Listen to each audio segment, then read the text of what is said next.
Welcome back to God Jack Joan, the home of epic adventures, powerful heroes, and stories. We will see second part. What if Sirius found his goddaughter in the worst place?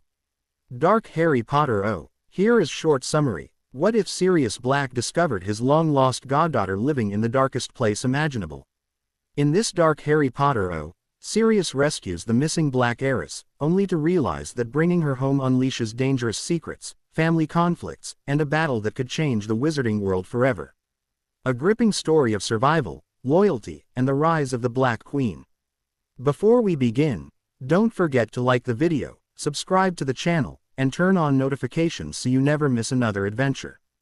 Now, grab your wand, prepare for the unexpected, and let's dive into today's story. The new layout of the room was the first thing Jen noticed as the Triwizard contestants entered the Great Hall. Where once there had been 4 long tables for each house, now there were over 50 round ones seating 10 to 12 students each.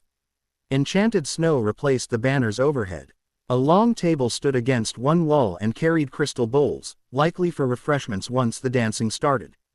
The only element of the decor that remained was the staff table running widthwise at the back of the room, though not even that was completely unchanged thanks to the row of chairs along the front. McGonagall led them between the tables, allowing those students seated in the middle of the hall a better examination of their champions. That's right, stare, Jen thought with some amusement. She had originally felt her dress was just a hair too ostentatious to be in good taste. From the admiring thoughts it provoked, she owed Moira Tattings an apology. She gave sultry smiles to a few in the audience who were especially complimentary, pleased with the attention. It was a fact of human nature that people were more likely to trust and obey those they considered attractive, so looking gorgeous could not hurt to elevate her in her contemporaries' opinions. Beauty, curses, courtesy, poison, charm, prejudices, ethics, all powerful tools in skilled hands and used in the right way. 7 years she had spent diligently learning to wield them from a master of the craft. Her hands were skilled. She sat gently in the chair Zabini pulled out for her at the staff table. Some spots had already been filled by faculty or guests, if the pompous young man a few seats down and on the other side was any indication. Upon prompting, he proudly introduced himself as Percy Weasley, an older brother of the Weasley twins and Potter's male friend who worked as a personal assistant to Crouch. Apparently, the judge had come down with a mild bug in the last few days and therefore could not attend. Let's hope that's the case and him being ill around the winter solstice is just a coincidence, Jen thought as she ignored the slip of stiff parchment beside her plate and ordered the same meal as Cedric, a baked fish entree. It's either that or Crouch secretly dabbles in white magic, in which case I'm Ed. A white wizard high up in the government and able to point a finger at me is the last thing I need. She took a small bite of her dinner and forced herself to relax. The idea of being hunted down by a group of white mages like Elsie had been before emigrating to Britain was not one she wanted to entertain very long. I don't think I have to worry about that too much, though. Those arts should leave just as great a mark on his magic as voodoo does on my own, but I did not notice anything strange about him, nor has he been brought to my attention. Not even the lauded Albus Dumbledore with his blasted phoenix uses white magic, so I doubt I'll run across one for a long while, if ever. And I really hope I didn't just jinx myself there. To pull herself from her conjured worries, she engaged Weasley in conversation about his work. Most of it was dreadfully dull, focusing on cauldron bottom thickness regulation of all things, but his mind was a treasure trove of useful information on the inner mechanics of the ministry. Surely he would not mind her lifting some of it. It wasn't like he would ever know she had been in there. Besides, knowledge was a weapon, too. Shortly after she had become bored, Ludo Bagman unwittingly came to her aid as he dragged the reluctant older boy into a vigorous discussion he was having with Karkaroff about Quidditch. Rejecting the offer of dessert. In her experience, tense situations and sweets did not go well together, and her upcoming discussion with Zabini was making her very anxious. She surveyed the other competitors and their companions. One of her housemates, Roger Davies, had lucked out in escorting the castle's resident wet dream, also known as Fleur Delacour. Unfortunately, it seemed that he also had a weakness to the Vila's allure. Taking pity on him and his date both, she surreptitiously flicked a finger in his direction and erected the same mental barrier charm against seductive auras that she was currently enjoying. He almost instantly became more lucid, and she smiled to herself. There were occasions she felt like performing a good deed or two. Doing so while keeping Davies from further embering Ravenclaw House was a bonus indeed. In another example of strange bedfellows, the taciturn Victor Crumb had brought Granger as his date. She has to be shagging him. There is just no other way a world-famous sports star would choose to escort such an irritating and vanilla girl. She paused and thought over her last statement again. Then again, that he did perhaps means she isn't as bland as I presume. There is a phrase about quiet ones and their kinks for a reason, after all, and she would have to be quite delectable to outcompete his innumerable other fans. She tipped her goblet at the bookish Gryffindor. Well played. The junior champions for Durmstrang and Beauxbatons were joined by fellow students from their respective schools, and Cedric was with yet another lion, one by the name of Belle. It was the younger girl sitting next to Potter, however, who really caught her attention. Even blind, she noticed the absolute adoration the child showered upon him. Curious, Jen brushed against her mind. She was utterly shocked at the state of little Ginny Weasley's mental shields, and Luna's description of telepathic probes as voracious worms came to the forefront of her thoughts. The girl had possibly been learning occlumency at one point if the remnants of additional defenses were any indication, but that was all they were, crumbling remains, like castle walls left to the ravages of centuries in the elements without upkeep. Her main barrier, while still standing, was riddled with holes. The best analogy would be porous cheese or an empty honeycomb. The wounds were small but plentiful, leaving her incredibly vulnerable to mind reading, haze, possession, or many other forms of manipulation. Diving deeper, to Weasley's thoughts and memories, Jen found the unmistakable signs of tampering. Someone with little talent and even less experience had been tromping through the girl's mind, though not recently, judging by the healing edges of her memories. Interestingly, a large portion of them were clumped together around a single point. Jen took one metaphorical glance at that center and laughed loud and hard in the security of her own mind. "Oh Potter, you've got your own obsessed stalker pining after you." Chance or she either fainted or creamed herself. When you asked her to attend on your arm. Maybe you shouldn't have been so dashingly heroic, like a knight from a fairy tale, when you saved the little damsel in distress. Pulling herself out of Weasley's mind, she smiled to herself. This had all sorts of amusing potential in the next few years, especially if she took advantage of the situation. Perhaps I could even give the child some professional advice. At last, Dumbledore had the student body stand and swept the tables to one corner of the room with a wave of his wand. Moving with the other champions to the center of the hall, she laid one hand on Zabini's shoulder and with the other held his own to the side. Conversationally, she said, "I have no idea how much experience you have dancing, but I assure you that I will not be pleased should you spend all night standing on my toes. My lady, you wound me. I learned to dance at the same time I learned to walk," he returned. The band on stage struck up a formal piece, and she followed his lead. "If anything, I hope you do not ember me with a lack of ability or an urge to take charge." She giggled coquettishly. "So long as you keep a firm hand, I dare say I will not run too wild. Until, of course, you come to the water's edge, where you will find you have been riding not a mare but a kelpie." Unaware of her darker thoughts, he smirked and twirled her about. The song ended only for a faster one to take its place. For the next half hour, Jen went where Zabini guided her, enjoying the music and the motion as she had not since an all too brief stint writhing around a pole on Candyland's stage several years ago. He eventually asked, "Do you want to take a break?" "Yes, that would be great right now," she answered breathlessly as they left the dance floor and ped by the table laden with punch bowls for a drink. "Would you care to accompany me outside?" "Why not?" The Rose Garden, cultivated specifically for this ball, was a blissfully quiet place. They wandered through the hedges to a secluded corner a respectable distance from the castle. Drawing her blank wand, Jen cast silencing and avoidance charms around them. "That should give us privacy, don't you think?" "Very much so." He came up behind her, but she slipped away to the other side of the area. "Don't worry, there's no need to be shy. I understand how you feel. I'm more than happy to give you everything you desire." So he has been trying to plant suggestions into my head, after all. Too bad for him. I can protect myself from his influence. "Do you plan to eat me, little incubus?" she whispered, barely loud enough for him to hear. "Only if you really want me to." She could tell when her words actually penetrated by the sudden shift in his expression and emotions. What did you just call me? Did you not hear? Incubus, hungry seducer, Lilith's son, need I go on? He shook his head sadly and loosened the collar and cuffs of his dress robes. I'm sorry you had to find out about that. You were a wonderful dancer, I'll do you the favor of making it quick.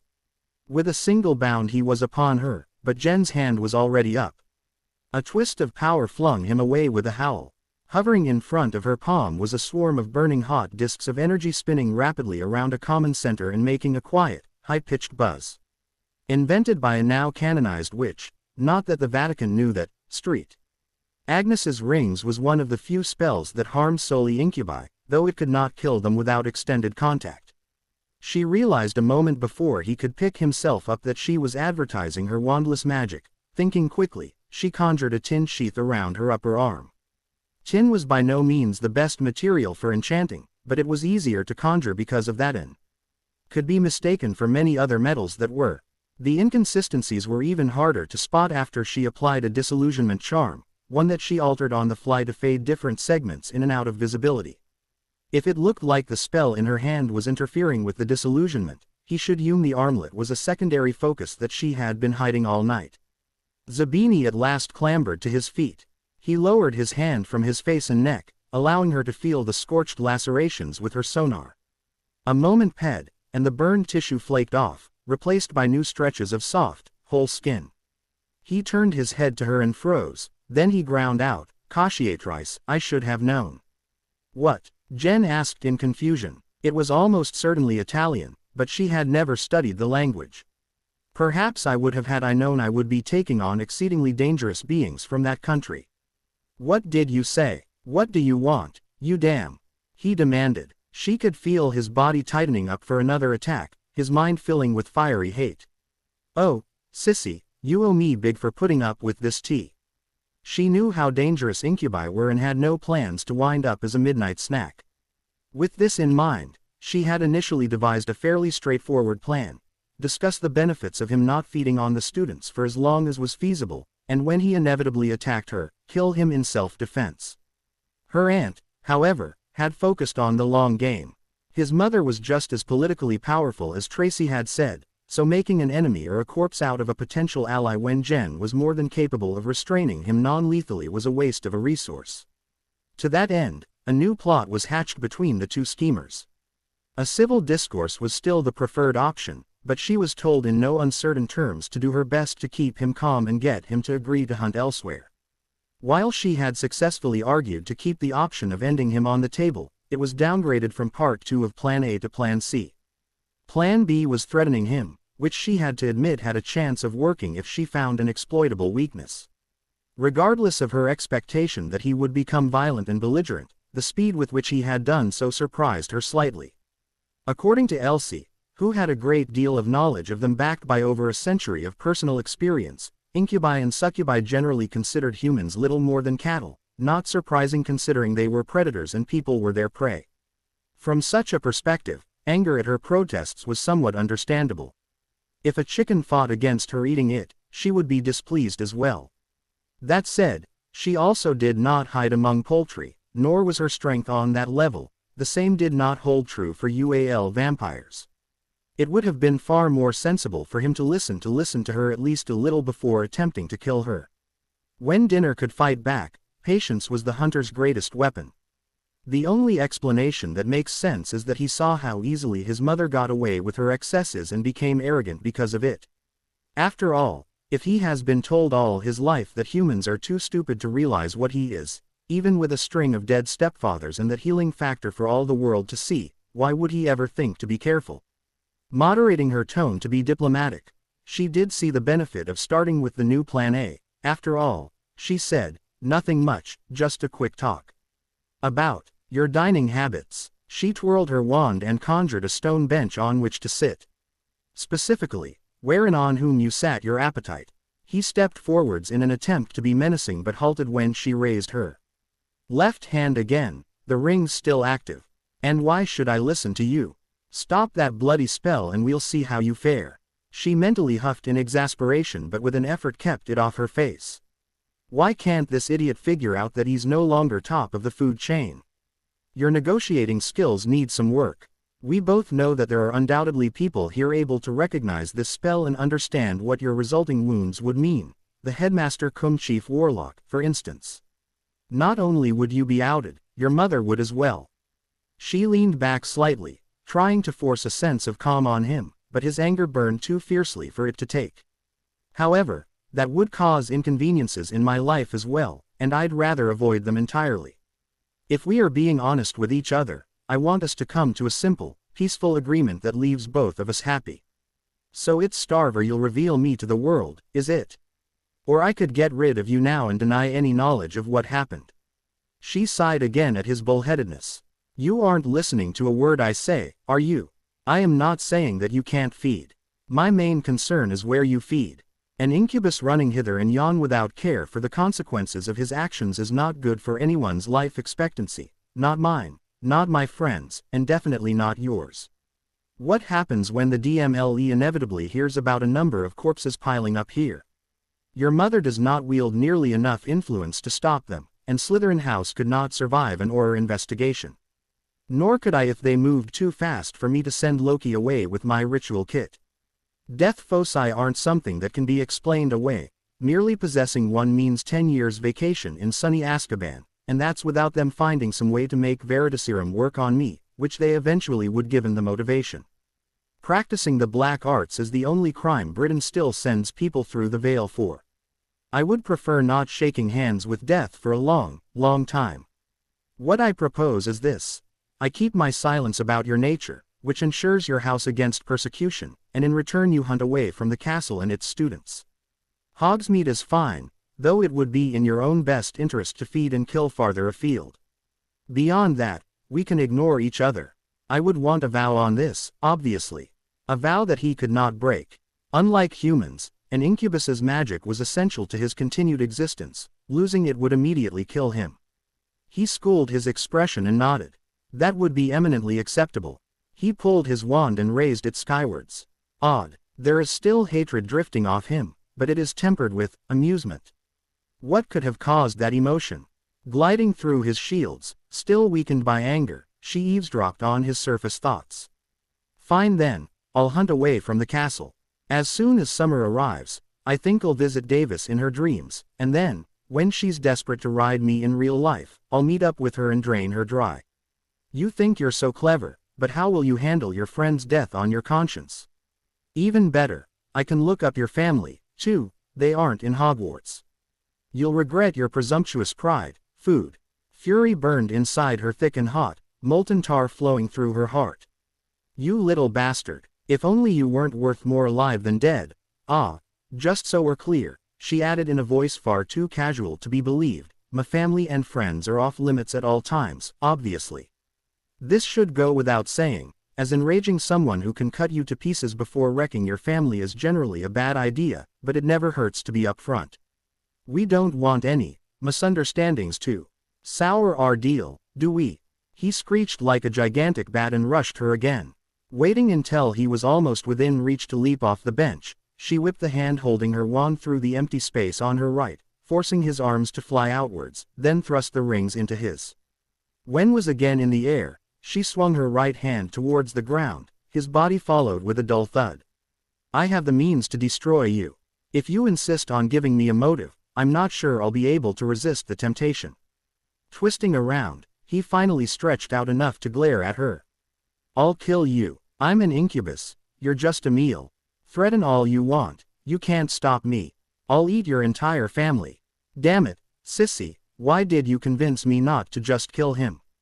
An alliance with his mother cannot be worth this much trouble. You are groveling in the dirt, yet you still think you are invincible. Typical teenager. Give me the vow, and I'll let you leave with your body intact, if not your pride. You can't hold me here forever. A teacher will come by, you'll have to let me go, and then I'll rip you apart until there's nothing left. She laughed mockingly. A pitiful threat. Even if you succeed in killing me, my family will realize what you did. Since I've already told them what you and your family are, you'll be joining me beyond the veil soon enough. Let them come. A few snacks can't hurt me, he sneered. That's the third time you've threatened us. Forget an alliance between our houses, you're a dead man walking. Diving into his memories, she quickly found a perfect chink in his armor. She stepped to the wall of hedges beside them, intentionally turning her back on the boy. Your sisters are all very pretty. She felt him become still as a statue under the magic, pining him to the ground. Teresa is downright adorable. She's only, what, 2, 3. I shudder to think what could happen if the Committee for the Disposal of Dangerous Creatures gets a hold of her. Or worse, do you suppose the unspeakables would want to study a succubus while she is still too young to pose a risk to them? I give her 5 years before she's nothing more than their broken pet, a dog who wags her tail at their approach and considers a slightly lesser beating to be a sign of utmost affection. That is what will happen should I show the world what you are. It's not just you place in danger with your reckless disregard for discretion, you do so to your mother and 4 sisters as well. How will you handle their deaths on your conscience? She asked, quoting his own thoughts back to him. There's a reason not to slaughter him outright, I guess. I would have to reveal their natures if I wanted to stay out of Azkaban. Killing little kids, even indirectly, leaves a bad taste in my mouth. I'd much rather not do it again while there are other options available to me.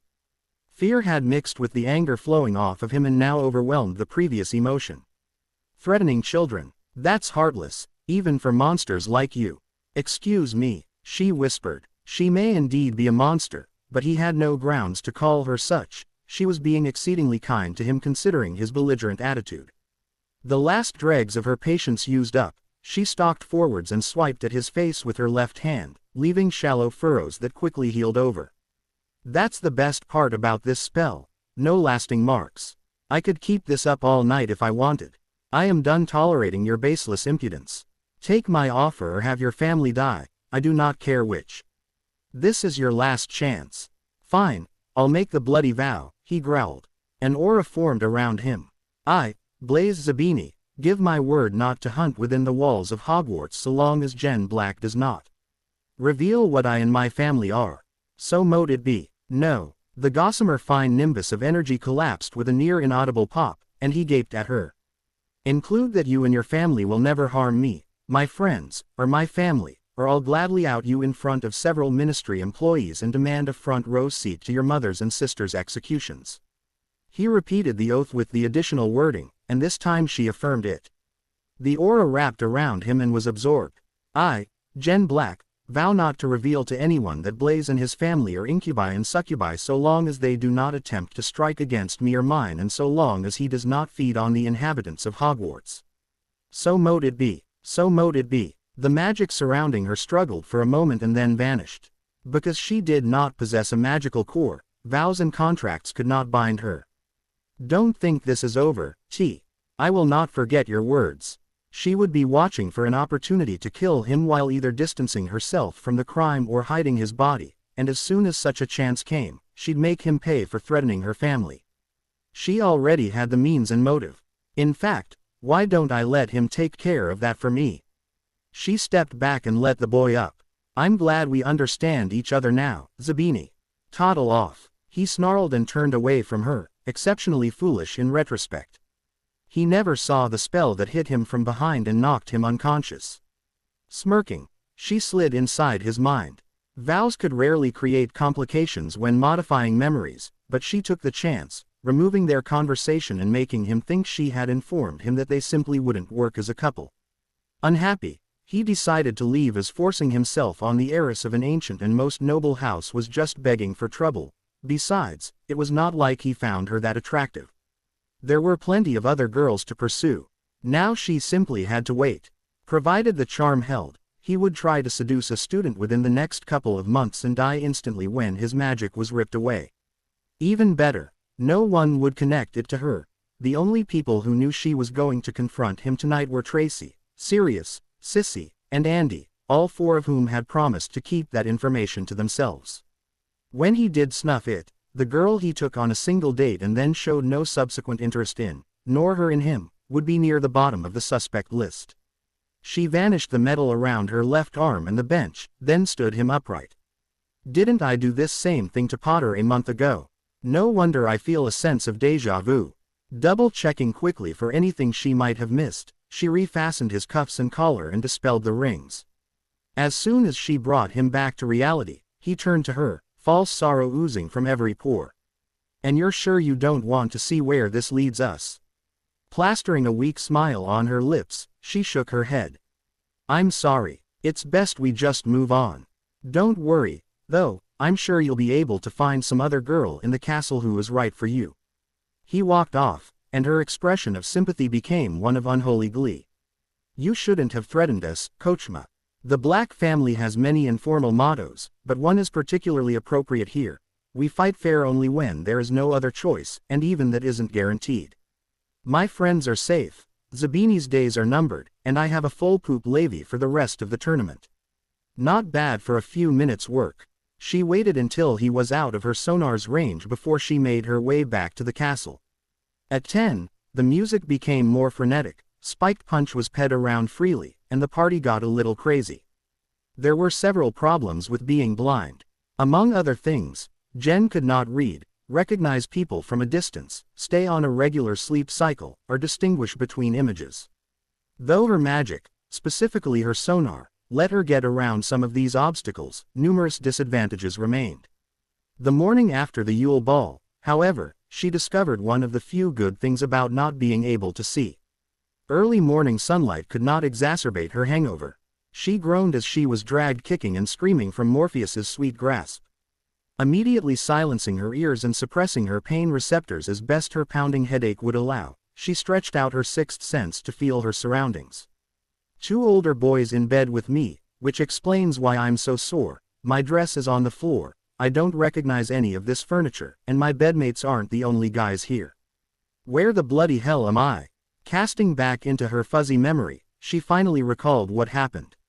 "Oh, yeah, they're seventh-year Hufflepuffs. Baron guide me, but I need to avoid drinking that much again. I'm no good to anyone, especially not myself, if I'm completely pissed." Not that she was complaining about the outcome, it had been over a year since she had had enjoyable. 13 was too old for the people who frequented Candyland, and Hutchins, the owner, liked his women fully ripened. By the time the last of their clients were gone, the other employees were all too tuckered out to do more than a half-hearted job at best. She had thought multiple times about seducing an older student, but that would require memory charms all around to avoid being reported by a do-gooder witness or her partner after the fact. Should she miss someone, bad things could happen. If even a decent snog was prohibited, the impression she received from the faculty's broom cupboard raids, getting caught mid-shag was a definite no-no. Then again, a few wards, a little deception, and maybe mucking with people's thoughts a bit would make it that much less risky, especially if I limit myself to once every week or two and take a different partner each time. I really miss. Speaking of mind or eat, she flicked her fingers out, removing all memories of her presence from the people in the room, then levitated one of the previous night's companions to an empty bed. Another wave of magic healed her abused flesh from the previous night's exertions, though her customary, and redundant, she knew, check revealed that yes, her hymen was still gone. After the first few times proved the spell restored everything in the region she was healing, she had used dark magic to curse that annoying bit of mem and all the, at the time, downy, hair below her neck away permanently. The other girls at Candyland who hit puberty the same time she did had been jealous that she never needed to bother with razors. Scooping her dress up, she spelled herself invisible and inaudible, then made her way out of the Badger's den. It was a good thing she had informed her family that she would be spending the night here. She had plenty of time left for a relaxing soak before her return to London. Ingrid looked over her letter once again. She had not originally planned to spy on her competitors, instead trusting in her own skills to improvise, but her benefactor, healer, biggest fan, had asked her to relay as many of the other champions' dueling strategies as possible. After watching those she was rather glad he had pressed her into doing so. She had found herself plotting swift counter-offensives in her spare time, short plans that she could pull off while still leaving herself some flexibility in her own attacks. She could feel her debt to him growing. With a tap of her wand, she translated the writing on the parchment to English. "Sir, I hope this finds you in good fortunes. As you requested, I have observed the other champions as much as I could. Since the duels are next Saturday, I hope you still have enough time to place your wagers. Victor received his device only a week after the task was announced, though exactly what it is he has kept secret. From the state of the forest where he practices, I believe it acts as a secondary focus for some type of explosive spell, reducto, confringo, something along those lines. Combined with his overall physique, he will almost certainly be the most dangerous competitor.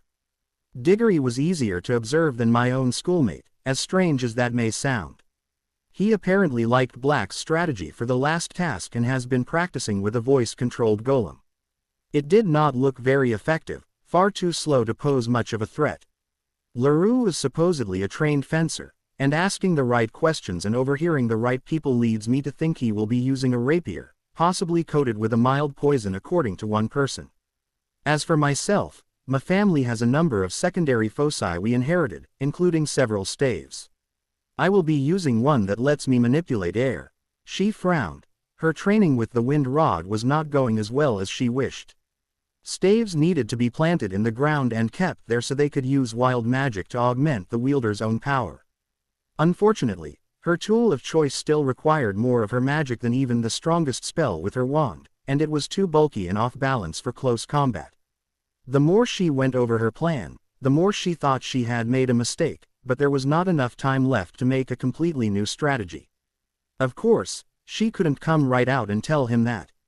Her father, upon learning that some mysterious wizard had given her back the ability to walk, had essentially demanded she stay on her savior's good side. "You are a pretty young woman," he had said, "and this man has taken enough of a liking to you to go out of his way and let you walk again when everyone else said it was impossible.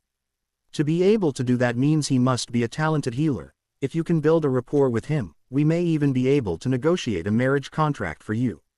Healers are among the rare and most respected members of our society, and with his obvious power added to that, I cannot think of a better match for you, even if it means you must stay here in Britain rather than come home." Much as she disliked the idea, there wasn't a better match.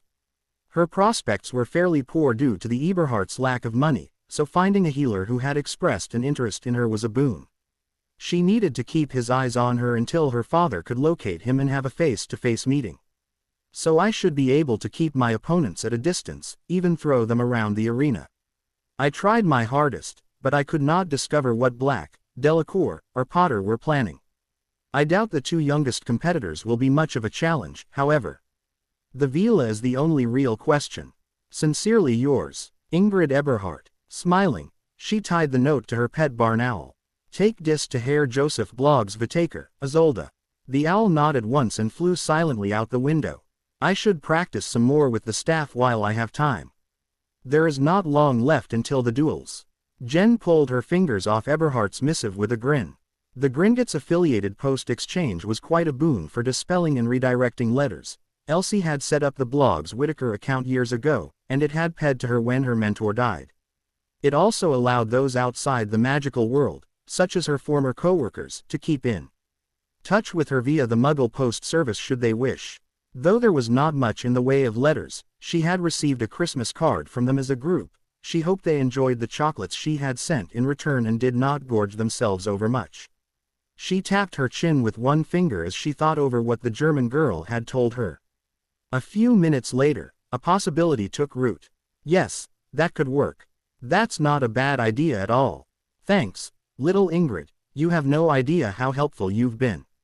Flip, flip, no, flip, flip, flip. Damn it, why can't there be a bloody index in this bloody book? Knock, knock, what? Jen yelled in frustration, pulling her hand off the floating textbook she had been skimming. She only had an hour before she needed to be present at the arena in the Forbidden Forest for the Slytherin task, and every moment lost was a moment she did not have to complete her last-minute preparations. There was a pregnant pause, and then Luna's voice came hesitantly from outside her dormitory door. "It's Tracy and Luna. Is it all right if we come in, or maybe we should just come back later?" Tracy. The Slytherin was in her runes CL, she would be the perfect person to ask. She considered grabbing the shirt laying on her bed but quickly decided it would just be a waste of time. No, it's fine. Come on in." The wooden door opened slowly, and the two girls poked their heads in. You're not going to cook us and eat us now, right? Tracy asked, her voice tinged with humor and a little worry. "'Cause, no offense, but that was definitely not on today's schedule. No, I'm not going to eat you. Now get your asses in here and shut the blasted door." Once they had done so, she demanded, "Tracy," which OM runes symbolize endurance and speed. The other fourth year was nonplussed for a moment. Ailman, ueth. No, wait, strafe.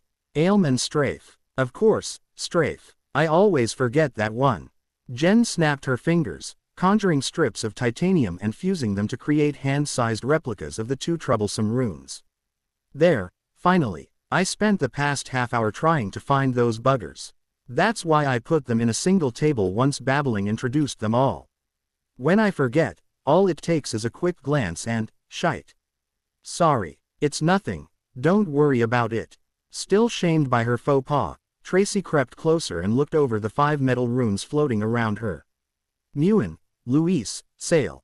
Perception, protection from spells, and flexibility.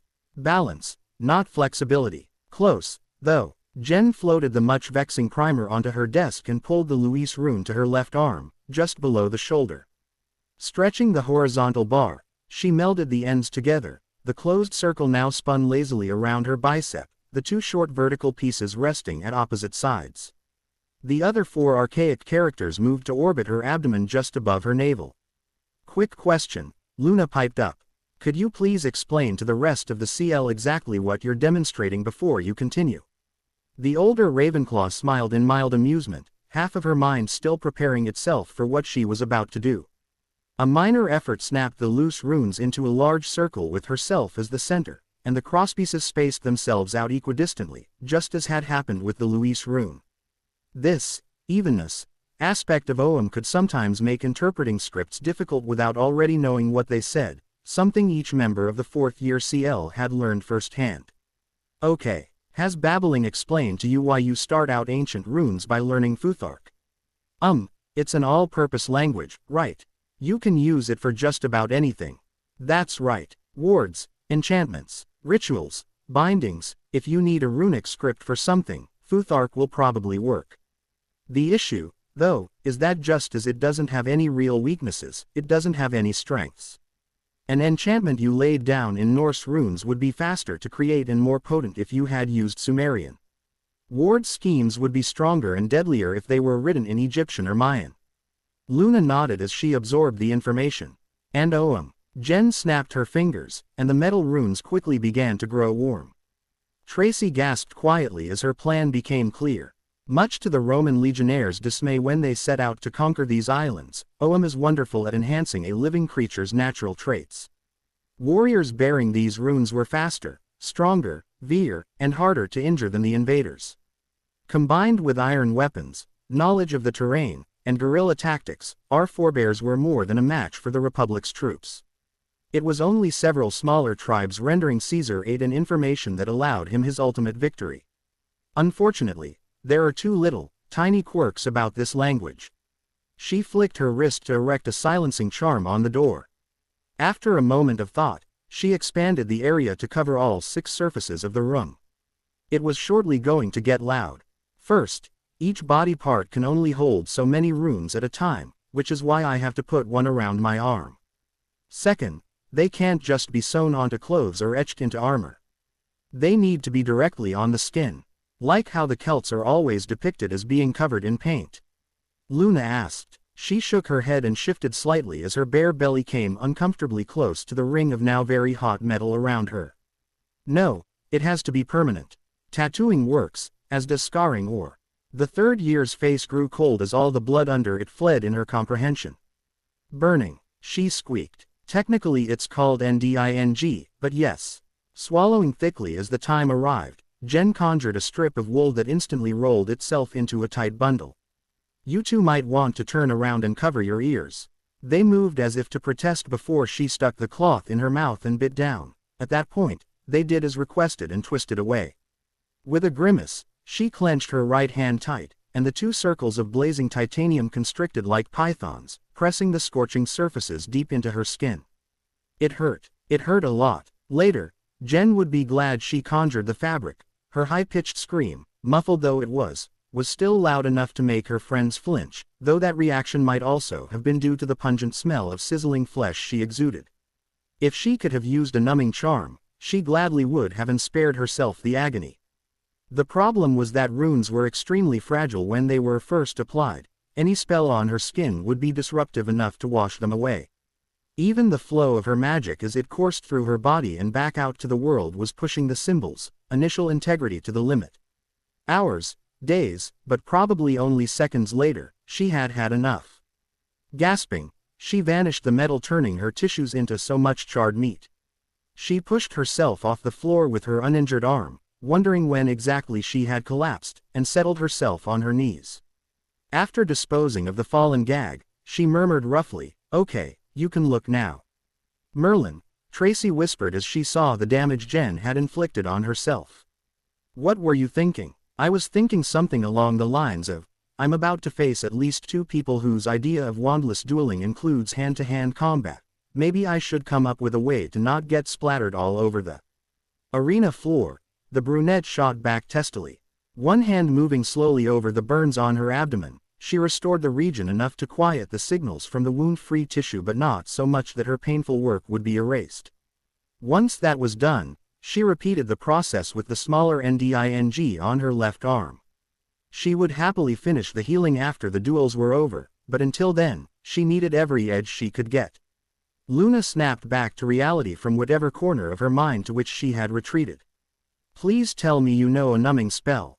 "Of course I do. I'm not going to ND myself without knowing how to get rid of the ensuing pain," she replied. A shaky swirl of her hand slowly applied the charm. Concentrating, she raised its strength until the spell began pushing back on the rune's magic. She sighed in relish. It wasn't total relief, but it would do until the runes had fully powered up. With the pain at least somewhat managed, she pulled on the loose blouse to cover her torso. It was probably a good thing the people knocking on her door had both been girls. She didn't have a problem with the boys getting a free show.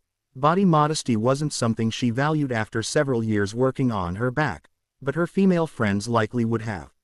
Her usual snark returned. "Tracy said, not that I didn't appreciate the impromptu lesson in how to mark someone like cattle, but couldn't you have used something else to protect yourself, like, say, your dragonhide jacket?" "Oh, yes. I totally forgot about a present I received a month ago and have been wearing every time we had to leave the warmth of the castle.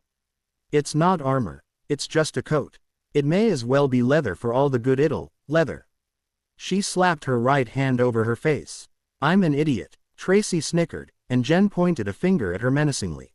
"You, shut up." She summoned her duster to her and tried to recall the lecture Elsie had once given her. "I just remembered that my tutor, paranoid old woman that she was, had a leather jacket that she enchanted to work somewhat like armor. It wasn't perfect, but it would shrug off knives like they weren't even there. I think I can do something similar. There's less than an hour until the task starts. Can you really enchant that in that little time?" Luna reminded her. She smirked. "No, I can't, which is why I'm going to cheat." Not all magic was reliant on power, though there were few disciplines where it didn't help. Every witch could brew potions, care for plants and animals, or carve runes. Something else that anyone could do was perform sympathetic magic, linking 2 objects together so that a change to one would affect the other, even if they were separated by extreme distances. Sympathetic magic was a dying art in Britain, but in Haiti, where most people were below average in terms of raw magical potential, it was crucial for more power-intensive feats such as erecting wards. Spells cast on a model of a house, one where each detail was painstakingly recreated in miniature, could be forced to appear on the real thing at a similar scale using solely wild magic from the surroundings. The weakness in the technique was the same as its strength. Because the process was based on knowledge rather than force, the 2 objects had to be as exactly alike as possible. Even a minor difference, such as painting the house's walls a different color, could break the link between them. It also was not unheard of for someone with malicious intent to steal the model and use it to perform wicked deeds upon the inhabitants with a minimum of effort. While Jen had naturally possessed a larger core than most and then replaced that with a direct connection to the world's reserves, Elsie had still thought it was a good thing for her to learn. The older witch was like that. "You never know when you'll be glad you can do this" had been a common refrain when she was younger and just wanted to be taught something fun. As Jen had gotten older, she realized how right Elsie was. Increasing the strength of her numbing charms again, she carefully teased out 7 hairs from her tresses. "When I channel magic through my body, a third of it moves through my skull and in before finally exiting by flowing down my hair. Plucking out these hairs does not change them from being part of me." She matched actions to thought, tugging the strands from her scalp. Closely examining the lengths in her hand with her sonar, she found the thin, hesitant connection from them to the rest of her mane. Now came the hard part. She focused on that weak link, gently pushing magic through it until it had enlarged to about half the width of her smallest finger. By this point, she could just barely feel the hairs like they were a fifth limb, one that had fallen asleep and was beginning to wake back up. A smile grew, and she laid the kinked strands on the silk lining of her coat. Flicking a finger caused them to slither through the fine fabric before they tied themselves together to form alges, the Futhark rune for resilience and protection. The lines of the rune were so small that no one would be able to find it without specifically searching. "My coat is protected and enhanced by the rune. The rune is woven from my hair. My hair is a pathway for my magic. So, the power that before would have run down those hairs and simply dispersed back to the global reserves will instead flow through the connection and power the rune." Indeed, her magic was acting exactly as she intended. With the larger link, the excess energy had begun charging the rune. In just a few minutes, her coat would be enhanced enough to shrug off moderate impacts and at least minor curses. It would not be as good as Dora's vest, but considering she tried to avoid fair fights whenever possible, it did not need to be. This shortcut method could not, of course, make products of the same level as true enchanting. While she had surmounted the charging problem by using her hair, the amount of punishment her duster could take before suffering damage was limited by the power held in its lone rune. Were this the work of a professional enchanter, there would be a separate reservoir of magic so that the spellwork could not be depleted by a single powerful strike. Thankfully, the processing that diminished the Dragonhide's magical resistance and prevented it from functioning as proper armor also meant she could repair any rips and tears it might accrue when she had the time, and the materials used being biological made it a little more effective than its thin width would at first suggest. As another contrast with professional work, the enhancement was not permanent. The rune would start to degrade within 6 months and would almost certainly collapse before a year had passed. Still, it was the best she could ask for with the restrictions she was under. Instead of the hours or days creating, testing, and modifying a runic script would require, she had only needed a couple of minutes and a few strands of hair. She considered leaving the blindfold lying on her bedside table before she levitated her hair and tied it on. There was little reason to abandon it when she could use it to hold a shield charm over her fragile, still healing eyes. She cast that spell and followed it with a moderate notice me not charm before integrating them both into the fabric. Feeling the NDS on her body stabilize at last, she reapplied the numbing charms over them at full strength and groaned when the remaining twinges of pain vanished. "That should do it. My body's enhanced, my coat will be tougher by the time the duels start, and my alternate focus is ready to go. I think I'm actually ready." "You know," Tracy commented, "you never told us exactly what you plan to do in the duels. And I won't tell you now, either. I will say, however, that you should enjoy the show. Welcome, welcome, to the Slytherin task of the Triwizard Tournament." Ludo Bagman was on top of the world as the crowds cheered around him once again. Sure, they weren't shouting for him, but the sound brought him back to his glory days as a beater for the Wasps just the same. Unnecessarily, he pumped them up further. "Are you ready to see your champions fight it out?" The resounding screams were answer enough. "Well, then, let's get started. The rules are simple. No wands are permitted, though any other method of using magic is acceptable. The duels are over when one participant forfeits, steps off the dueling platform, is rendered unconscious, or the judges call the match. Finally, all magic must stay within the arena, or the fight will be called in the other champion's favor. To even the playing field a little for our junior champions, the first duel will be between just 2 of them.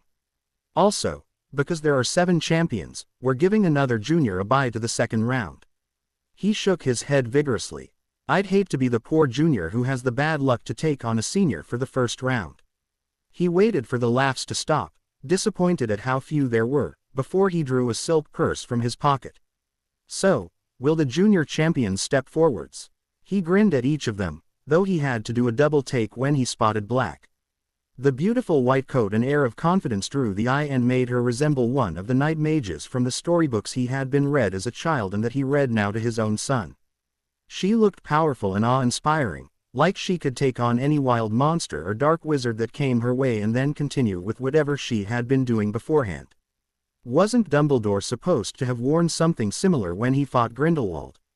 All she needed was a phoenix on her shoulder to complete the picture. Comparing Black to Danny Potter, Ludo started to wonder if he had put his money on the wrong person. Black had had better odds because she was an unknown, and her showing against the dragon had been much better, too. Danny just wasn't cutting as impressive a figure as the other fourth year. If only he could change his bet with the goblins. He shook his thoughts away and opened the neck of the bag. "All right, you four. Go ahead and reach in." He watched as the junior champions each pulled out a small stone. Eberhardt's and Leroux's were blue, Black's red, and Danny's green. Ingrid Eberhardt and Philippe Leroux will go against each other, and Daniel Potter gets to wait until the second round to duel his first opponent.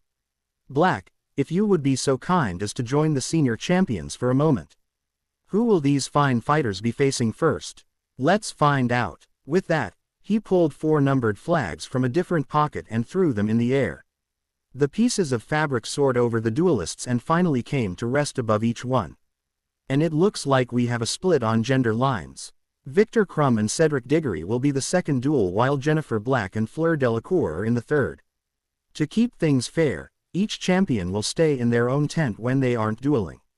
We wouldn't to ruin the surprise of what strategy their opponents will be using, would we? Eberhardt, Leroux, grab your foci, the rest of you, follow these fine meta-wizards and witches to your tents. The first duel begins in 5 minutes. Jen turned her attention from the book she was reading as a man poked his head into her tent. "It's time for your duel," he said before pulling back out. Sighing, she replaced her bookmark and set the text on the table next to her chair. Luna had not been lying when she said the unedited fairy tales were dark, though they were certainly entertaining. Moving her hands a couple of inches, she opened a box beside the book. Inside was her prop for the task. A pair of gloves running to her upper arms that she had bought in Muggle London and then festooned with conjured glitter and colored GL to look appropriately gaudy. Now that she would have sleeves coming down to her wrists, she lamented the squandered time and effort involved. She pulled on the gloves and zipped them closed, then donned her coat. This tent, just like the larger one she had waited in for the Gryffindor task, had silencing charms all over it. Stepping out into the raucous cheers was an unpleasant change after the tranquil quiet. Her opponent was already standing at one end of a raised strip of stone in the middle of the arena, so she hopped onto the other. "Time for duel number 3. Bagman cried from his seat among the judges. "Can these 2 witches put on as good a show as their male counterparts?" Only one way to find out. Taking in the rubble and shallow craters laying about the platform, Jen somewhat doubted this duel would be quite as exciting as the one before them. She shrugged her shoulders and faced Delacour. "There isn't anything on her that is pulling in or storing magic," she thought as her sonar swept over the older girl. But then again, Vila don't need a focus for some things. They're allure for one, but also flight and fireballs. Too bad for her that my coat was fireproof even before I pseudo-enchanted it thanks to it being, well, dragonhide. Begin." The French champion wasted no time as she collected magic in her palm. Once a handful of flame appeared, she hurled it at Jen, only for the younger girl to calmly raise an arm in front of her face to intercept. The fire splashed against her sleeve but had no other effect. "Wow, well done," she called out sarcastically. "Here, let me show you how to really use fire as a weapon." A spiraling jet of flame left her hand, and the older girl leapt out of its way. What do you know? The rumors were false, after all. Vila apparently can be hurt by normal fire. The next several minutes were filled with the cheers of the crowd and faint whooshes as fireball after fireball flew across the stage from each duelist. Jen was actually enjoying this, though she had lost a couple of inches of hair and suffered a mild burn on her neck when one of her opponent's attacks came too close. That was the worst of her injuries. Delacour had become more and more desperate as the fight went on, which she attributed to the foreign witch not having a backup plan. Time to wrap this up. Not that this isn't fun or anything, but we really should finish our little spat so I can get to my next duel. Icy water rushing at her fellow competitor caught both the other girl and the audience by surprise. Jen smirked. It wasn't her fault if everyone had UMed. She was limited to fire.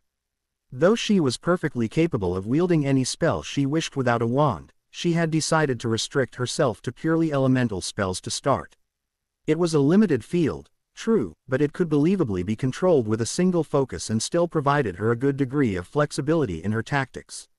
Petite salope, je déteste mes mouillères, vous voulez jouer avec les grandes filles, jouons. She chuckled at that. Delacour had not evaded the spray, leaving her dripping and cursing in her native tongue.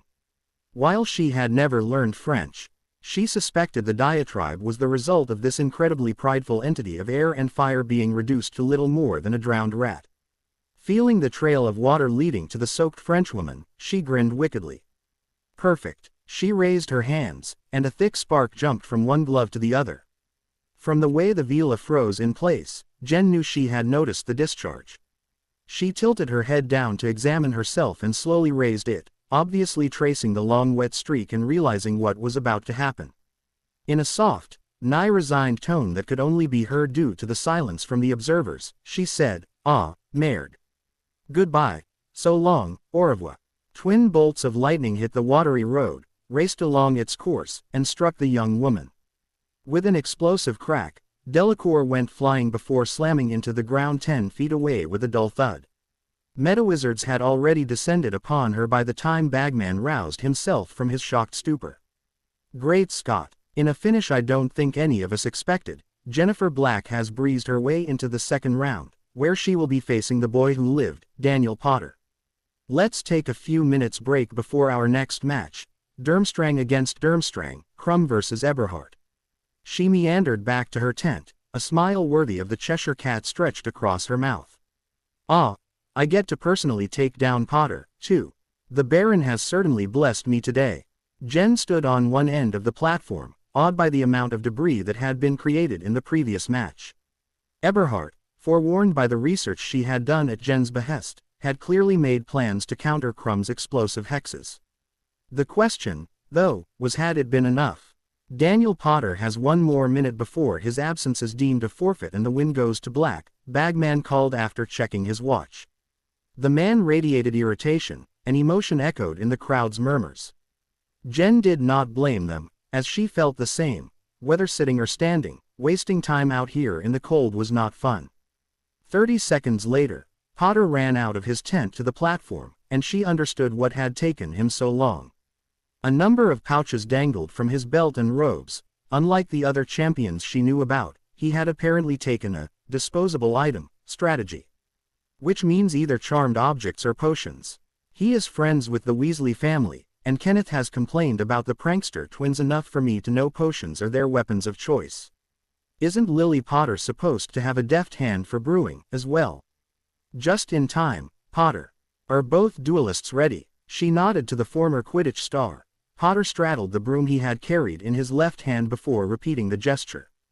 Begin. Her opponent kicked off the broken stage, rapidly ascending to a height of 30 feet. Not wanting to be under him when he started dropping his payload, she hurled a lance of lightning from each hand, forcing him to swerve away. I heard your broom was destroyed in the first task. Do you really wish to risk its replacement so soon? He did not reply but simply swung around, abandoning the air over the stage so he could move to flank her. Sending a third streak of electricity at him as she cautiously backed towards the middle of the stone strip, she muttered, "Surely that counts as leaving the platform." Bagman's voice rang out, "I've just spoken with the judges, and they have decided that Potter riding his broom will be allowed so long as his feet do not touch the ground anywhere other than the dueling platform. He may have the advantage, but it looks like Black plans to make him work for his chance at the win." Indeed, once she heard the start of the announcement, she let fly a barrage of high-voltage bolts. Her opponent was forced to dive and dodge lest he join Delacour as a crispy critter. Apprehension poured off him like a waterfall. He thought being in the air would keep him safe, she reasoned. Flying had not crossed her mind, nor had it seemed to occur to any of the other champions if the judges had needed to deliberate on his tactics. Had he counted on everyone else's strategy relying on close-quarter engagements? If so, she would give him points for his planning, not that it would do him any good in the end. Her thoughtful pause presenting him with a chance, Potter shifted slightly out of the way of one strike and yanked something out of a pouch.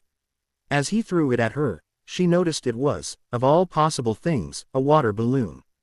Deciding she would rather not find out what it contained, she struck it with yet another blast of lightning only to discover she had done exactly what he wanted.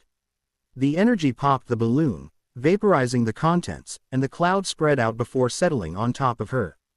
Jen held her breath as she was surrounded.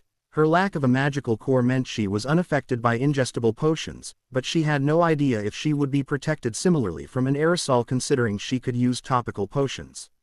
A stinging on her face indicated that regardless of the core issue, breathing this in would be bad. Instead of enduring the surface burns and waiting for the acidic mist to thin out enough for her to no longer be at risk, she spun one finger. A brisk breeze sprang into existence, and the vapors swirled around her in a cyclone with her at the eye. After taking a fresh lungful of air, she grinned mirthlessly. "Here, have a taste of your own medicine." The wind sped up and aimed at her competitor, releasing the potion in his direction. Once the gas was gone, she ceased the spell. A thin layer of grit, fragmented debris from Crumb's duels, dropped back to the ground. She tilted her head, inspiration striking her. As Potter approached for a second attempt, she raised her hand to the sky and replicated her spell on a greater scale. This time, it was not a swift wind that was created but a tornado, one growing ever stronger as she fed more power to it. Dust, rock, and another 2 potion clouds whipped around her as the twister widened. Judging it to be enough, she flicked her wrist to point at the broom-bound boy. The entire M of violent air turned and engulfed him before continuing into the wall below the frontmost row of seats. Allowing the thuds of debris hitting flesh to sound for a few seconds, she snapped her fingers, the storm instantly vanished.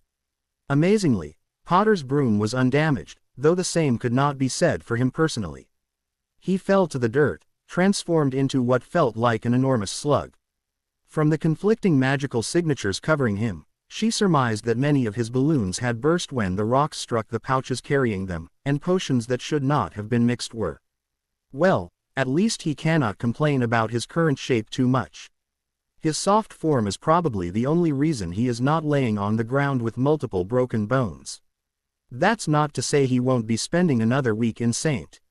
Mungo's, though. As Potter is unable to continue the duel, the wind goes once again to Black, and another competitor is being carried away. Neither Black or Crumb have left their opponents standing, whose streak will be broken. I see that Crumb has begun making his way to the platform, so the question will soon be answered. Already, Jen shook her head. They certainly were not giving her time to regroup. It's a damn good thing I don't have a core anymore. After throwing around that much magic, I'd run the risk of being completely empty. Without at least a few minutes to rest, she stood firm as the senior Durmstrang champion plodded into the arena and onto the stage. The thick sleeveless robes that exposed his bulky arms were charmed with protective magic of a comparable strength to her coat, and his right hand was covered by a copper shell connected to an elbow-length CER of what felt like a nickel-zinc alloy, both component metals known for their ability to store large amounts of raw magic. Even 30 feet away, the truly insane charge it held was almost enough to send strands of her hair floating. He gave her a stiff, curt nod, and she replied by pulling out the sides of her duster and descending in a parody of a curtsy. The action startled a strangled laugh from the man. Their opening taunts completed, they stood at attention, waiting for the signal to start the final match. Both competitors are ready. Yes, begin. In the previous duels, Jen had let her competitors lash out first so she could try to discern their strategies. Thanks to the letter from Eberhardt she received the previous week and the damage done to the platform, she already had an idea of what Crumb was capable, and she had no interest in standing around while the wizard in front of her aimed explosions her way. Flinging a fireball from her left hand and a lightning bolt from her right, she crossed to the other side of the thin platform. 10 feet was not a lot of space to maneuver, but staying in one place now would be worse. Crumb moved as well, diving to the ground to avoid her attacks. When he rose, He had in his grasp a chunk of debris that was not blown away by her earlier attack on Potter. Holding it up with his left hand, he pulled back his right and punched the stone with his metal-enveloped fist. Rather than disintegrate as she had expected, it shot forwards like a round from a cannon. Only a half-reflexive summoning of wind deflected the stone from its trajectory. Though it scratched her coat, at least it did not rip through her body. The damage Ingrid saw when she examined his practice grounds wasn't the result of an explosive spell, she realized as Crumb punched the platform. It shattered, and he picked up another rock. It was the aftermath of an extremely powerful banishing charm. If it's strong enough to break up the ground and launch rubble like that, there's no way I want to tangle with him at close range. Throwing ice or debris won't hurt him through those robes, just hand him more ammunition. She hopped a couple of steps to the side to dodge his next projectile. He probably won't give me the time I need to build up a strong enough wind to blow him away, either. That leaves me water, fire, and lightning unless I want to break out another focus. Thrusting her palm out, she conjured a wall of water that crashed into him. His impressive physique bore him through it, and she scrapped her plan to electrocute him as she had Delacour when she noted the robes he wore repelling the moisture. From her outstretched hand came a trio of jagged thunderbolts. One ripped apart Crumb's flying rock while the other two forced him to dodge yet again. 5 minutes, 10 minutes. Stones were stopped by lightning blasts and fireballs reached their destination only for the target to no longer be there while chips of rock pelted each fighter. As Jen cursed while dodging an attack her counterstroke had missed, Bagman's voice once more broke through her concentration. This is certainly turning out to be a battle between behemoths, folks. Both Crumb and Black have been throwing out MIV amounts of magic, but still they fight on. How long can these two champions keep going? Longer than Crumb can. The Bulgarian was slowing down, the ball of static that was his core becoming drained even with his gauntlet's additional reserve and his breath devolving into pants. Not that she was in much better shape, dancing around the flying debris was exhausting. Beyond that, her arms were beginning to spasm uncontrollably. The ceaseless conversion of raw magic to electricity was taking its toll on her nerves and muscles, and she was afraid to examine her hands too closely for fear that her skin had started smoldering. If she could have a chance to flush the spell residue from her system, she'd be right as rain, but the Durmstrang champion refused to let up. Both of them knew that their opponent would capitalize on a single moment of weakness, and neither wanted to lose. I'd respect the bastard if I didn't want to shove one of these rocks down his gullet. Any chance you want to call it a day and give up? She shouted to him. Her hands hung limply at her sides and twitched as she forced energy through them to speed up her magic circulation. He stopped and stared at her for a moment before letting loose a single deep guffaw. No, I think I am in good shape here. Don't you forfeit if you are so tired. No, thanks. There's plenty left in my tank, unlike one pansy man I could name. Pansy man, you mistake me for one of your weak countrymen. This is but a varmuk compared to my normal activities. He hefted another rock, one larger than he had been firing since halfway through their duel, revitalized by the break. Come, let me show you dat Victor Crumb understands stamina. She bit her bottom lip to keep her comment in, but the attempt was for naught. I don't know how you do things on the continent, but in Britain, a girl expects dinner first. His ying laugh rivaled the collective noise of the tittering crowd, and Jen could feel her aunts shaking their heads, amused despite themselves, near the front edge of the stands. The banter had served its purpose. The power rushing through her body had washed away the lingering charge from her attacks, and a thought undid the damage her constant casting had caused. She knew she had to finish this up quickly, though. Repeated restoration left the injured region of her body resistant to further healing. When that happened, rest was her only recourse, but that was not an option here. So far, this has been a battle of attrition. If it continues as such, I'll win, but my arms might wind up useless for a while. Not to mention, I kind of want to beat him outright, she admitted to herself. I'm guaranteed the match if I stick with the long game, but in an endurance contest, no one is my equal. Winning like that says nothing at all about my skills. So, play it safe and defend, or take a risk and attack. She nodded, her mind made up. It might be her pride talking, but she wanted to stand over Crumb and know that she had outmuscled him, not just outlasted him. She held out her hands, truly MIV quantities of electricity erupting from them. Let's do this, Pansy man. Her hands flinging forwards, the twin tongues of lightning danced around each other as they flew at her opponent. Crumb dived to the ground to escape certain electrocution. Her firm stance left her unable to avoid the projectile that smashed into her left shin. Because she had been waiting so long before her duel with Potter, she had completely buttoned her duster to ward off the chill of a Scottish January. The enchantment on the coat redistributing much of the strike's force over her entire body was the only reason her leg did not snap. What remained was, however, enough to throw her leg behind her, and she spun gracelessly before crashing into the platform. The side of her head impacted the unyielding edge of a crater, and for an instant her sonar was jumbled while her hearing was replaced with a dull whine. Okay, waiting him out was definitely the better plan. And it looks like the fight is finally over. Black is on the ground, and, wait, she's not done yet. Lifting one arm, she had released a torrent of flame at Crumb that caught him off guard as he relaxed in the urance of his victory. She's getting back up. That girl just will not stay down. She staggered upright. The balance rune seared into her skin was probably the sole reason she could stand at all. Forget using only elemental attacks, I can't take another blow to the head like that. I need to take him down now. How do I send a stunner at him without being obvious about it? A memory of charmed razor wire wormed its way to the forefront of her mind. That's it. If I put the charm on an object and hit him with it, my spell will transfer. She called the wind with one hand, wrapping herself in a cyclone, and slipped the other into her pocket. Conjuring a hollow GL orb, she charged it with a stunner. Just like with Potter's balloons, the judges will think the spell was only effective after the shell containing it was broken. She waited for another rock to hit her wall before dispelling it. Raising the hand holding the charmed GL, she forced the wind to spiral down her arm and continue a few feet in Crumb's direction. With the sphere squeezed between her middle fingernail and the pad of her thumb, a simple flick both sent it flying and hit it with the strongest banishing charm she could produce. The swirling air sped it up even further while acting as rifling at the same time, forcing it to maintain a straight line where her wavering arm would have made its trajectory unpredictable.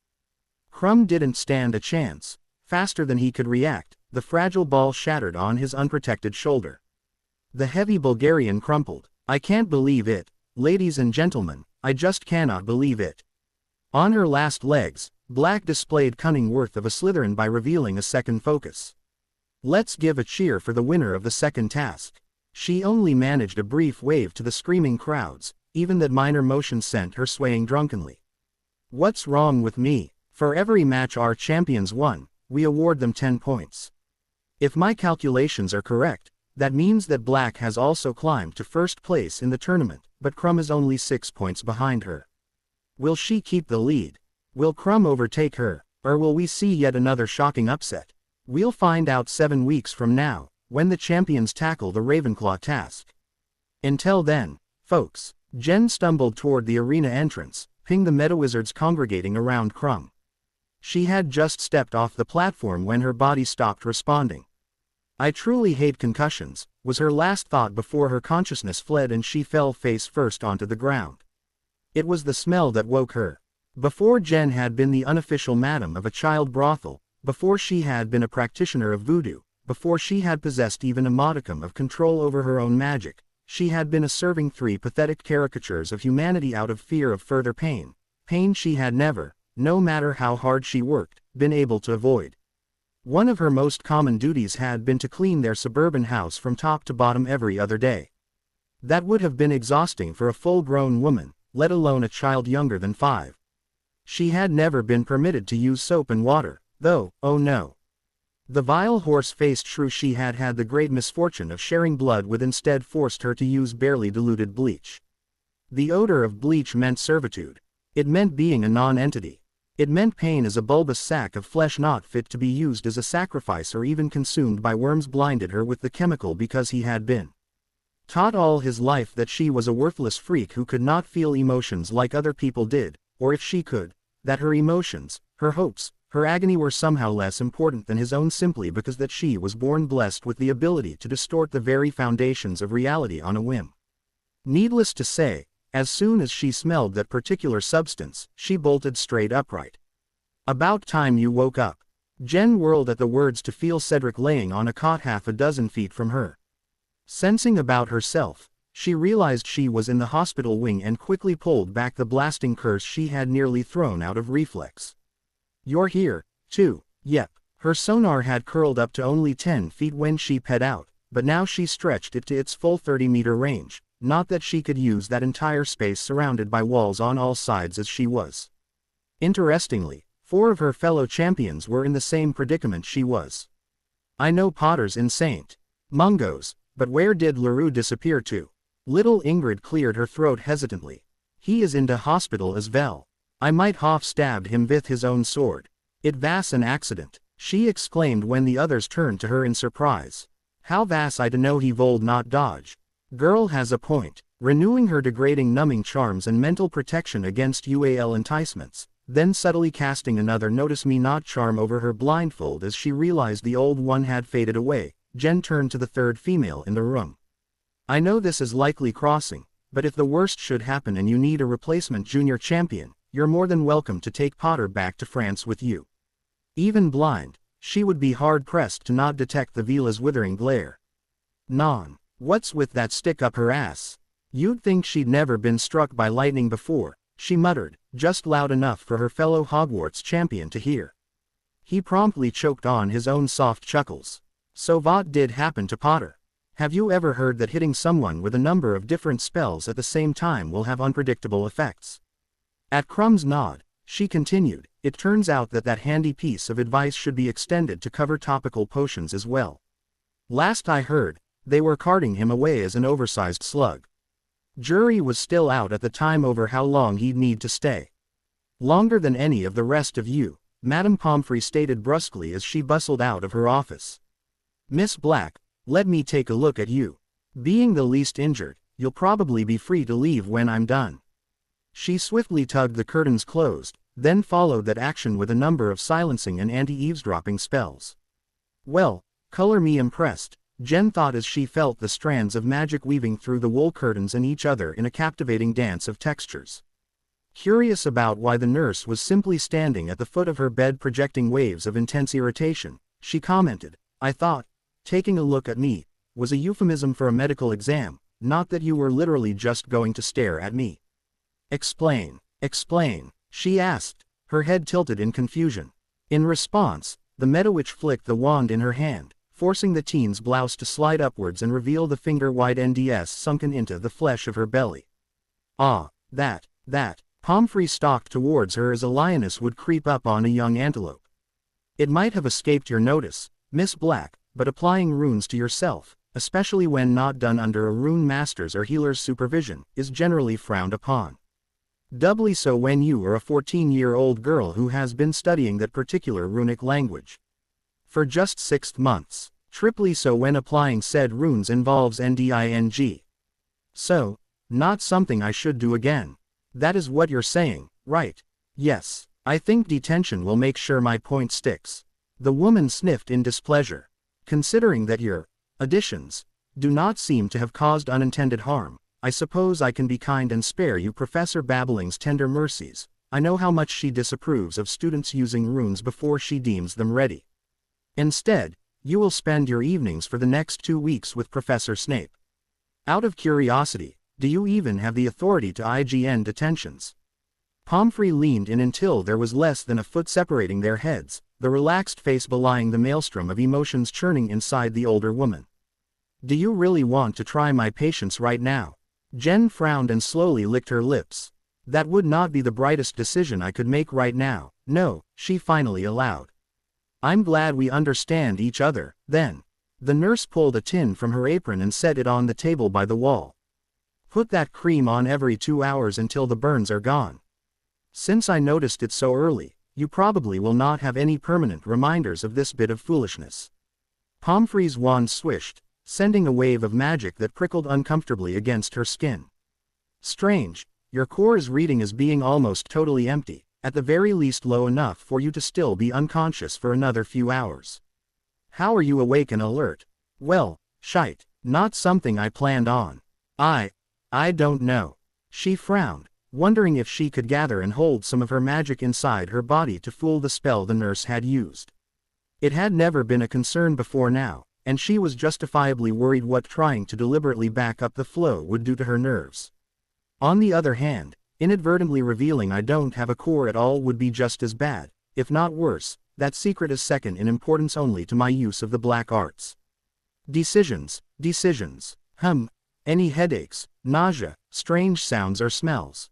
She shook her head, directing her will in preparation of modifying Pomfrey's memories. The nurse hummed to herself for a moment. I suppose you may just be able to function on an unusually low magical capacity compared to the average student. Jen unnoticeably relaxed and allowed the half-formed magic to collapse back into the ether. For the rest of the day, don't cast any spells and make sure you go to bed early. Your core should finish refilling on its own without any problems, but if you start noticing any of those signs I mentioned, I want you to come back here straight away. It's not common to any degree, but occasionally magical exhaustion can create painful or even dangerous complications. If I discover that you have again hurt yourself, I will be quite displeased. Pomfrey began unraveling the privacy charms, giving her time to pull her shirt down over the runes. Once the spells were gone, the woman opened the curtains and stormed off. Report to Professor Snape starting tonight at 7. She winced with the others when the door to the office slammed shut with a tremendous bang. I do believe she is unhappy with me. Dr. Schlemm, our school's healer, was the same way when he came to lecture us earlier, Crumb noted. So medding about not taking such foolhardy risks and how we're lucky not to be more seriously injured. I stopped listening how they drove. It is noting I have not heard many times before from de Vulture's trainers. She chuckled, pocketing the unnecessary burn cream as she stood. Retrieving her coat from where it lay on a chair at the bed's foot, she felt the many small tears the scaly material had picked up from her last duel. Great, now I have to repair all these. Do any of you know where my gloves went? Professor Dumbledore took them after he visited so he could examine them, Cedric supplied helpfully. She stilled, not liking this at all. He said he was impressed. I'm sure you'll get them back in the next few days. I hope so, she replied as the DD her jacket over her arms and made her way to the exit. It would raise questions she did not really want to answer if the headmaster found out that the gloves were merely props to hide her wandless magic, and as a rule, she did not trust anyone who had a phoenix's favor.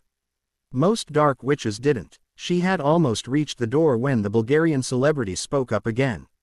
You fought well, Dama Black, he said. Very strong, very fierce. Perhaps, once we are both rested and you have your gloves back, you've old care for a rematch. A smile curled her lips as she twisted her neck so he could see the right half of her face. What I wouldn't give for the ability to wink right about now. Oh, I'm sure we'll be crossing wands again regardless of the gloves. In fact, I just about guarantee it. Maybe you'll even win next time, Pansy Man. Her hips were swaying a little more than usual as she left the hospital wing. Victor eyed the door. The intriguing, self-confident, talented, and attractive, he admitted to himself, young noblewoman had just walked through. A contemplative look on his face, he turned to his fellow male. What do you know about her? Diggory shrugged. Not much. She's a Ravenclaw, so obviously she's smart, and she's pretty crafty as well. Her family's a rich, old dark house, though no one even knew she existed until she enrolled this year. It's clear she's powerful as all get out considering she killed a bloody dragon and won the duels, but you'd probably know that better than I would since you fought her. Sociable for a claw but with a small group of close friends, mostly other girls. Strong sense of right and wrong. She took down a prefect who was bullying some younger kids the first week she was here. That's about all I can tell you, I'm afraid. I see. Danke. He glanced at the door again before asking, she is not in relationship, no? I don't think so. I wonder why. So much power in such a delicate slip of a girl. If she were Bulgarian, she would be constantly surrounded by men proposing to her, she were not already engaged or even married by now. She is, what age? 16. The Englishman shook his head vigorously. Merlin. No, she's only 14. His curious expression morphed into a heavier than normal scowl, and he did his best to ignore Eberhard sniggering beside him. Verdammt. As soon as she closed the door behind her, she slipped one hand underneath the hem of her shirt. Focusing her magic soon had the scorched skin return to its previous unblemished state, and another few seconds did the same to the rune on her left bicep. There are days I like magic, and then there are days I love it, she thought happily, dismissing the numbing charms that had kept her wounds from distracting her during the duels. Practically skipping in glee as she remembered the showing she had given earlier, falling unconscious at the end or not, the only injury she had suffered was a concussion in the very last duel, and she still won. She entered an empty room just a short distance from the hospital wing. She threw up a suite of privacy charms and examined her coat. Now, let's take care of this. The problem, of course, was the material itself. Dragons were resistant to magic, and though the skin used for her jacket had been treated to remove much of that, conventional wisdom stated that repairing it from all but minor scratches was difficult, and therefore expensive, to do. There was a reason dragonhide was considered a luxury good besides the price to obtain it. With the numerous SCS and small tears from where Crumb had clipped her with the jagged stones he kept slinging at high speeds, most people would have had to pay a good portion of its value to have it restored to its original luster. She, however, was anything but most people. She laid the duster on the lone table at the front of the room and placed both her hands on it. It's messed up, but I shouldn't need more magic just for this. On the other hand, now would be the perfect time to kick it up a notch. Very, very carefully, she nudged her connection wider. Knowing her body as well as she did allowed her to stop just before the tingles her nerves were reporting morphed into signals of pain. It was not much. While she could more than double the volume of energy she channeled for short periods without concern that her own power would immolate her, she estimated that the increase this time was only about 5%. Unlike her temporary enhancements, however, she could and would maintain this larger connection indefinitely, forcing her body to adjust to the greater current. She had been slowly boosting her channeling capacity since she sacrificed her core when she was 7, and by this date and presuming her internal measurements were correct, she had nearly tripled the magic she could handle flowing through her at any one time. Magical cores increased as well, and they did so far faster than she could safely modify her connection. 5-fold increases in core size between the ages of 11 and 20 were common. Her primary limitation, however, was not the same as her fellow witches. Her reserves were technically infinite as she drew on the constantly recycled magic of the planet. What she had to work with was the rate. There was also a benefit that offset the slower increases she had to undergo. A core grew quickly before a mage reached 17, then slowed dramatically until it attained its final size. She, on the other hand, would be gaining strength for the rest of her life. Considering that casting magic and wielding voodoo both dramatically slowed the aging process and she did not meet an unnatural end, that was a long, long time off. She reveled in the additional power coursing its way along her nerves. It had been 6 months since the last time she altered her connection like this, which had been only a week before her fateful meeting with Sirius. Normally she waited 4 or 5 months between sessions, but she had simply had so many things going on with acclimating to her new life that she forgot. Aware that her body would never acclimate if she just sat there twiddling her thumbs, she turned her attention to the task at hand. Using the additional magic she drew on had turned out to be the best way to adjust to it. Though they were very different things, Jen decided to try a strategy similar to the one she had used when she had healed Eberhardt's spine to repair her coat. Magic rushed through her hands in a continuous current, filling the scales with energy. As I thought, the hide is like nerves in that magic races through it but can still only go so fast. So, if I add magic to it faster than it can drain, it will become saturated and won't be able to fight back when I actually perform the repairs. She grinned in self-satisfaction. The number of people worldwide who could do this solo was incredibly low, and other than herself and Dumbledore, she didn't think there was anyone else in all of Britain at that level. It took several minutes, each one punctuated by cursing at how slippery the scales were, but soon the coat could hold no more of her power. With a thought, yet more energy flowed over it and concentrated around the Asians and punctures. Seconds ped before the material was as pristine as it had been on Christmas morning. Picking it up, she was displeased to find that it was also stiff, like it was fresh off the dragon rather than out of the box. What a drag, she grumbled mentally. Sliding her arms through the unyielding sleeves, she resigned herself to breaking the coat in, regardless of how long that would undoubtedly take. The instant it was all the way on, though, the hide began relaxing around her. Now that I did not expect. Carefully feeling it with her sonar revealed that while the magic she had pushed into it had already flowed away, there was still a faint echo lingering inside that was straining against the leather and making it pliable once again. Surprise, surprise. I have never spent much time around materials from magical creatures. Could it be that they develop a memory of sorts for the magical signature of the person who uses them, or at least who works with them? If so, and I periodically run magic through it, I could possibly make myself familiar enough to easily affect it while others cannot. That might even cause the rune on it to work better since the hide will not fight so hard against the magic strengthening it. Grinning at the possible implications of her discovery, she walked through the deserted hallways, her duster softening further and further as the minutes ticked by. I have no clue what the time is, but I'm hungry. If I'm lucky, it's about time for dinner, but if not, I can always track down the kitchens. It will just be a matter of locating the strongest remnants of house elf magic aside from the Great Hall and the dormitories. Thankfully, she did not have to resort to stalking through the corridors on her hunt for elves. Entering the Great Hall, she immediately located her friends gathered at the near end of the Hufflepuff table, each manifesting an aura of worry and mild sorrow. She dropped next to Justin, who started in shock.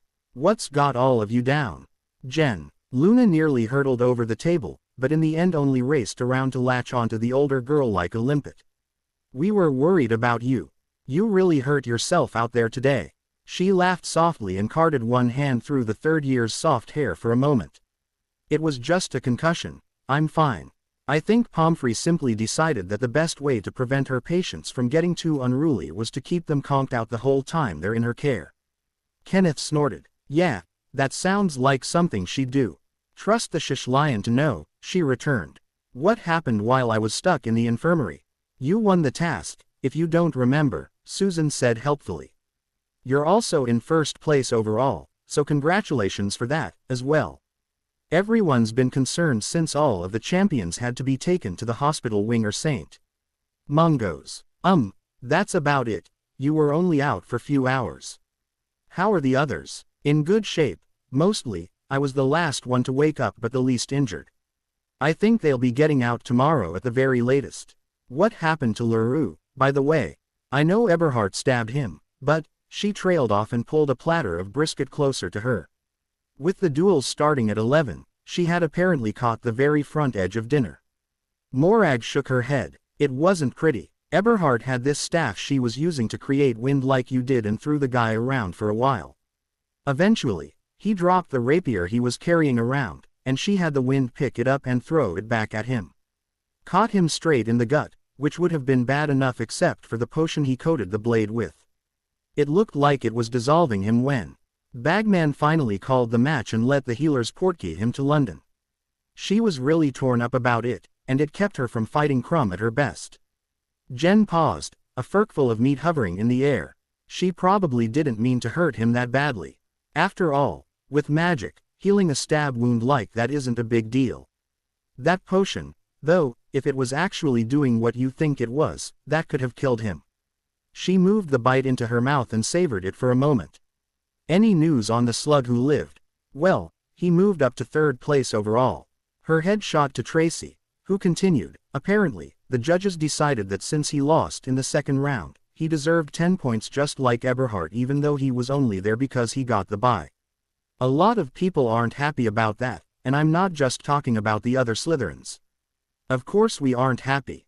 Not only did he cheat to get into the tournament to begin with, now he's getting points even though he didn't do anything," Susan complained. "It's not fair, and the fact that the judges doing so pushed Diggory down to fourth has nothing to do with it, I'm sure," Tracy retorted with a smirk. "Maybe a little." The Hufflepuff blushed as the rest of the group laughed.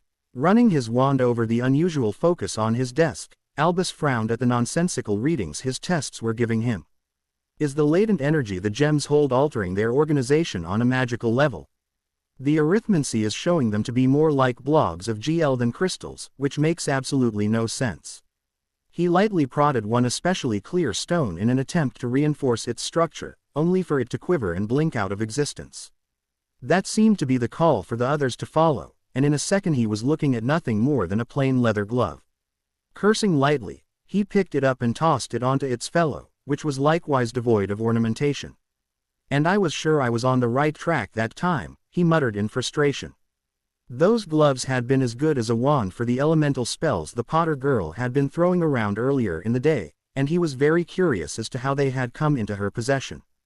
He was by no means an expert on alternate foci, but something that allowed that much control over an entire NCH of magic should have been fairly well known, yet these were new. Such a loss. Had I been able to discern their mysteries and adapt whatever process those gems had undergone to another set of spells, they could have made an excellent tool for the greater good. It is not as if I can simply ask the girl where she got them. If she knew she had outsmarted me with something this minor, what would stop her from attempting less innocent actions? Sighing, he leaning back into his chair. Has Alistair's paranoia rubbed off on me? Am I seeing enemies where there are none? He picked up a drop from the crystal dish on his desk and popped it into his mouth, enjoying the sweet tang. No, while I may be paranoid when it comes to her, it is far better to be cautious than to let her run around unhindered. The prophecy was clear about her, knowing only hate and cruelty. If she was that evil as a babe, how much more must she be as a teenager? Taken in by a dark family, sorted into Ravenclaw so she might ferret out further knowledge of forbidden magics, killing without a shred of remorse, and now using an unknown focus to defeat a witch and a wizard 3 years her senior. If she is capable of this now, what will she be like once she reaches her majority and her core's full growth? I had hopes that she would seek the path of light once she was among other children, but it seems they were all for naught. If something does not happen soon, she might even drag the students she has ensnared into darkness with her.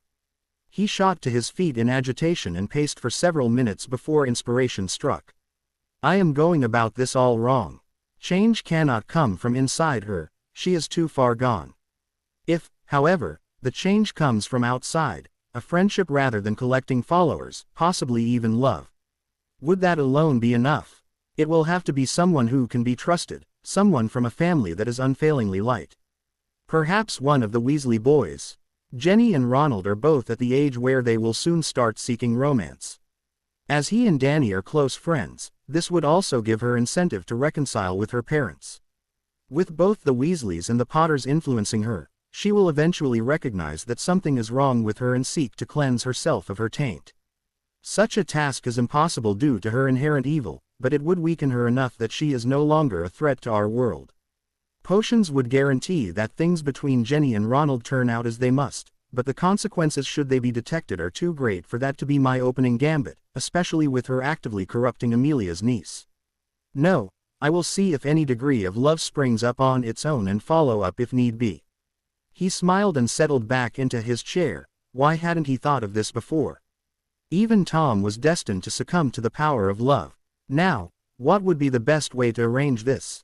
Severus opened the door to his seal room at precisely 7 o'clock, pleased to find the girl waiting outside quietly. Get in, he said with a mild snarl. Once the door was closed again, he pointed unnecessarily to the table absolutely covered in bright red desert snails. Since you were in need of burn cream after your little misadventure, it seems only proper that you should have a first-hand experience with every step in its production, starting with rendering the ingredients. These snails, which you will later pulp to form the juice needed for creating the base of the potion, lose nearly all their potency if magic is used to extract them from their shells. Therefore, you will need to remove them by hand, taking great care not to rip them apart and leave half of their bodies inside the shell. I assure you, this is exceedingly easy to do if you do not pay close attention. Once you have put all those in the bucket on the floor, you can start on the next batch. There are 5 in total, which should keep you quite busy tonight. He sat at his desk marking essays while Miss Black worked diligently in silence, not once complaining like many of her contemporaries would have done in her place. An hour and 2 sets of snails later, he ordered, "Tell me in a single sentence why you are serving these detentions in the first place." "I broke a school rule and ped out before I could get rid of the evidence, Professor." He smirked against his will at that response. Did the ravens know they had AS in their nest? An acceptable answer. Continue. Those creatures will not shuck themselves. Sundays were normally lazy days at Hogwarts, but one girl in Ravenclaw Tower was seemingly unaware of that as she ran her hands over a smooth golden egg a third the size of her own torso. Jen was quite frustrated at this point. Try as she might, she could not figure out the secret to getting into the egg. There were no latches or keyholes, no seams from welding or sticking charms to hold two halves together. She had even tried to cut it to get at the contents, but to no avail. The blasted thing just sat there, taunting her with its refusal to reveal its secrets. With an angry growl, she picked the egg up and threw it at her dormitory wall before flopping down on the floor. She had enjoyed slacking off for the near 2 months between the Gryffindor and Slytherin tasks, but now that was coming back to bite her in the ass. It would be terrible for a Ravenclaw to fail at the task inspired by her own house. Of course, it's not like the others are having an easy time of this, either, she consoled herself. I'm not an idiot, far from it. If I can't figure it out, then they won't be able to, either. She mentally slapped herself. No, I can't let myself go down that trail of thought. The last task was a bloody wandless duel, and yet I nearly lost the damn thing due purely to my own arrogance. I'm not going to put myself at a disadvantage here by umming that I'm the smartest of the 7 champions. Even if I am, there is no telling what the others have learned that I have not. For all I know, the older champions have a spell in their repertoire that makes this egg a minor hurdle. The only one I'm guaranteed to have an advantage over is Potter, and let's be honest, that's not saying much. What if I'm looking at this all wrong? Bagman said what I need for the task is inside the egg, but what if he was speaking metaphorically? It was resistant to damage, but I detected no charms activating to protect it. That means the magic is integrated into the metal, which is a key quality of either goblin or dwarven origin. The former are bankers but used to be warriors. The latter are the world's best mechanical engineers. Buildings, toys, bridges, aqueducts, what have you. Both of them live underground, though, could the task take place inside a tunnel system? The egg is made of solid gold, so maybe a race for treasure. She summoned the baffling object back to her hand, curious if there was anything else she could glean from it. There was, but it wasn't what she expected. The egg's impact with the wall had forced a small section to slide almost a centimeter from its original position, a flat crescent now present at the edge. Or maybe I'm overthinking the whole problem. Groaning, she banged her forehead against the cold metal for a few seconds. Stupid. So the damn thing's nothing more than an obscenely expensive puzzle box. Okay, this I can handle. Puzzle boxes were something she was quite familiar with. When she first started at Candyland, a friendly 10-year-old boy named Anthony Merchant had taken her under his wings to explain how things worked in their little corner of Averyporth. He had been a prodigy when it came to working with his hands, crafting small toys for the youngest children or the new arrivals, be they wooden puppets or plush animals. What he really loved, however, were puzzles of all shapes and forms.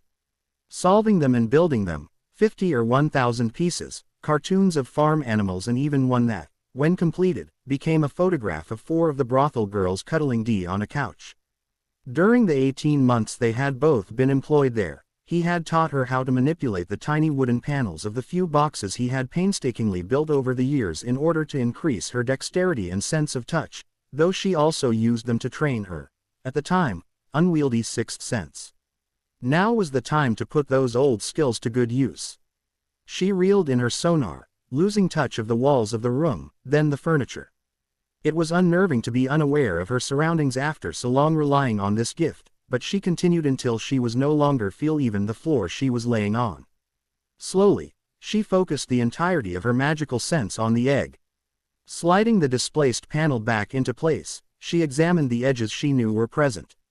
There, good grief, no wonder I couldn't find anything, that crack is thinner than one of my hairs. Now, if this is a puzzle box, where are the other panels? Starting at the narrow end, she slowly moved down what she had thought was a smooth surface, astounded at the number of intersecting lines she could now detect. Whoever made this egg followed the same strategy muggles do. Moving this piece, she slid the panel as far as it could go, then searched again. In a matter of seconds, she located an edge that had nearly tripled in width, though the original size meant the distance the segment had moved was otherwise imperceptible. We'll loosen the next in the sequence. She had to rotate this one, and after it was in place, she repeated the process. A minute and 6 steps later, she unscrewed the bottom panel that made up the wide end of the egg and heard a small roll of parchment hit the floor. With her sonar still centered on the hollow hunk of precious metal, she was reduced to fumbling with her hands in the general area where the clue, for what else could it be, had stopped. She finally found and unrolled it, then with a finger spread her magic over the newly revealed sheet. There was no writing on it, which did little to improve her temper. Fine, then, there's more than one way to skin an easel. She summoned her scrying mirror from where she had left it in her writing desk, her reliance on what was essentially a long-range form of touch having granted her an extremely precise memory for objects and their relative positions. Catching the mirror and placing it on the floor next to her, her hand moved around its gly face. There were two possible means a person could use to scry. The one Jen preferred was the more advanced version and consisted of sending her 5 physical senses to another location via a mental projection. This allowed her to observe the area of interest as if she were actually there, but in return it eliminated all awareness of what was occurring around her body and also took away her ability to move. This time, however, she chose to use the basic method. The swirl of color in her otherwise dark world cleared, leaving her a foot-wide circle of vision. Controlled by her will, the image the screen showed shifted from its default placement directly above her and zoomed in on the square of parchment she held in the hand, not feeding magic to the mirror. Presented to her was an extremely simplistic collection of intersecting lines, though not even an infant would have trouble navigating it. What it represented was clear. A maze, she said in disbelief. That's the clue hidden in the egg. I'm supposed to create a strategy based on this. What a waste of time. Tearing her hand away from the mirror and abruptly ending her scrying session, she balled the parchment up and threw it to the other side of her room. She returned her attention to her new keepsake. Well, at least I got something out of the deal. She picked up the pieces of the egg and began fitting them together again. When the last panel was back in place, the entire thing let out a sound midway between a click and a thunk. What in the world? Glad that she had not expanded her sonar from its narrow focus, she examined the object anew. The starting panel had moved closer to the rest of the egg, and she tested it only to find that its slide was much more difficult to initiate. I can reopen it in the previous configuration, but perhaps I'm not supposed to. Running her hands randomly over the shell, she nudged the top slightly off-center. Okay, a multimodal puzzle box is much more appropriate for the Ravenclaw task. An hour passed before Jen quit manipulating the panels of the egg. In that time, she had collected many more hints. And there's move 100, she thought, returning the clue dispenser to its original shape. She flared her sonar and rocked back as the various items in the room suddenly reappeared in her awareness. Having placed her hand once again on the scrying mirror earlier to identify the clues as they emerged, she looked through it to review the 3 groups she had created. The setting division was first, consisting of the childish maze, a square divided into thirds, each filled by clouds, flowers, and what she presumed to be waves, a moving photograph of a lake, possibly the one on the castle grounds, and another photo, this time of the empty stands in the arena. Other than the segmented square, they were all fairly self-explanatory. Next came dangers. A third photograph of a bonfire was joined by artistic impressions of some ring beast, a large rock falling through the air, boughs firing without anyone behind them, and a humanoid figure chained to a thick vertical post. Perhaps a troll or a giant, she wondered as she examined it again. To one side, midway between this set and the third was a slip that read only, FEAR. She was unsure exactly what this meant, but it certainly sounded like a threat. The last group was unknown. A final wizarding photograph showing students as they milled in front of the House Howardles, a picture of a comp, and a diagram she could not for the life of her interpret. It had another square, but this time there was a single figure inside that had slumped against the borders. An arrow pointed from that figure to a second within a house-like drawing. Perhaps that is meant to be a medic tent like the one set up during the first task. I can't tell. There simply isn't enough information. She traced the lines on the clues with magic so that she could distinguish the images without scrying again before dismissing the ring of vision and floating the mirror back to her desk. 13 clues, though I'm sure others are held inside more difficult settings of the egg. Now the question becomes, what the hell do they mean? She summoned her pocket watch and flipped it open to feel the hands. Almost 10. Padma, Morag, and Luna should be up by now. Maybe they'll be able to help me out. If not, We can check to see if there has been a similar task before. Only one way to know for certain. To the leery. Well, shite. I'm doubly glad I erased his memory now. Jen pulled her hand from the book she had been perusing with a small groan. After spending several weeks debating all the different possible meanings of the clues inside her golden egg and coming up with not a single definitive theory, the small flock of Ravenclaw girls, aided and abetted on occasion by the other members of her court, as a few had taken to calling them when they thought she was out of earshot, had finally capitulated and moved on to other topics. As it was only the middle of February, there was still almost a month for inspiration to strike. Cedric had confided that he, too, was having issues interpreting the half-dozen hints he had coaxed from the puzzle, which lifted her spirits slightly. So, now that her research time was empty, she had taken to combing the Leary's stacks to answer a question that had been niggling her since the Yule Ball. When she had confronted Zabini about his dining habits, and essentially bullied him into vowing not to prey on other students, he had called her a cautionatrice.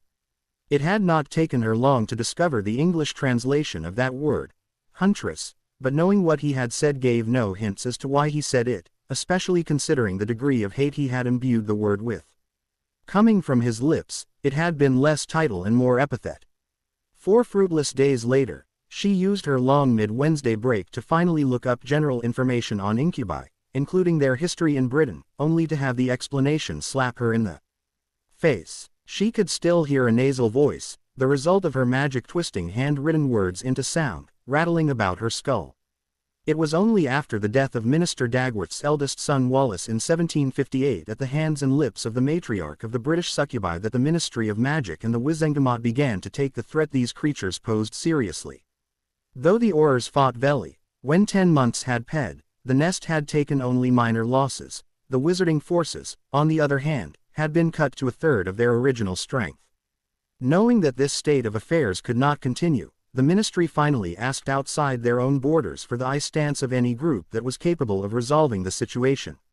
This aid came in the form of the Order of Hunters, an organization of predominantly Prussian witches and wizards who had spent centuries honing their tactics and repertoire for achieving their ultimate goal, the extermination of succubi wherever they might be found. This wealth of experience now on the side of British wizards, the tables were turned. Within just over 2 years of their arrival, the nest had suffered 90% losses and a member fled to Florence, where the greatest stronghold of their kind was and still is located.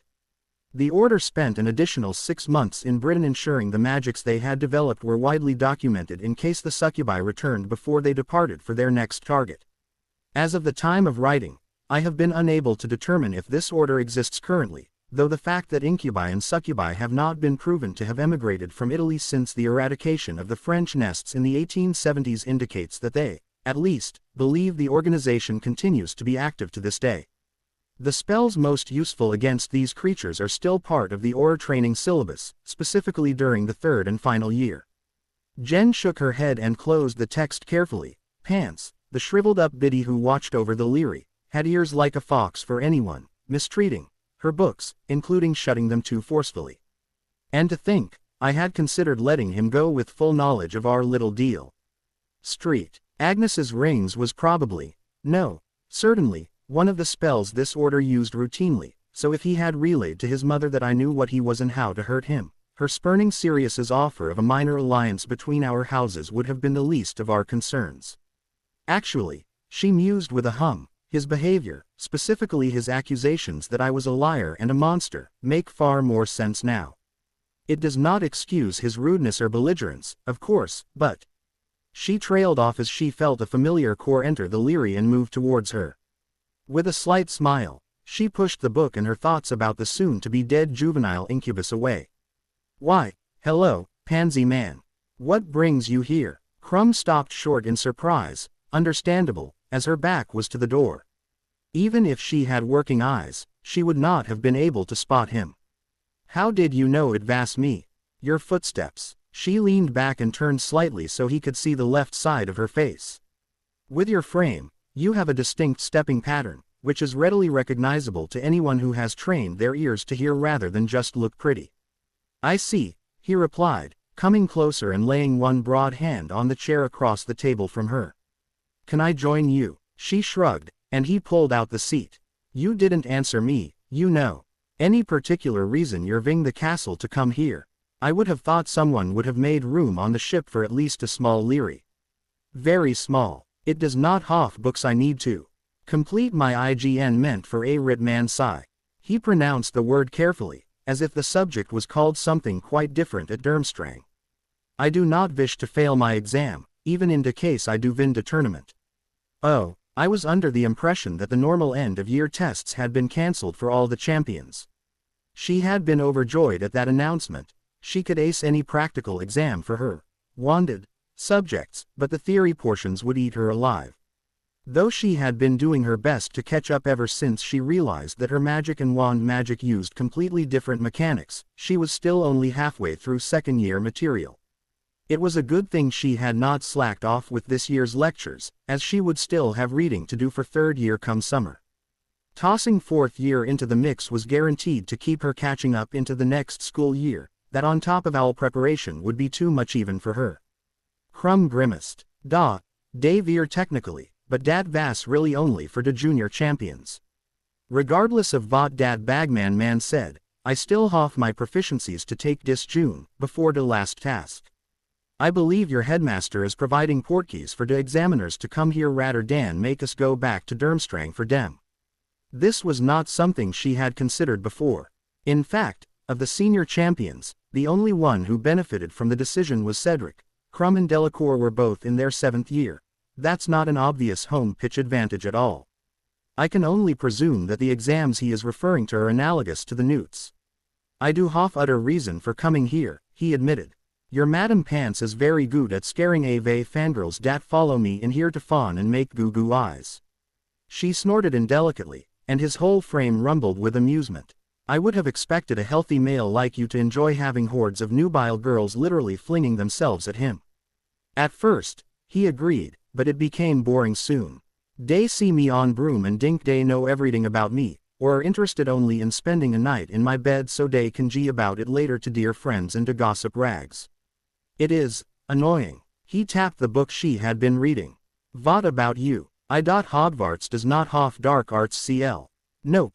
Just curious about incubi. We can't all go to a school where the dark arts are one of the major subjects. Many badgers and lions, even a few ravens, had refused to interact with their Durmstrang guests for that reason alone, afraid of contamination or corruption or some such nonsense. She, on the other hand, well, if anyone lived in a GL house, it would be her. I do not know where that rumor started, he huffed, crossing his arms over his wide. They do not have mandatory dark arts CL, they have a first row 5th year dueling CL.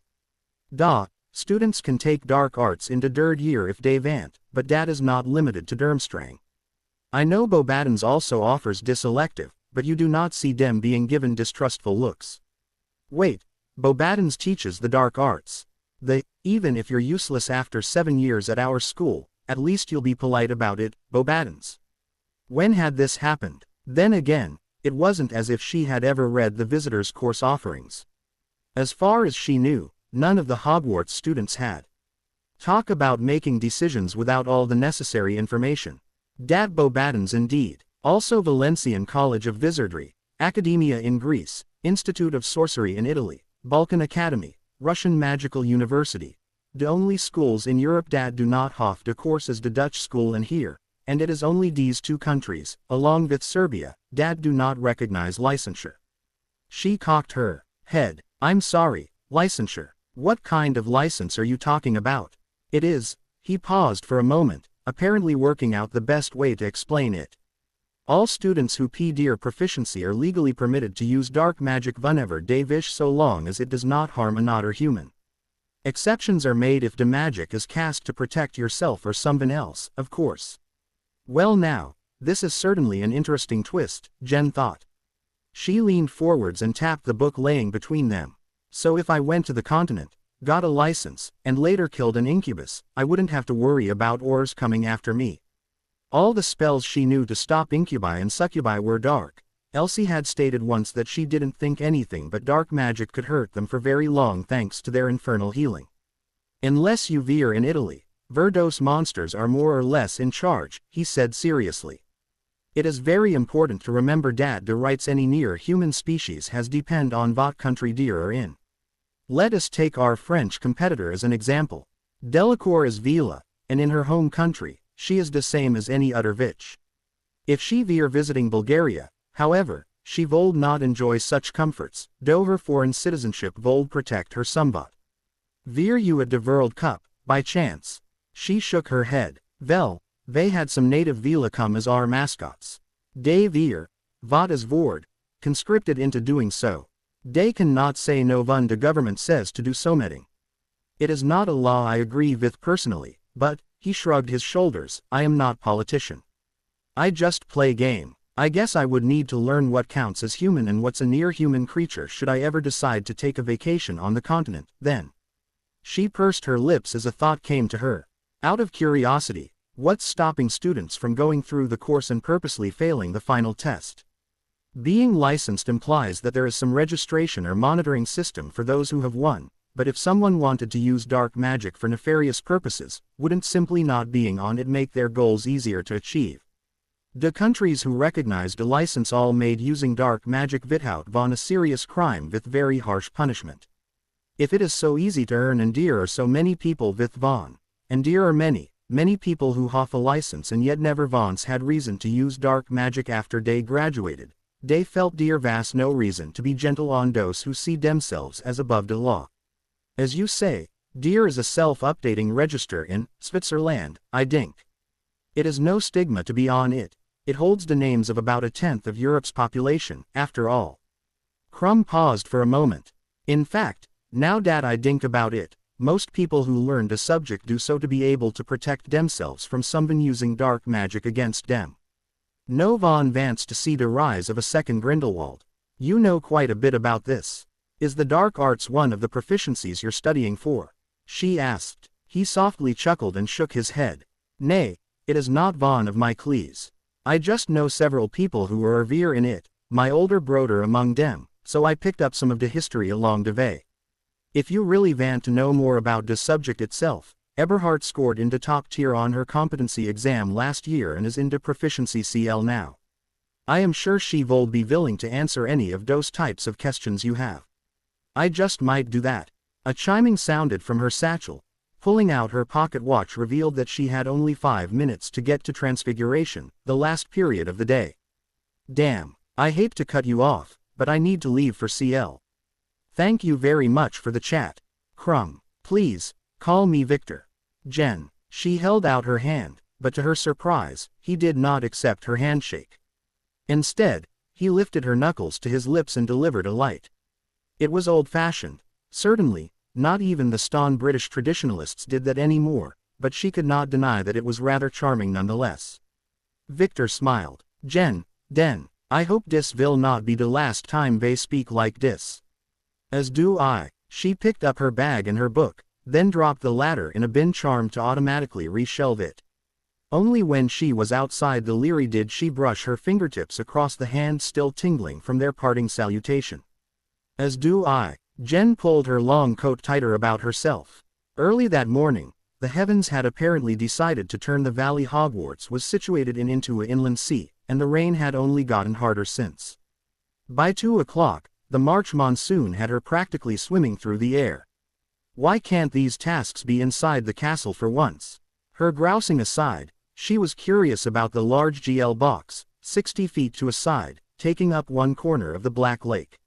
She had no better idea what this Ravenclaw task would involve now than she had 3 weeks previous. All right, let's get started, Bagman cried.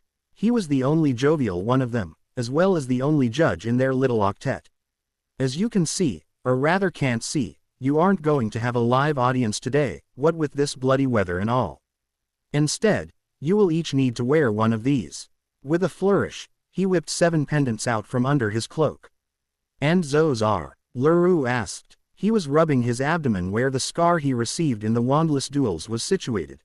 According to the rumor mill, the poison he had used to coat his blade was far more dangerous than anyone had expected for such a friendly competition as this one. The French junior had spent 2 weeks in St.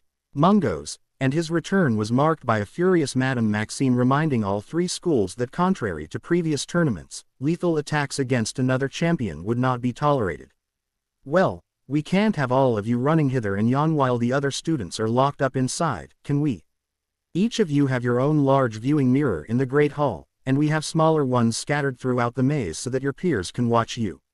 These necklaces will keep track of where you are so your fans can see and hear you while you're inside. Originally, we were just going to use them to monitor your progress, but some quick charm work from your headmasters and headmistress earlier today provided us with a better solution. Well, put them on already. Once all the champions were wearing their trackers, he guided them to the structure that Jen presumed was the maze he and the clues had referenced. Did any of you notice that someone close to you was missing at lunch?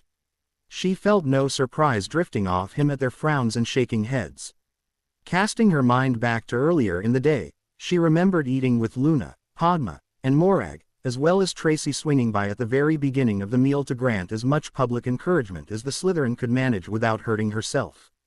She had also felt Susan and Justin safely seated at the Hufflepuff table.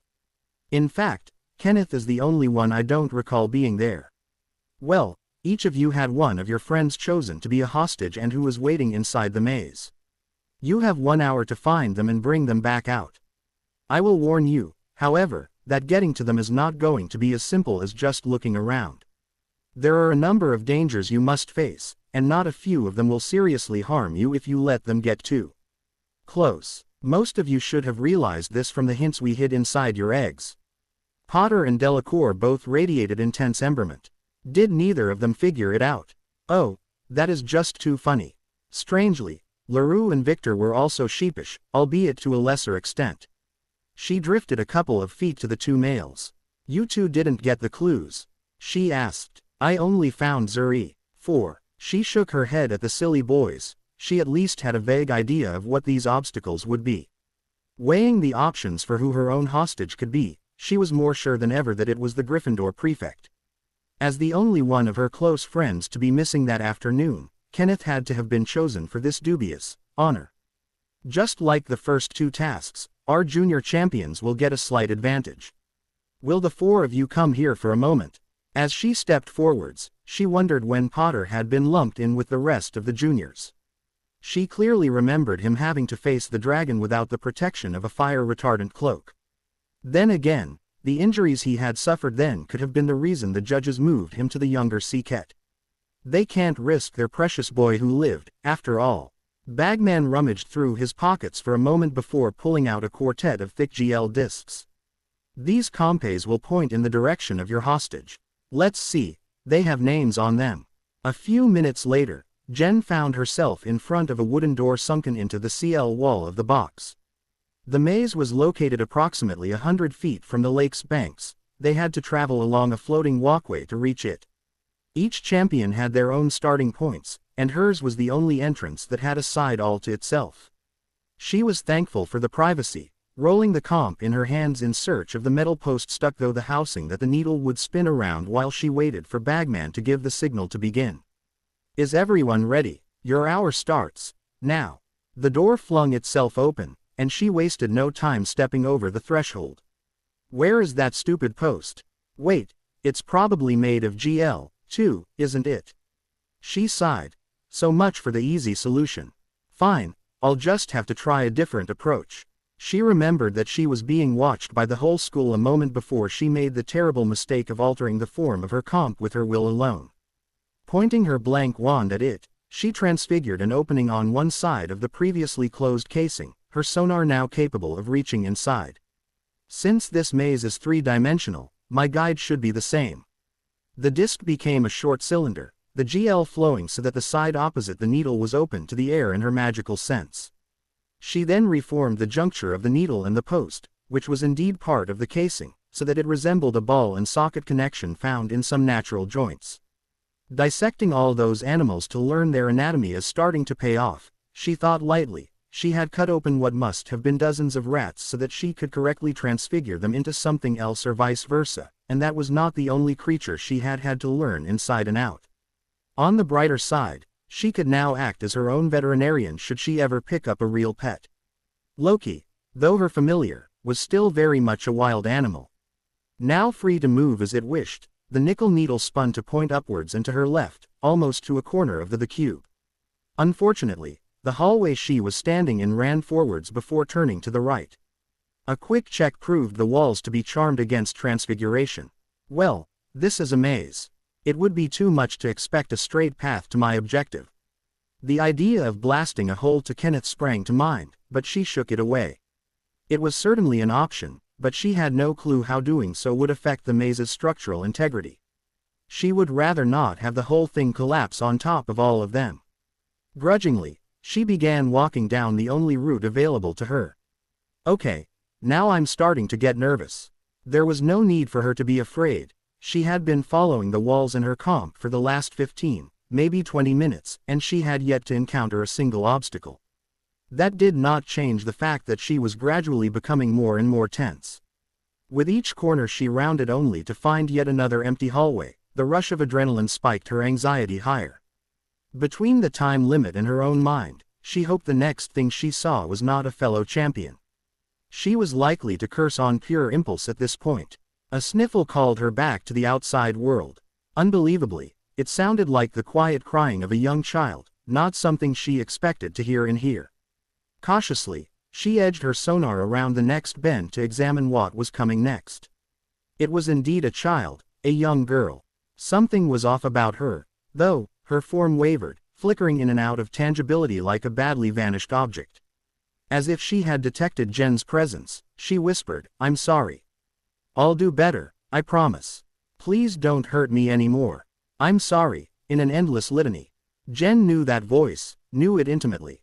How could she not? Her fingernails dug into her palms from her clenched fist, and all her tension burst into flaming rage. She stomped around the corner, her teeth grinding as she strode unerringly to the small figure. As soon as she was in range, she hopped forwards a step and let fly from her right leg the strongest kick she could manage. Her foot caught the girl's chin, flinging her into the far wall as if the little body weighed nothing more than a few ounces. "Blasted bloody buggering boggart," Jen snarled. Reacting to her temper, the wall behind the shapeshifter exploded into sharp shards of GL, shredding the partially corporeal figure into ribbons. Its shell destroyed, the boggart collapsed into its true shape. Though invisible to the eyes, she felt the floating streak of slime flow away as fast as it could manage. She took several deep breaths to calm her storming emotions. Elsie had put her up against a boggart once, just so they would know what her greatest fear was. Most people were frightened of an object or a creature in the outside world, and in these cases, the creature's primary defensive strategy of changing into that form worked wonders. There were some, however, who were not afraid of something outside themselves, but inside. Jen was one of these. Her fear was simple. She feared being helpless. She feared being completely reliant on any other person to provide for and protect her. She feared having no way of determining her own life, her continued life instead existing solely at the sufferance of another person's mercy. She feared being weak. She wrapped her arms around herself, her frame shaking slightly. The boggart had taken her own form, back when she was of the Dursley family. That tiny, sniveling, pathetic girl was long dead, but her ghost still haunted Jen on rare occasions, particularly during the 3 or 4 days of the year when her annual lethargy left her barely able to force herself out of bed.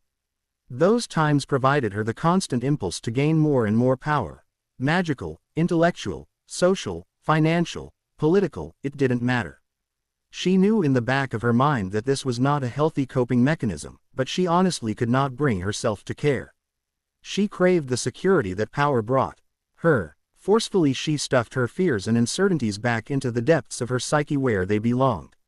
You were a strong witch, the heiress to a rich and influential ancient house. You were not getting thrown into a cupboard or being tossed out on a street corner or having a bunch of druggies. You are, however, wasting time. Get Kenneth and get the hell out of here. Straightening, she continued down the hallway ahead of her. The boggart was the first and worst obstacle she had to face. The flame-freezing charm prevented a corridor of fire from burning her, and an immobilizing jinx stopped a volley of short arrows meant to turn her into a pincushion before they could fully exit the holes that had been so carefully charmed unnoticeable. A twisting stairway took her to a higher level, where a hastily cast omnidirectional banishing charm kept a flock of winged daggers from perforating her as she crossed a narrow catwalk positioned over a pit filled with stone spikes. Finally, she threw herself through a small doorway into a room containing another person, one unconscious and chained to a thick wooden pole. Jen tilted her head in confusion and felt the needle of the comp again. Sure enough, it still pointed at the inert hostage. Frowning, she walked around the room, double-checking that she was in the right place and that her path did not lay behind the captive. Bugger me on Legba's crutch, whose ass do I need to break my foot off in for this cock-up? Jen tilted her head in confusion and felt the needle of the comp again. Sure enough, it still pointed at the inert hostage. Frowning, she walked around the room, double-checking that she was in the right place and that her path did not lay behind the captive. Bugger me on Legba's crutch, whose ass do I need to break my foot off in for this cock-up? Why did I get handed Potter's comp? Can Bagman not read or something? She growled, rolling the dysfunctional device between her palms. The magical core in the room with her did not belong to her friend. Irritated at the situation, the stupidity of the tournament organizers, and her self-imposed restriction to avoid showcasing her wandless abilities, she pointed her wand in the general direction of the comp.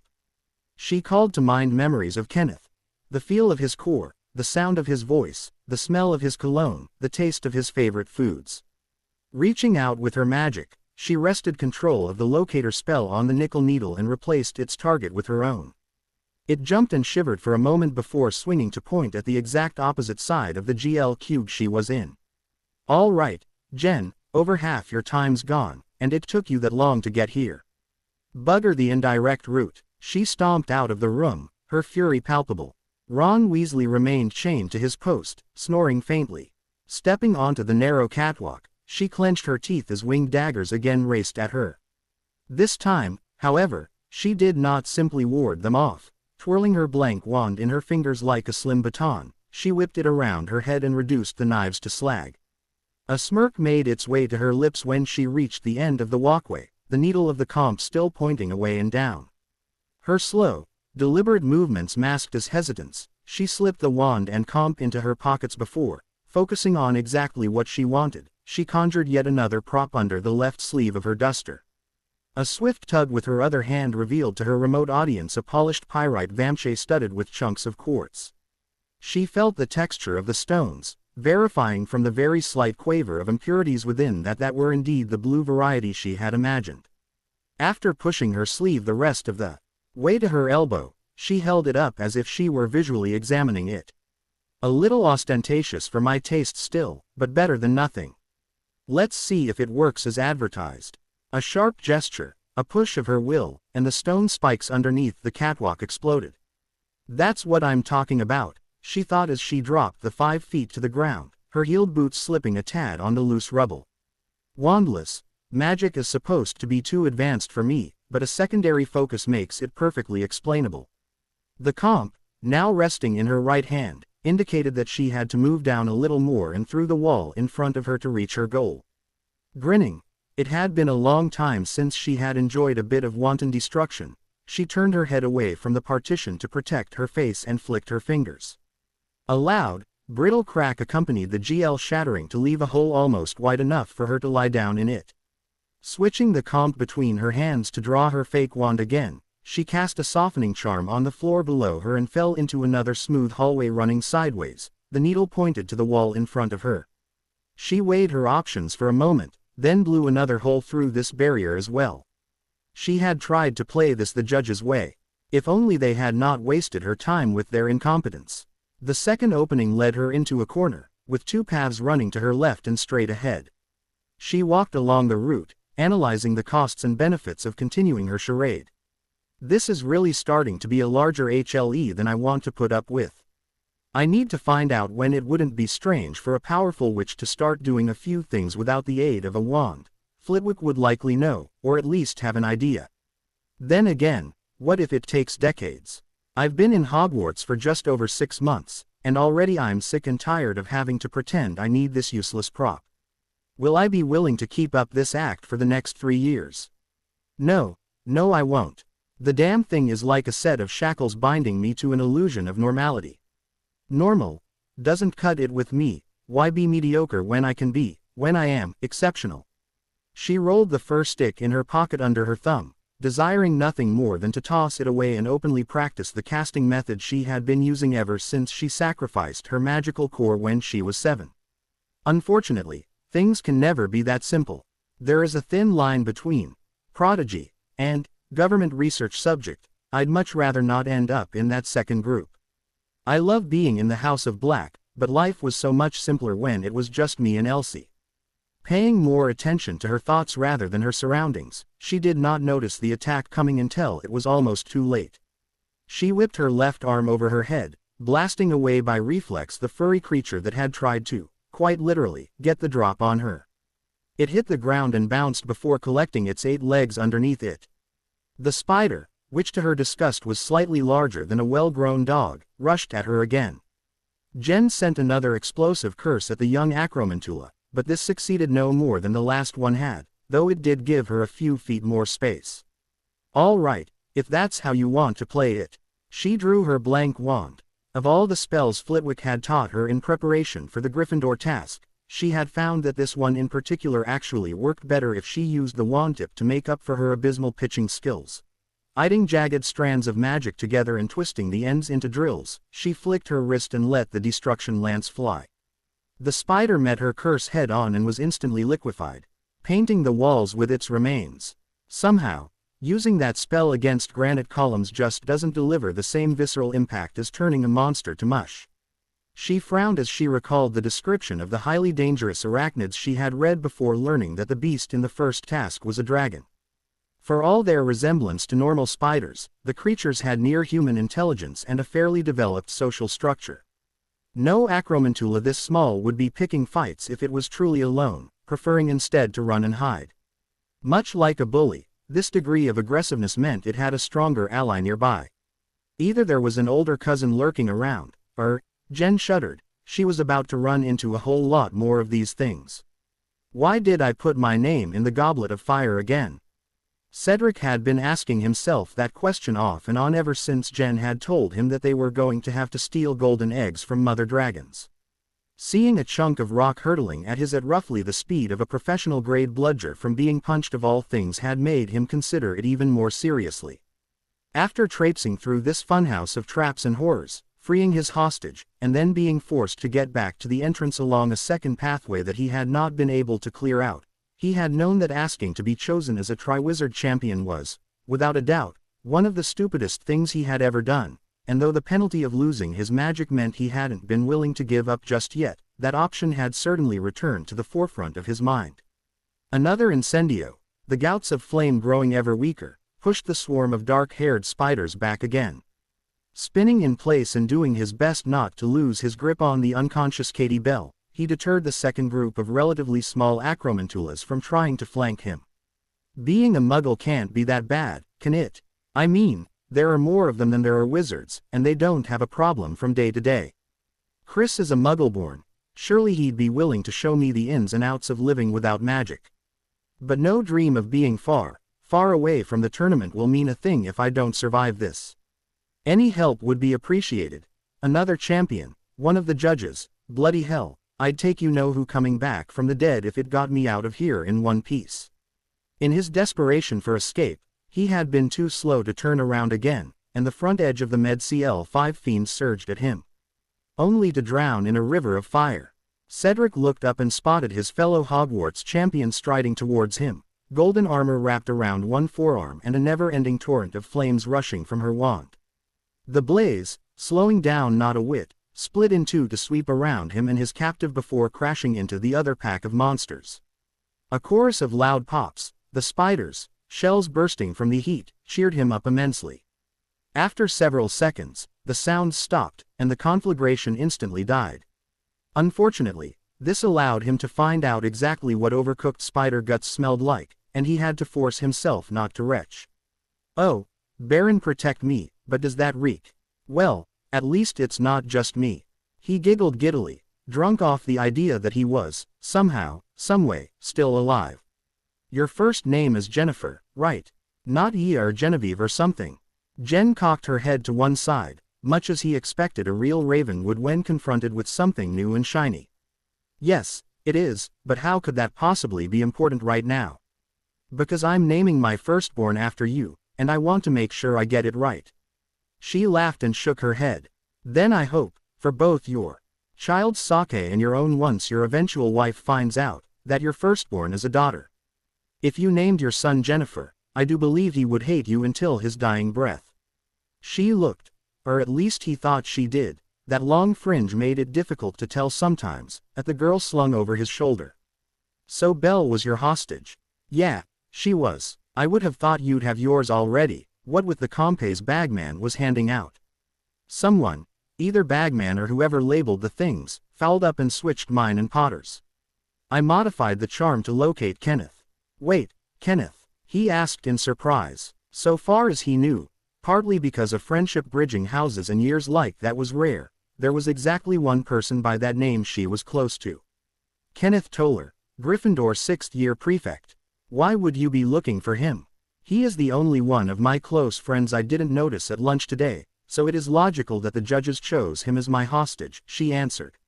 You didn't see him because all the prefects were having a meeting at the time. The head boy kicked me out right from the beginning because it dealt with the tournament, probably about keeping all the other students under control while they watched us, but I know I spotted him there.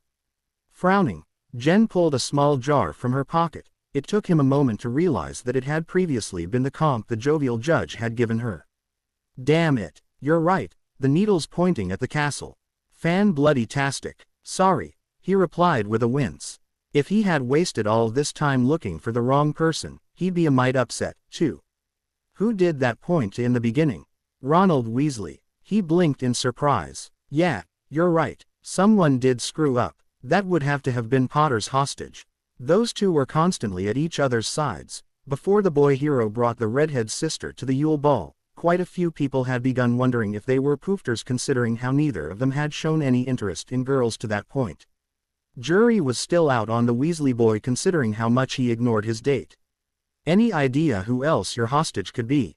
A sigh accompanied her dropping the altered comp back into the pocket of her white coat. Not a clue, and even if I did, I don't think I have enough time to find him or her, anyway. Bugger. And I was in first place before today, too. She clutched her head and rubbed her temples with the heels of her hands. You may not want to, but, he began tentatively. She cocked her head again, so he continued, you're more than welcome to walk with me to get back to the entrance. Mine, at least. I saw Eberhard a few minutes after we started, so maybe we'll come across Potter and you two can tell each other where your hostages are. It's worth a shot. Not to mention, you'll have another wand by your side in case you get mobbed by freakish spiders again, she dryly added. Cedric was sure his cheeks were going to burn off from the blush at being caught. May as well. It's not like running around like a doxy with its head cut off will do me any good. Why did I agree to this again? Less screaming, more casting. Jen growled and launched yet another explosive curse from her left hand, following it with a flurry of conjured titanium daggers. The trio of transfigured wolves racing towards her went down, crumbling into dirt as the spell ended. If I find out McGonagall had anything to do with making these things, she growled in her mind as she flicked her wand behind her and bifurcated a canine attempting to catch her off guard, I'm going to shove them so far up her ass that her animagus form will bark. Cedric's route was far more dangerous than hers had ever dreamt of being. Acromantulas, illusions, hallways set to flatten anyone who stepped foot inside, and now these attack dogs. What was even worse was that when she made a comment about it, he told her that having her along made this easy compared to the way he had gone to reach Belle in the first place. A third fighter would have taken even more of the burden off, but no matter what the two of them had tried, the comatose girl remained insensate. One final pair of curses from both her hands eliminated the last of the wolves. Thank the Baron that's over with, she sighed with relish. A run of her wand tip over the worst of her wounds disguised the lacerations, regeneration. What's next? Looks like another enter. A hook stuck itself through her navel and yanked. The scene her sonar presented shattered, leaving her with only the sound of rushing wind.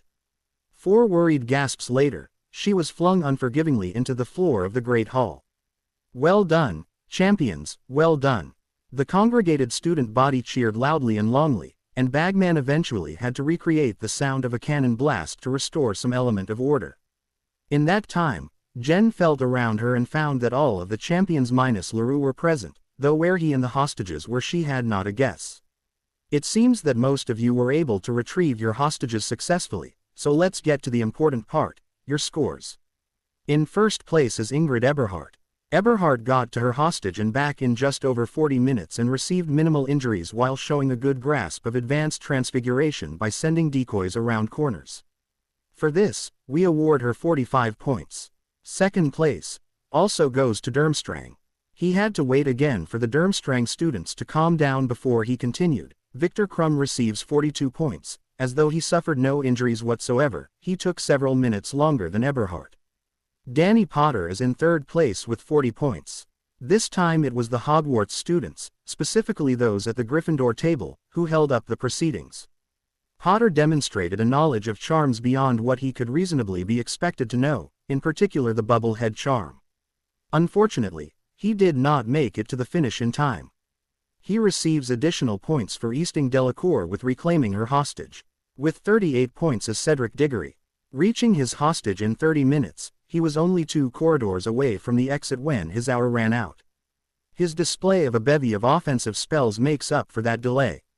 In fifth place is Fleur Delacour, who receives 30 points. She reached her hostage, but only after being saved by Potter.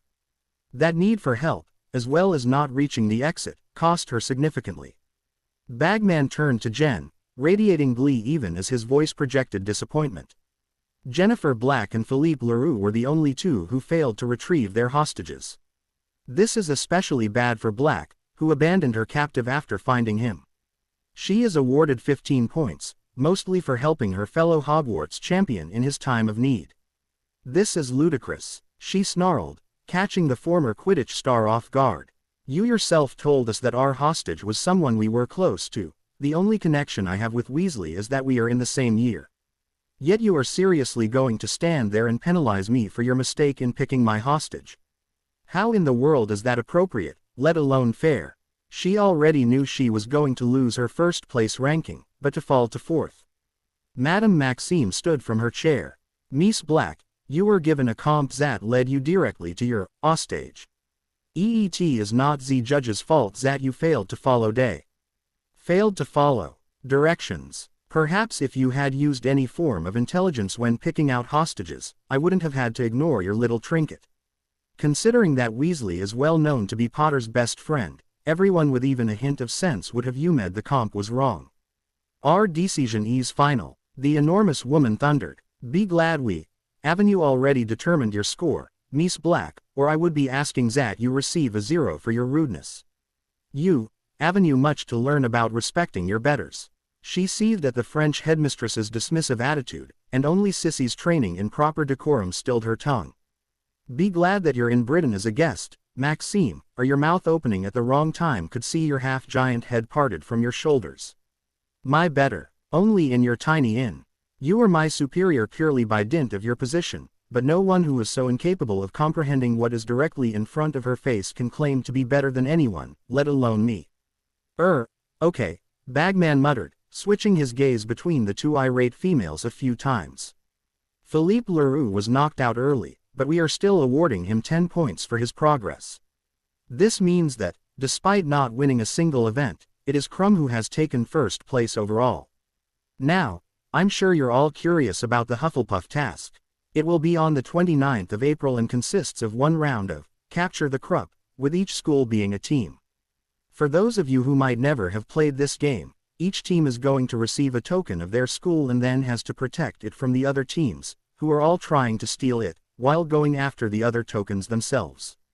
The game ends when one team has all the tokens, even if a member of the other team is still conscious. Just as with the duels, potentially lethal attacks will be severely frowned upon. Everyone present knew that he was referring specifically to Leroux. Oh, thank you, Bagman, Jen thought, a wicked grin making its way onto her face even as rage continued to roil in her belly.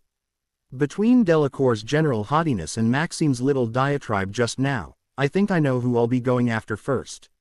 There's a lot that can be done that isn't considered potentially lethal. All right, I think that's everything. Champions, leave your pendants in the basket in front of the staff table. Everyone else, Please clear the room so we can take the mirrors down before the house elves get mad at us for delaying dinner. Still fuming, she ripped the necklace, which she supposed was the portkey that had returned them to the Great Hall, from her neck and threw it into its receptacle. She was about to storm off when one of the last people she wanted to talk to right now approached.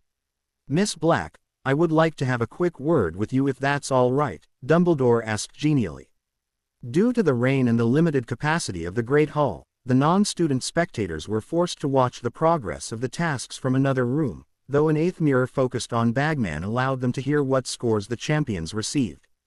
As well as Jen's little blow-up, Sissy thought with exasperation tinged by not a little sympathy.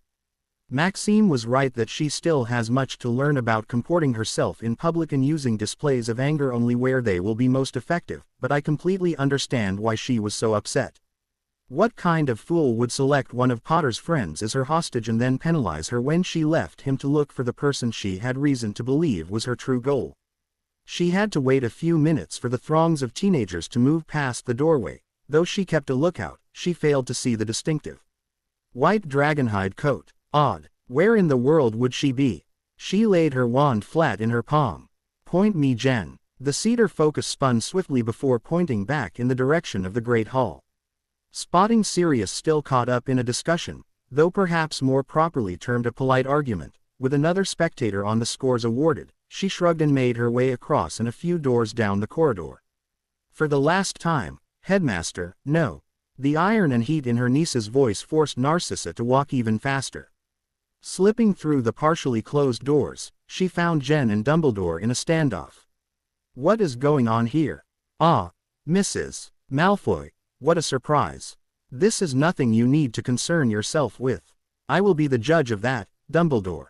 She looked at Jen and, her voice considerably softer, asked, "What was the headmaster requesting of you?" "He is insisting that I give up my Vamshay. I've already told him repeatedly that I won't, especially considering how he has yet to return my gloves, but he refuses to take no as an answer. You might have a S's heart, my darling niece, but it seems you do not know how to exploit every option available to you. That will be an essential skill when you eventually become Lady Black, but don't worry about it overmuch. We still have plenty of time to work on that. The elemental gloves. Under what authority have you claimed artifacts belonging to the ancient and most noble House of Black, Professor Dumbledore?" She had to withhold a grin as his lauded mind stopped in its tracks. It could not be denied that she greatly enjoyed derailing his plots. Some people just needed to be reminded repeatedly that they were not as all-powerful as they liked to think they were, and the old goat was certainly one of the worst of them. Finally recovering, he explained, there were questions raised about the safety of her secondary focus, and as the headmaster of this school, I was well within my purview to confiscate them for my investigation. The previous task was 7 weeks ago. Surely a competent wizard would have been able to verify that they were perfectly safe and then return them by this point in time. He bristled despite, or perhaps because her bland tone, but before he could interject, she continued, "Regardless, they are the property of our house, and as an adult representative of said house, I am well within my purview to request you return them." "Immediately." "I cannot," replied Dumbledore simply. "As I was going to say, had you allowed me the chance, in the course of my investigation I determined that they were a hazard to Miss Black's safety. Therefore, it is my duty to keep them in my possession and away from where they may cause her harm."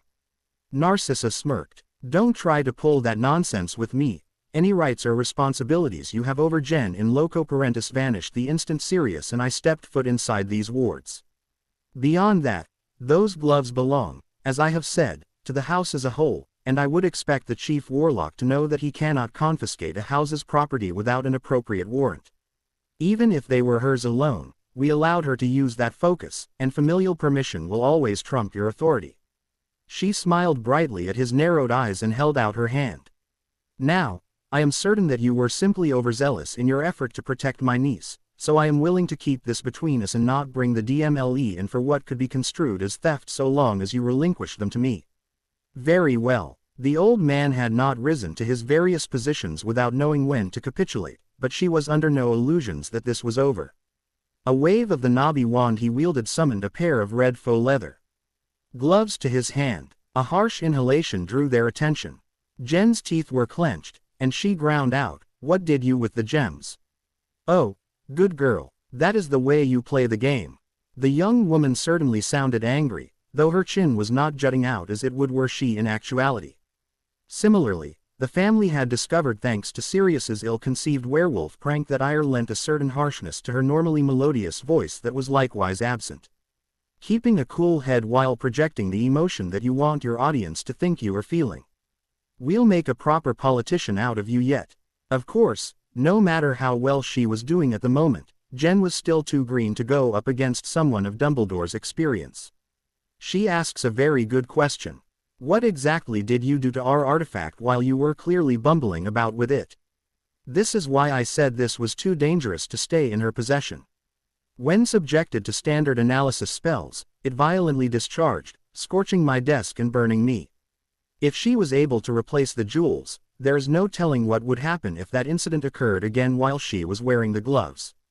So, what you are telling me is that due to your ignorance and egotism, you ruined a unique secondary focus that has been in our family for generations, then refused to return it in order to hide the evidence of your malfeasance. She asked seriously, and he grimaced.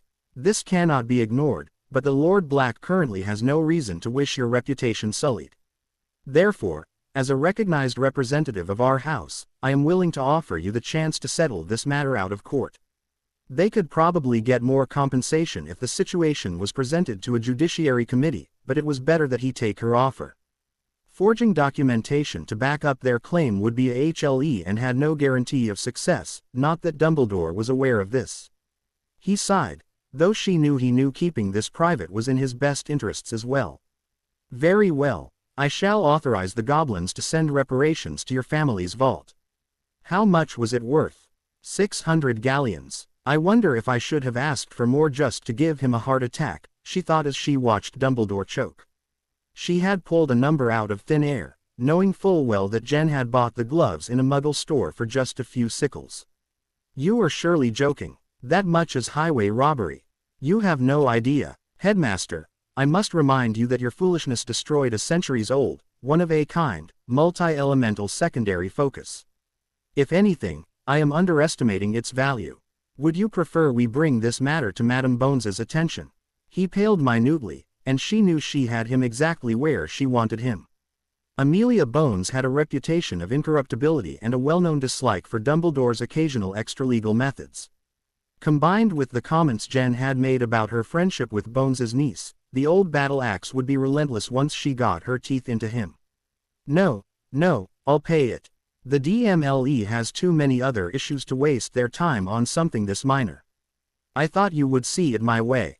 Just so we can avoid this situation in the future, my niece has our full permission to use any secondary focus she believes will be of use to her. Now, useless though they now are, I will still be taking those back with me. It is clear you cannot be trusted with the belongings of House Black. He held the gloves out to her but did not let go once she had hold of them. Leaning in, he whispered, possessions of your family or not, we both know that she did not have the permission of her true guardians to use them.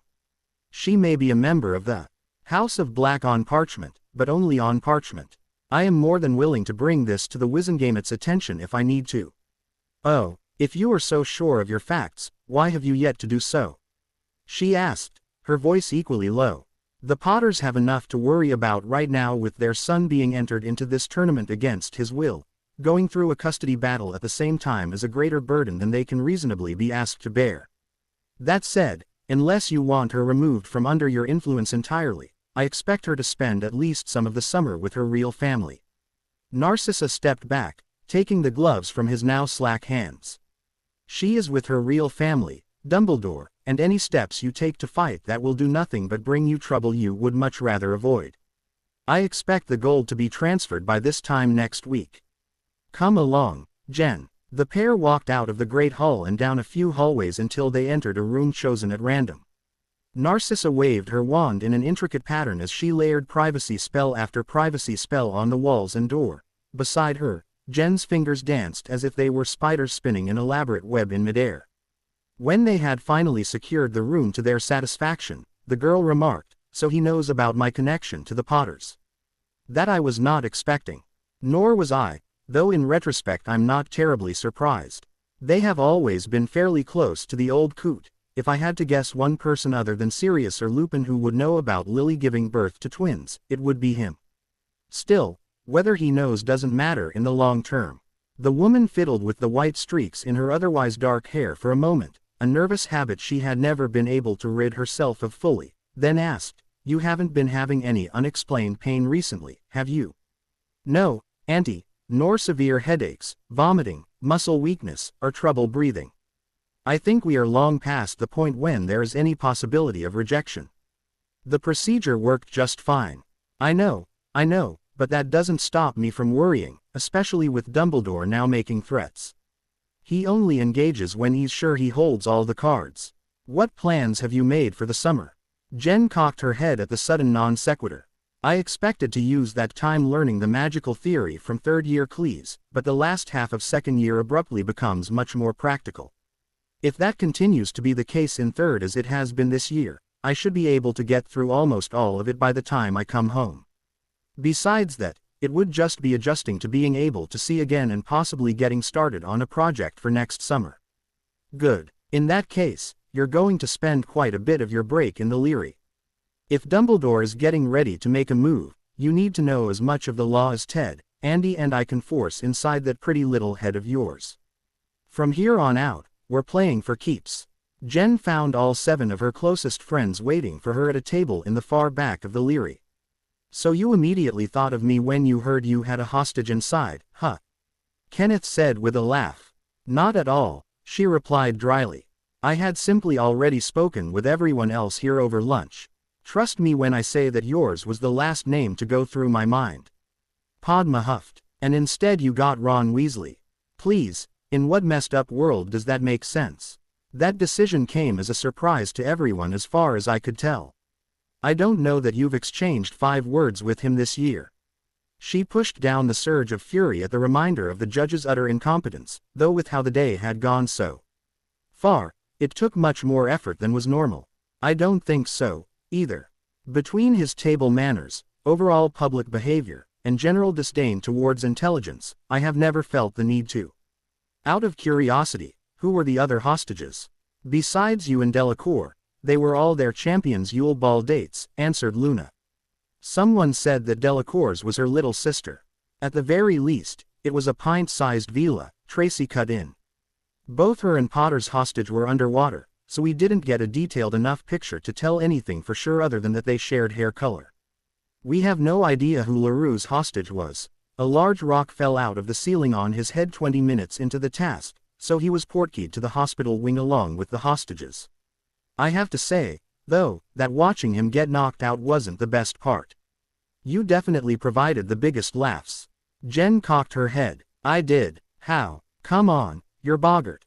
Her ire rose again. "I mean, seriously, you do know that continuing your family line means you're eventually going to have to pop out a Sprog or 2. Tracy, enough. This is not something you want to joke about right now. I beg to differ. This is priceless. You make yourself out to be all big and bad, but on the inside, you're afraid of dealing with a little girl who's skinned her knee. Tell me how that isn't funny." Jen's temper, already frayed from running around on a wild goose chase for an hour, fighting swarms of acromantulas, receiving an unjustifiably low score, and having her family threatened by the light bastard who had authority over her for 10 months out of the year, finally snapped. Shooting to her feet, her hand shot out and grabbed Tracy's collar. She pulled the girl across the table so they were nose to nose and hissed, "Tracy Davis, for all that you're my best friend, you're also a stupid, senseless, you know that. Do you ever engage your in before you run your bloody mouth? You had better learn to curb your tongue before you finally BR off someone enough that they cut the damn thing out." She shoved the shocked Slytherin back into her seat. "And for your edification, that girl was not crying because she suffered some minor injury. She had just been thrown out of the only house she knew and was soon to be split in half by 4 angry trolls." Tracy's face grew cold as Jen's message sunk in. She lowered herself to her chair, knowing exactly where her words would take her friend's thoughts. All of them had been present when she spilled the secret of her little misadventure in the London alleyways, though they did not know that that had happened a full year after Vernon Dursley abandoned her on an empty sidewalk. They may have cornered her a few months ago and forced her to tell them the broad strokes of her life, but there was still a great deal of her history they were in the dark about. Besides, being treated like a house elf by a family of muggles was not something that fit the doctored backstory she had given them. "Jen, I'm sorry," the ashamed girl whispered. "You're right, I didn't stop and think. That might have been you when you were little never even crossed my mind." "That was obvious." Tracy winced. After a moment, she sighed. "Did you know that my boggart is a dead baby fox?" "No, I did not." For some reason, only Kenneth and Luna shared her surprise. "The rest of you knew." "Yeah, Professor Lupin had us all face a boggart in his first CL last year. She was kind of a laughingstock for a while after that got out," Morag explained. "No one bothered to ask about the story behind it. When I was little, my mum bought me a rabbit for a pet.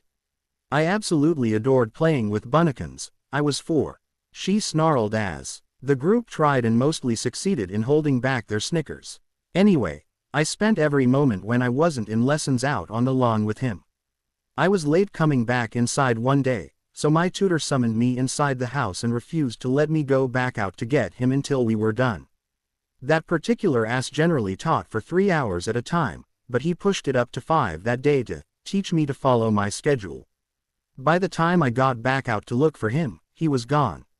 I finally found him right at sundown." Her sneer at her tutor's behavior dropped, and she sniffed so softly that it was only thanks to Jen's superior hearing that she noticed it at all.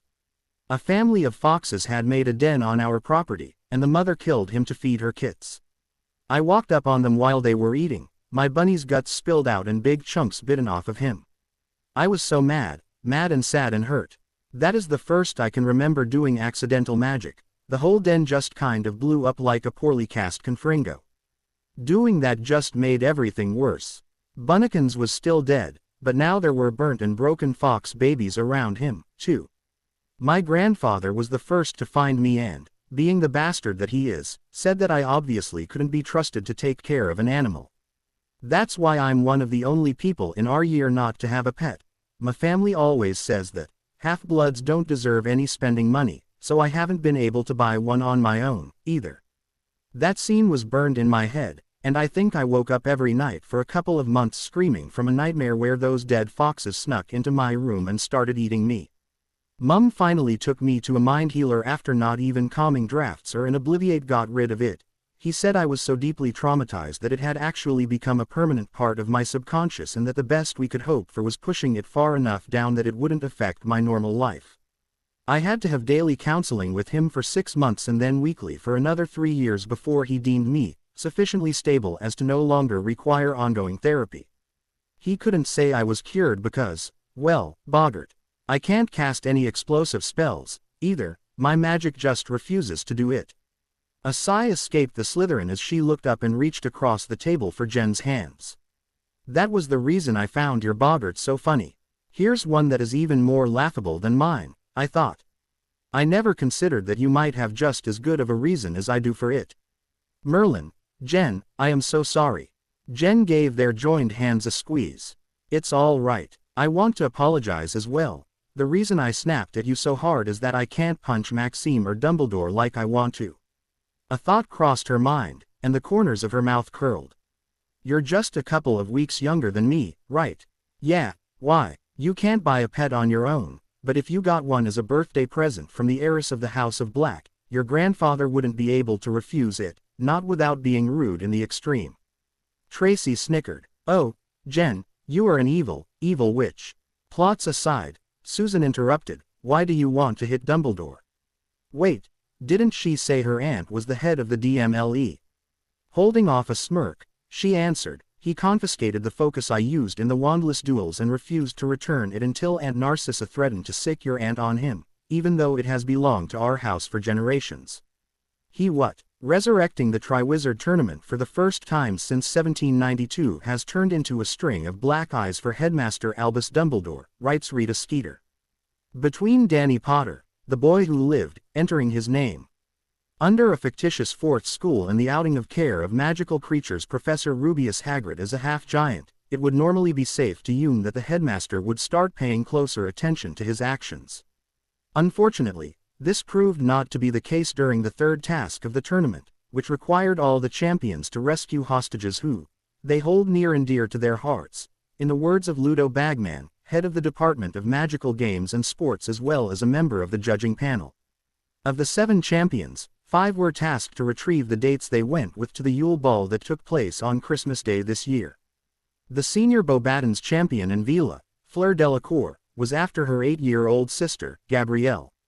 For Hogwarts's junior champion Jennifer Black, on the other hand, the hostage chosen was one Ronald Weasley, the son of Arthur Weasley of the Ministry's misuse of Muggle artifacts office and a close friend of Danny Potter. What makes this so unusual is that, as far as several students who spoke to this reporter were aware, Miss Black and Mr. Weasley have never been seen in each other's presence aside from mandatory CL attendance, and even then they have little to no interaction. Why, then, was Miss Black ignored such an unsuitable partner, allegedly at the request of Dumbledore, and then penalized for continuing her search for someone with whom she was more than minor acquaintances? Some might say that this was clearly an honest mistake on the headmaster's part, just another sign of his diminishing mental facilities, but according to one source close to the situation, it is simply the latest in a series of actions geared to disadvantage the 4th-year student. Dumbledore has had it out for her from the very beginning, the individual, who wished to remain anonymous, told this reporter. Indeed, a look at the previous tasks lends some credence to this suspicion. As some might remember from a previous article, when Miss Black killed the Antipodean opal eyes she faced during the Gryffindor task, the first documented dragon slaying since Matthew Abbott's battle with a juvenile Welsh Green in 1836, she was not awarded full marks as would be expected, instead being ranked 4th alongside Danny Potter. There was no obvious discrimination during the Slytherin task itself, but Dumbledore later confiscated the priceless secondary focus wielded by the girl, a pair of gloves allowing manipulation of multiple elements that have been part of her family's legacy for generations, and supposedly attempted to keep them for himself. If successful, this action could have earned him 10 years in Azkaban, a miv step down for the man credited with the defeat of Grindelwald. Though Miss Black's parentage is not listed in the Ministry's Hall of Records, Lord Sirius Black, her legal guardian, has affirmed that she is a true member of the ancient and most noble House of Black and is, in fact, that house's heiress. Why, then, is Dumbledore so insistent on sabotaging a future pillar of our society? Is it to promote Danny Potter in the eyes of the public after his abhorrent display of arrogance and dishonesty? To bring low the House of Black, which has traditionally stood against Dumbledore's interests in the Wizengamot? Or is there some other reason? All that is sure is that the Daily Prophet will continue to seek answers. Narcissa smirked slightly as she folded the morning paper. There were more ways to trash an old schemer's plans than direct attacks. A little gold here, a few hints to point her patsy in the right direction there, and she could sit back and relax while the reporter slung mud all over Albus sodding Dumbledore's sterling reputation. So you want to go after my niece, you old goat? Definitely not the smartest move you could have made. Something interesting, Narcissa, she waved off her husband's inquiry. Just read a Skeeter roasting Dumbledore for his recent behavior. She might be a sensationalist muckraker, but she can be amusing when the mood strikes her. Irritating gossip monger, Lucius replied uninterestedly from the opposite side of the table. Pee me the sports column, would you? I have 100-galleon wager riding on how badly the bats flattened the cannons yesterday. Hey, my parents need a babysitter for my little sister this summer. You interested? Black, a humanoid figure, its face malformed, had its skin violently shredded before it collapsed into soil. How many kids do you think you'll have?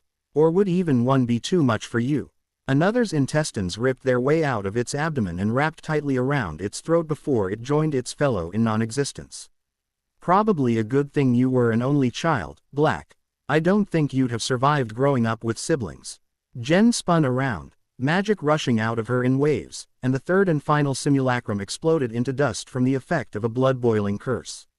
She took deep gulps of air as sweat poured down her bare skin, her blouse discarded after becoming drenched within the first half hour. According to her watch, that had been nearly an hour of virtual carnage earlier. Do I want to eat in the Great Hall or the kitchens? She wondered as she conjured a fluffy towel and began drying off. The former offered time to socialize with her friends, who she knew had been worried about her of late, but it also promised having to deal with everyone else, which was probably not the best idea considering her current emotional state. The lone door leading into the training room chose that minute to creak open. "Miss Black, are you all Oh, my." The diminutive charm's master whirled around and faced away from her. "I am terribly sorry, my dear. I would have knocked if I had known you were, well. It's fine, Professor," she sighed, cutting off his babbled apology. Vanishing the moisture on her flesh despite how it left her fiercely desiring a warm shower, she finished the rough toweling of her hair. No matter how hard she tried, magic simply could not get rid of all the water clinging to the kinked strands. A crooked finger summoned her shirt to her, and a few moments later she said, "Okay, I'm decent now." Flitwick turned cautiously, as if he were unsure that she was dressed as she claimed. He uncomfortably cleared his throat. "Well, this is certainly a more awkward situation than I expected. I had no intention of finding you in that state of undress, Miss Black, you. As I said, don't worry about it. If I was that concerned about someone walking in on me half-d, I would have locked the door or not taken my top off at all." She snapped her fingers to conjure a pair of overstuffed armchairs. Sinking gratefully into one, she asked, "How did you even know I was in here?" He grinned weakly and leaned back in his much smaller seat as he waved his hand to indicate the entire dueling room he had brought her to before the first task. "You aren't the only one who occasionally uses this room to blow off some steam. In fact, I think I spend an hour or so in here after nearly every staff meeting. I am curious about one thing, however. What's with the dirt?" She gestured lazily, and yet another figure rose from the earth she had flown up to the open balcony. A second later it collapsed, a sharp shard of ice splitting its head in half. Much more effective in releasing pent-up aggression than casting spell after spell at the shields on the walls. She conjured a GL and filled it with cold water wrung from the air before taking a sip. "So, why were you looking for me? I may not have started off the year keeping as watchful an eye out for my ravens as I should have, but that is something I am attempting to change. I've noticed that you have been distracted for the past fortnight or so." Her short guffaw was mocking. "Distracted is one way to describe it, I suppose. I swear, if I have to hear one more person make some scared of children joke about me, I don't think I'll be able to stop myself from tossing them out the nearest window. I don't know how much I can help with that, but if you want, I can have a talk with your housemates." "Except it's not really the jokes in and of themselves that are irritating," she interrupted. "It's the ignorance behind them. I have no problem dealing with children. Hell, before I enrolled here, I had a dozen or two kids, mostly orphans, calling me Mama Jen." She had, admittedly, been shocked the first time she was addressed as such. Most 9-year-old girls would be. After some reflection, however, she knew that such a title was not undeserved. Richard, the owner of Candyland, viewed the club purely as a profit engine, but to her and the other prostitutes, it was also the closest thing they had to a home. She had been the one keeping the books so they would have food and clothes, healing injuries when clients got a little too boisterous, and hiding them from the bobbies who refused to keep their noses to themselves. Entirely unintentionally, she had fulfilled a maternal role in many of her younger co-workers' lives, a number that grew to encompass all of them when Richard had realized her magic and intelligence made her much too valuable a resource to throw out like he did all the other staff undergoing precocious puberty. "I really should stop by sometime this summer and check how everyone's doing, especially considering how suddenly I left. It's a good thing I trained Drew and Paula so they would be able to run the place without me." She shook herself from her reverie as she felt the curiosity wafting off the head of Ravenclaw House. "My boggart represents a period in my life when I was in the midst of a number of unfortunate events occurring near simultaneously. It is not a time I like reminiscing about, yet every quip and comment, however humorous they are meant to be, cause me to do just that." While admiration and respect from the student population as a whole was one of her ultimate goals, she only realized how far she had truly progressed when noting just how few people were using the opportunity to attack her. Draco was an obvious one.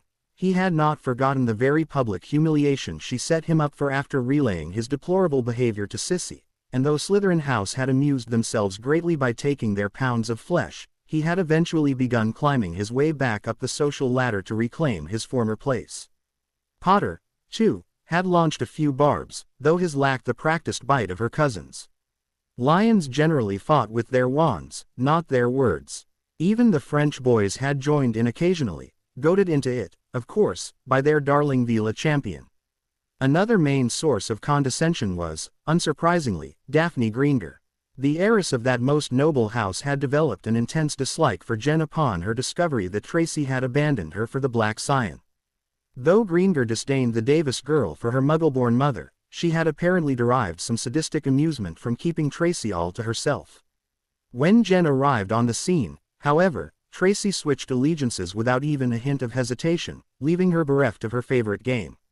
She had stayed out of Jen's way for the most part, demonstrating the self-preservation instincts the House of S's was known for, but this was excellent timing for her to needle the girl disturbing the school's status quo. In general, however, it was not truly a shock that relatively few legitimate insults were loosed in the wake of her Boggart's reveal. The politically minded among the students, even those who did not know her or who disliked her for whatever reason, were unwilling to insult a member of the darkest of the three remaining ancient and most noble houses.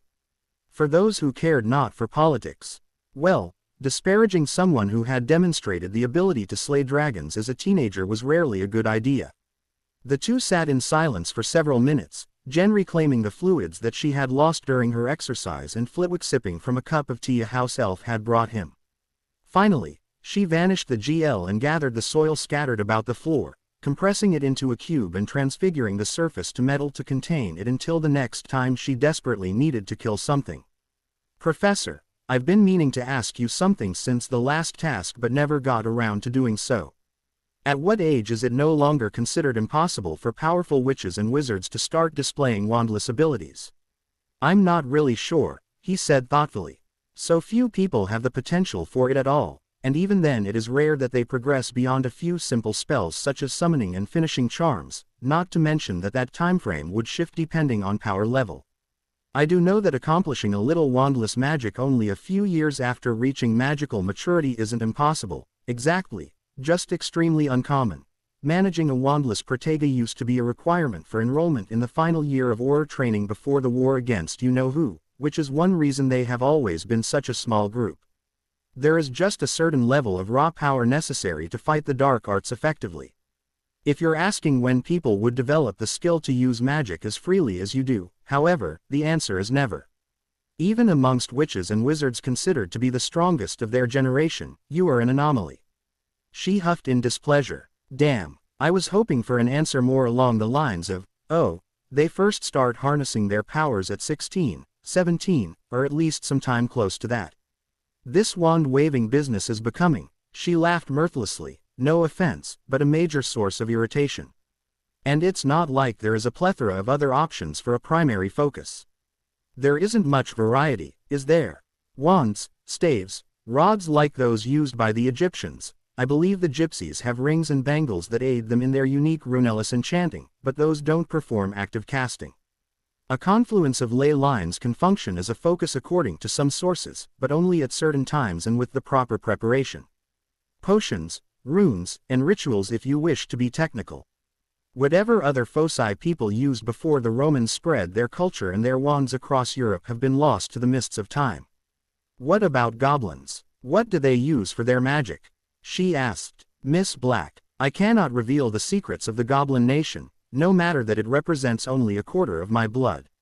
He leaned closer and whispered, "Rune-engraved hammers to imbue magic into the metals being forged into weapons and armor, along with a number of secondary foci for more esoteric purposes. Goblin magic is not as flexible as a human's." She chuckled in return before her soft smile faded.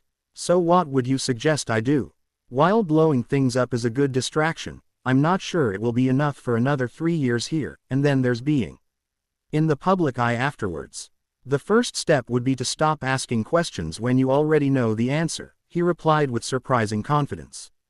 "You don't have a problem with pretending to use a focus, your dislike is centered around the intricate movements wielding a wand requires.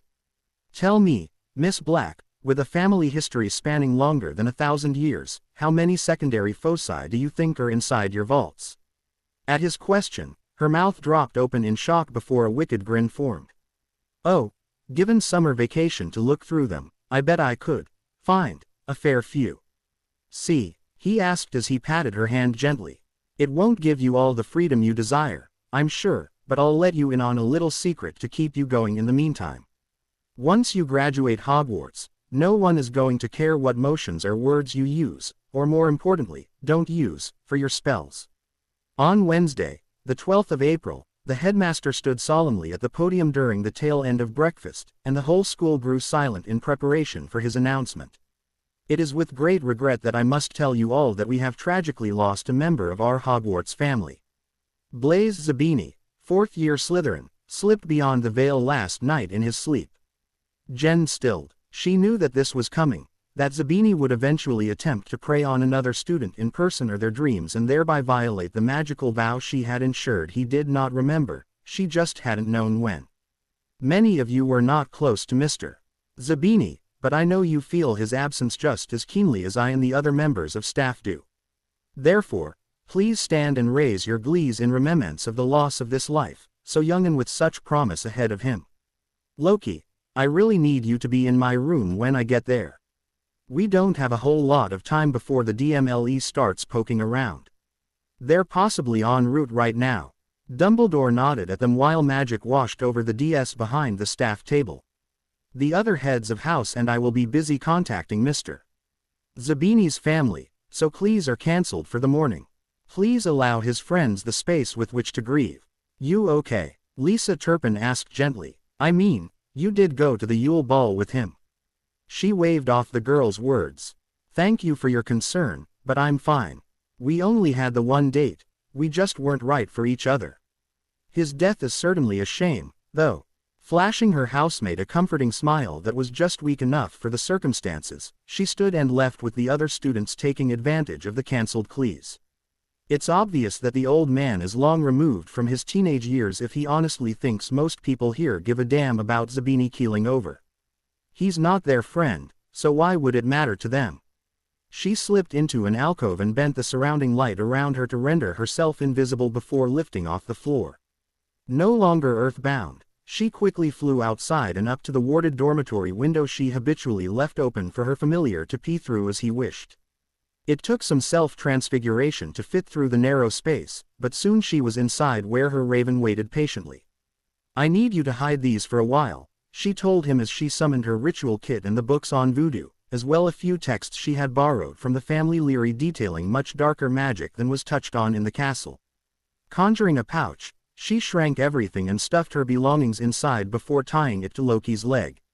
I'll recall you when the investigators have left, but it might be for the best if you stick around fairly close by. She frowned and continued, I know that centaurs live in the forest, but I've also heard rumors about wild acromantula skulking around as well. Just keep an eye out, okay? I'd hate to have to search for your corpse out there. The bird croaked dismissively before he slammed his foot against the front of the dresser he was sitting upon, burying his front talons up to their cuticles. Pulling back carved 3 deep furrows into the wood. Yes, sweetie, I know you're strong. I'm the one who made you that way, after all. The familiars created through the black arts were anything but normal pets. They were creatures bound to their masters' lives and enhanced far beyond the limits of their species. Faster, stronger, smarter, they were a black witch's final layer of defense against outside interference while she was occupied with whatever ritual she was working. Many were kept wild so as to preserve their instincts, being bent to the will of their masters through magic rather than years of love between animal and human. Loki had been like that at first, though lately she had been wondering if the second kind of bond was beginning to form as well. Familiars, or at least those of voodoo practitioners, were also unkillable so long as their creators lived. Oh, they could be mortally wounded, and they would certainly seem dead, but their ties to the living world when combined with a ritual similar to that for the reanimation of zombies would resurrect them. Damaged tissue would be healed, and any missing portions would be filled in with ectoplasm.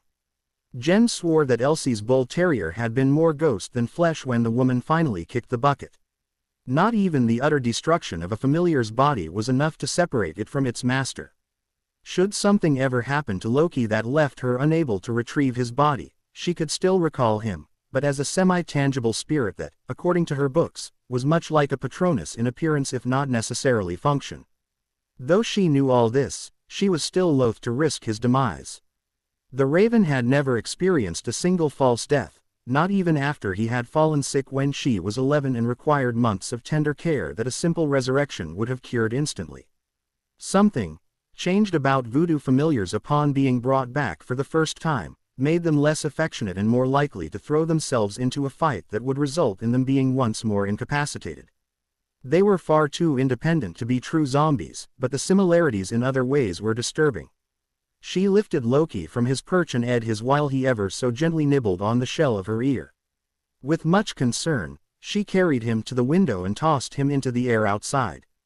"You better stay safe. You're the first friend I ever had, and I don't know what I would do should I lose you."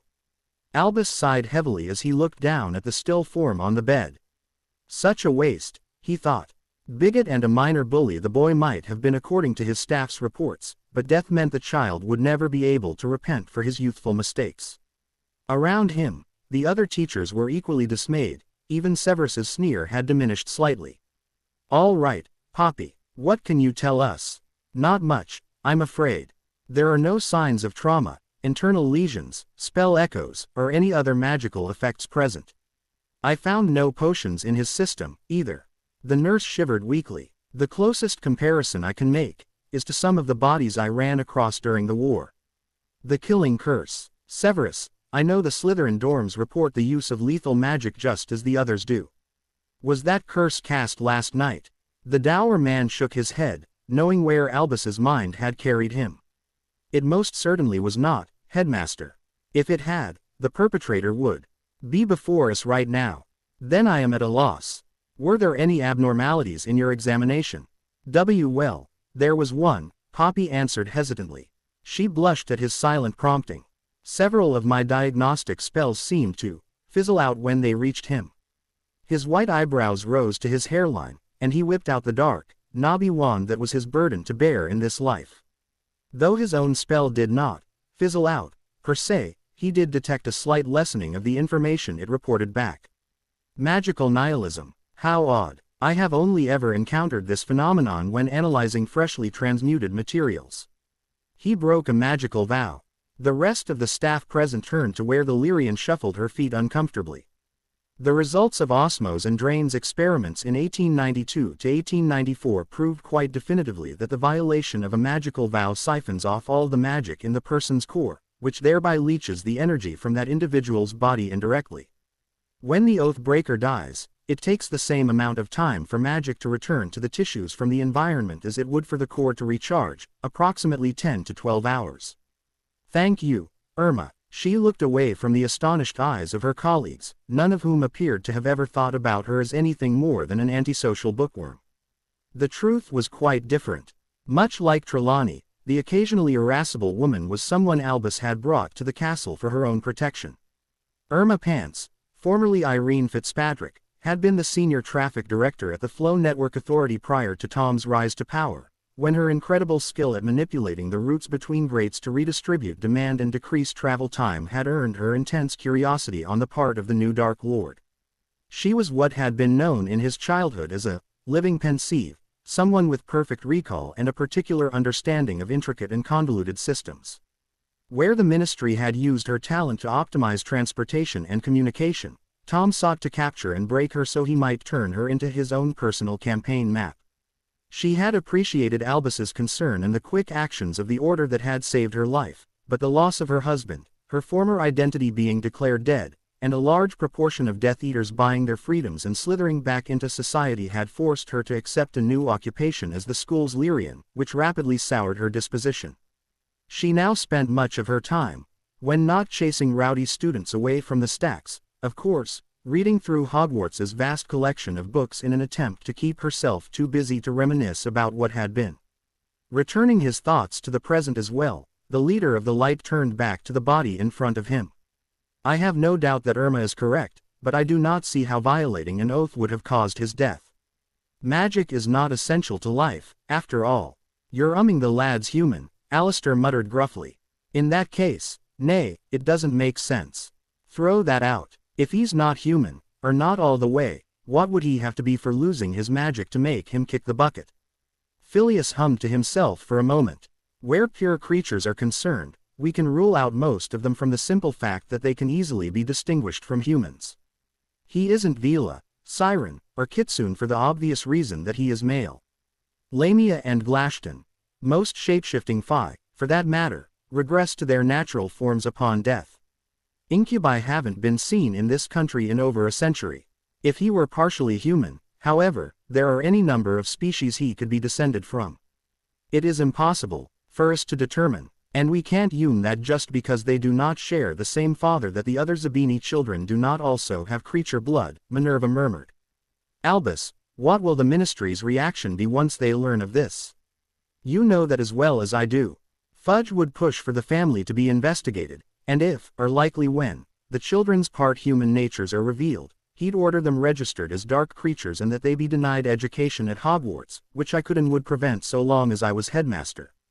It would also, however, bar them from nearly every job found in our society. Lady Zabini would likely be chased out of the Wizengamot, as well, which means the laws she has pushed through improving the situation of many magical creatures would most certainly be repealed. All in all, it would be a great loss for Britain. Poppy, I would normally never ask this of you, but the circumstances in this case are quite delicate. Are you sure that Mr. Zabini's death is not due to some natural cause? The woman seemed to catch on at once. Albus, are you honestly asking me to falsify official records? I am, for the sake of his younger siblings. But, what? Please, my dear, all right, she finally whispered, her head hanging low in shame. If you feel that it's truly in the best interest of the other children, I'll do it. He nodded to her in solemn gratitude. If anyone could understand the pain of making sacrifices for the sake of the greater good, it would be him. The memory of a handsome blonde man flashed in front of his eyes for a moment before he banished it back to the abyss. I do indeed, Alistair. Wouldn't be the first time I've fudged the parchment work, the retired Auror replied without hesitation. Of course, that was generally to protect the guy who did the killing, not the dead one, but I can sign off on the autopsy results and death certificate saying that Pomfrey did everything by the book and there is no need for the body to be re-examined. You can do that. The law enforcement veteran nodded at Pomona as his electric blue eye rolled around in its socket. Identifying cause of death isn't hard 9 times out of 10. Hit wizards and Aurors do it in the field all the time. I may be retired, but that doesn't mean I don't still know what I'm doing. Long as it's got my name on the form, no one at the DMLE is going to look at it twice. I'll do some digging on my own when I've got the time, Albus. It's a long shot, but maybe I can find who put him under a vow to start with, or if he wasn't aware of what he was and did something stupid like swear that he'd never taint his line with creature blood. Don't expect much to come from it, though. Thank you, both of you, the headmaster said. Severus, as Mr. Zabini's head of house, would you be willing to accompany me to the Zabini household? You would be able to give his mother a better impression of what he was like as a student than I can. I suppose I have little choice in the matter. Let us keep this visit short, if you do not mind. Very well. Could the rest of you ensure that the students are not becoming too rowdy? I will try my hardest to have Severus back well in time for Cleese to resume after lunch. The teachers left through the hospital wing doors while Pomfrey cloistered herself in her office. Minutes later, a silencing charm was laid over her door, though it came not from the nurse's wand. I'm surprised Dumbledore would sweep everything under the rug like that, Jen thought as she floated through the open window, but I can't say this doesn't work to my advantage. No Aurors wandering about means less chance of getting caught. She knew that Moody's eye was capable of seeing through objects, and rumor said that he had also caught the Weasley twins as they attempted to sneak up on him while they were under a disillusionment charm. As she did not want to test his eye against her invisibility, and had even less desire to be OCIATED with Zabini any more than she already was, hiding in the room while the teachers met was out of the question. Thankfully, she did not have to be present at all to eavesdrop on their conversation. It turned out that no matter how well the paranoid man's eye saw events occurring in his CL room, he could not pierce through enough walls to spot the girl spying on them via scrying mirror. She made her way to the lone occupied bed, then threw a silencing charm onto the corridor entrance before applying avoidance spells to both doors. What she was about to do was immoral, illegal, and definitely not something she wanted to be caught at. Slipping her satchel off her shoulder, she pulled out the items she would need in the next few minutes. It was time to render the little incubus. There are so many interesting things that can be done with components taken from a murder victim, especially when you're the one who killed him in the first place, she reflected while rolling a rough-hewn stone between her palms before setting it aside. And while I may not be the biggest proponent of slaughtering people solely for their parts, when I have a magical being like a UAL vampire dropped in my lap, there is no chance I'm going to let him go to waste. She pulled off the sheet covering the corpse and let it drop to the floor.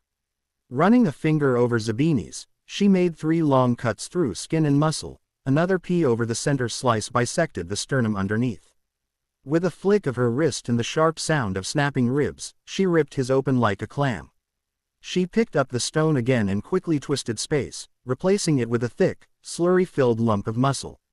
She tilted her hand and let the partially coagulated blood drain out of the incubus's heart into the silver flask from her ritual kit. Of the many prizes she could take from a corpse, this was without a doubt one of the most valuable. Heartblood epitomized life arithmetically, and it could take the place of a full sacrifice in the lesser voodoo rituals. Blood magic using heartblood was immensely powerful, and it was also a necessity for the creation of such rare items as panaceas and homunculi. There were even whispers that this substance was the key ingredient in Nicholas Flamel's greatest creation, the Philosopher's Stone. For the plan cooking away in her mind, this fluid was going to be essential. But that was for later. Jen moved the flask to one side and sent the organ back into its fibrous sac. Extending the vertical incision she had made and peeling away yet more flesh, she dug through the body's abdomen until she could access and remove the pancreas. Loki had been understandably irritated at being summoned back right after finding a secure location to hide himself and her kid away, and she intended to compensate him for it. The avian was a honeycomb fiend, but fresh pancreas would do in a pinch. She moved her attention lower still. Keep or leave? She wondered, her sonar weighing Zabini's testicles. Reproductive organs from this breed of emotophage were highly prized, and if one were not afraid of dabbling in the dark, lust potions stronger and longer lasting than even immortentia were possible. However, the length of time between rewriting his memory and his death meant that his incubus blood had not fully awakened until just the previous night. He was almost certainly still and that would drastically reduce their potency. Besides, Elsie's lab still has a mostly full jar of preserved testes and ovaries she bought off a Grecian wizard 4 years ago. Moving her sonar over the corpse again, she debated about claiming more of the organs. The liver and kidneys don't work if they're not salvaged and stored within a couple of hours, and little else of the digestive or urinary tract is valuable. About the only other useful thing would be gallstones, which he doesn't have. Incubi are too close to human for his lungs or spleen to hold significance, either. Which just left the head. Here was the real treasure trove. Eyes, teeth, tongue, spinal fluid, all of these could be utilized in various rituals or sold to the right people for a tidy profit. She reached over to pluck out his eyes when Pance's words sprang to mind. How often am I going to come across remains that have been totally stripped of magic? His tissues are basically sponges at this point, absorbing energy from their environment. If I kept some of them in a small circle in the lab to isolate them from the magic in this reality, I could preserve this deficiency, at least to some degree, which would make this incredible for spiritual bindings. Waste not, want not, after all.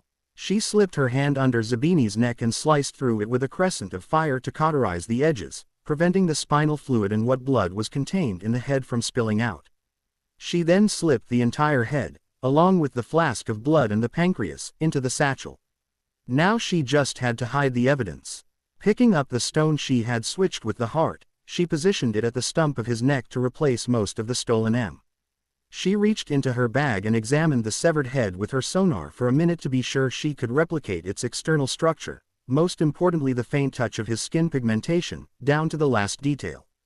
Her connection to the planet's reserves was widened as much as was safe, though she could transfigure just fine with the magic normally coursing through her body. This time she not only had to deal with magically drained materials, but the spell had to last for long enough that it failed only after the corpse was far away from here, and that meant more power was needed. Focusing on the feel of Zabini's head and the smooth expanse of he had once had, she changed the butchered remains to the state they had been in when she first entered the room. With any luck, he would be buried or cremated before the magic she had imparted ran out. She covered him once again with the sheet before dispelling her security measures and leaping out the window. Give Loki his treat, grab my dagger, teleport to Cardiff, and stick these remains inside a circle for further processing when I have a few free hours. I should be back for afternoon cleese with plenty of time to spare. Jen woke suddenly, her sonar filling her dorm. It had only been a few days since Zabini's death, and while she hid it well, she had been tense with worry. Had she left some minor clue as to her presence in the hospital wing? Was Moody investigating the boys' relationships, even the one with the girl he had only escorted to the Yule Ball? She had no idea exactly what magical police were capable of, but she knew that regardless of his paranoia, the crippled defense professor had been one of the best in recent memory. Assuring herself that it had been nothing more than her subconscious fears that roused her, she found a comfortable position and closed her eyes. They shot open again a moment later. There was a difference. The change was minor, the world a dark gray rather than black, but the fact remained that light from the ever-burning candle on her desk she rarely bothered to blow out was entering her eyes. A doubt lurking in the back of her mind faded away with a whimper. She really would be able to see again. She bustled to her dresser, far too excited now to return to sleep despite the early hour. If she was going to be up for the day, it was time for another dose of Snape's marvelous potion. Unstoppering the vial, she ate up a small amount of liquid with an eyedropper and let a few drops fall into her right eye. She squeezed her eyelids tight, savoring the rapidly increasing burn that signified the potion's activity. When the pain finally grew too much, she cast a numbing charm and tried to ignore the disappointment that welled up when looking out of that eye revealed only the nothingness that had been in her life for so long. Magically numbing areas of the body cut off all sensation, pain, temperature, touch, and apparently the special senses as well. She had been in darkness for years. Why, then, was it so saddening now? Her left eye was quickly numbed and medicated, and then she sat at her desk to read over her homework. She had an appointment with Pomfrey at the start of every month when she would pick up that month's vial, and the next was only a couple of weeks away. For the first time since this treatment regime began, she was actually looking forward to it. Never before had Cedric been so glad for an early thaw as he was now. Thanks to winter yielding its iron grip on the weather a few weeks earlier than normal, the night air was merely chilly rather than bitingly cold. That did not, however, mean he wanted to be out here in the empty courtyard any longer than absolutely necessary. He muttered to himself, "The note I sent her did say 11:30, didn't it?" It did. He barely held back an unmanly shriek as he jumped in surprise. Whirling around, he was treated to the sight of Jen Black melting out of the shadows, a sly smile dancing on her lips. "Oh, did I ska whittle Seedwich?" Perhaps a prefect would know there are consequences to luring a younger student out of her dorm past curfew, she finished in a normal voice. "It's the only time we wouldn't have everybody in the whole school following us around," he replied hotly. "What took you so long, anyway?" She shrugged nonchalantly. "Moody was patrolling the shortest route, so I had to backtrack a bit." Stepping closer to stand beside him, she remarked, "You know, most girls would be put out that arguably the cutest boy in school doesn't want to be seen with them after asking her out on a midnight rendezvous." "Ask out? No, that's not what I was doing at all. I mean, he trailed off, seeing her quivering lips. Right when he was beginning to feel bad at unintentionally leading her on, a smirk replaced her depressed expression, and the clues fell into place. "Oh, you have a cruel sense of humor. I know. So, where are we going? Your letter wasn't specific. Forbidden Forest, but we'll need to keep any faculty from spotting us. Do you know the disillusionment, charm?" Before his eyes and without making a single gesture, the Ravenclaw had faded from his sight. "How in Merlin's name? Ring of invisibility," came the answer, Jen's voice echoing from everywhere at once. It was a rather disconcerting sound, if he was honest with himself. How many secondary foci does this girl have? Shrugging, he cast his own stealth spell and opened the front gate just wide enough for them to slip through. Since neither student wore a silencing charm, they could hear each other clearly as they walked the grounds, allowing them to stick together in the darkness. The uncomfortable quiet lasted until they reached the edge of the woods, where, now safe from prying eyes, they removed their respective hiding spells. He began explaining as they ped between the trees. "I've got a friend, Jeffrey, Who plans to enter the DMLE when he finishes school? He did a little digging around and found out yesterday that the judges aren't using the arena for this task. Instead, they've apparently cordoned off a small section of the forest for us to run around in. I thought you might like to check it out with me. Be careful, Badger dear. Your scales are starting to show. His fellow champion sped up enough to draw even with him. I'm curious, though, what made you think about doing reconnaissance beforehand this time? He hesitated a moment. Couple of reasons, I suppose. The last 2 tasks were all about gathering information and planning. I didn't do that for the Slytherin task and got my ass handed to me because of it. Hearing later that other champions had been watching me practice with my golem was a bit of a wake-up call. The Ravenclaw task went better, but only because some of the egg's clues clued me in about the maze's obstacles. Even the Gryffindor task would have been impossible without knowing you telling me about the dragons the week before. Why would the Hufflepuff task be any different? Also, I'm not proud of it, but I really want to retake first place. I'm sure you know how most people call Hufflepuff the House of Duffers and say that we're tossed there because we're not good enough to get into any of the other houses. I'm sick and tired of listening to it year after year. By the time we leave Hogwarts, a bunch of us have heard it so much that we start believing it.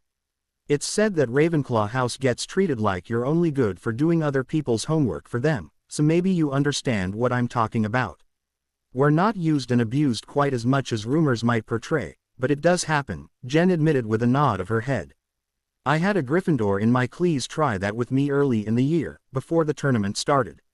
Some Irish boy, oh Findlay, maybe. Anyway, he pretty much expected I'd be overjoyed to do all his IGN ments for him in exchange for a few minutes' attention from a proud lion. Now that was interesting. Some dumb kid tried to take advantage of the girl who would later slay a dragon and win a pair of duels against people 3 years older, more knowledgeable, and more experienced. What did you do in response? Hexed him so badly that he literally had to crawl out of the Leary. I don't take abuse like that from the head of my own family, so I'm definitely not going to roll over for some boorish teenager. I'll keep that in mind if I ever find myself needing your help with anything again. He sighed and ran one hand through his hair in frustration. Starting last year, when I joined the Quidditch team, my housemates finally had someone to put their pride behind. I beat Potter in the Quidditch match that year, and then the Goblet of Fire chose me as Hogwarts' senior champion. I can't let them down. Trust me, I understand. The younger Ravens have placed me on a pedestal as well. Again they were silent, though much of the awkwardness had vanished. Soon enough, they reached their destination. Cedric whistled while Jen muttered, "Did they have to make it so big?" The enclosed space was, as far as his Lumos showed him, probably 300 feet wide, with the stadium seats from the arena framing 1/4 of the circular boundary. Few of the trees had been removed, making tomorrow's task even more difficult than it was already going to be. Now I'm really glad we decided to look around tonight. Me, too. The crafty raven flicked her wand to send numerous balls of light through the field. Twisted shadows appearing where once there had been total darkness just made the forest even more ominous. She then let her focus lay flat on her palm, and it spun a few times before pointing forwards and to their left. We didn't come here to gawk at trees. Our base is this way. If I was forced to choose between regaining my sight and keeping my sonar, I'd more than happily stay blind, Jen thought later as she hopped over yet another deep pit in the ground. The little lanterns she had created were keeping Cedric from breaking his neck, but he was still stumbling about, the uneven terrain hidden inside the roots, shadows. To her, however, the forest floor may as well have been perfectly flat for all the trouble it presented. She could feel every rock, every fallen limb, every hazard in her path. Her awareness did not have the range that uninterrupted sight did, but in these woods, she would have the advantage. Had the organizers just made their play space small enough that she could feel the whole thing at one time, it would be absolutely perfect. She led the older boy through the last of the trees so he could finally observe the waist-high earthen walls they had been approaching since they arrived at the enclosure. Obviously she could not tell him how she truly knew where their token rested, but faking a locator charm was simple. He stepped past her and over the short bulwark to the sandstone castle sitting on one of 4 low platforms in the middle of the square space. How in Merlin's name are we supposed to move these things if they are all this big and heavy? Indeed, The replica of what could only be Hogwarts was Miv, its highest spire stretching upwards until it was as tall as she was, and the rest of the object was on the same scale. She brushed her fingers against its surface. One of the many spells laid on it chose that moment to react, wrapping threads around her hand and wrist. Another shifted in response and pulled back the magic that was digging into the dirt like claws. How interesting. Without anyone touching it, it will stay stuck to the ground so as to resist magical movement, but one person would probably be able to push it around, though considering the size, that would still be an exhausting undertaking. I wonder, Cedric, would you be so kind as to grab this with me? He shrugged before obliging, and sure enough, his efforts produced yet another change in the charmwork.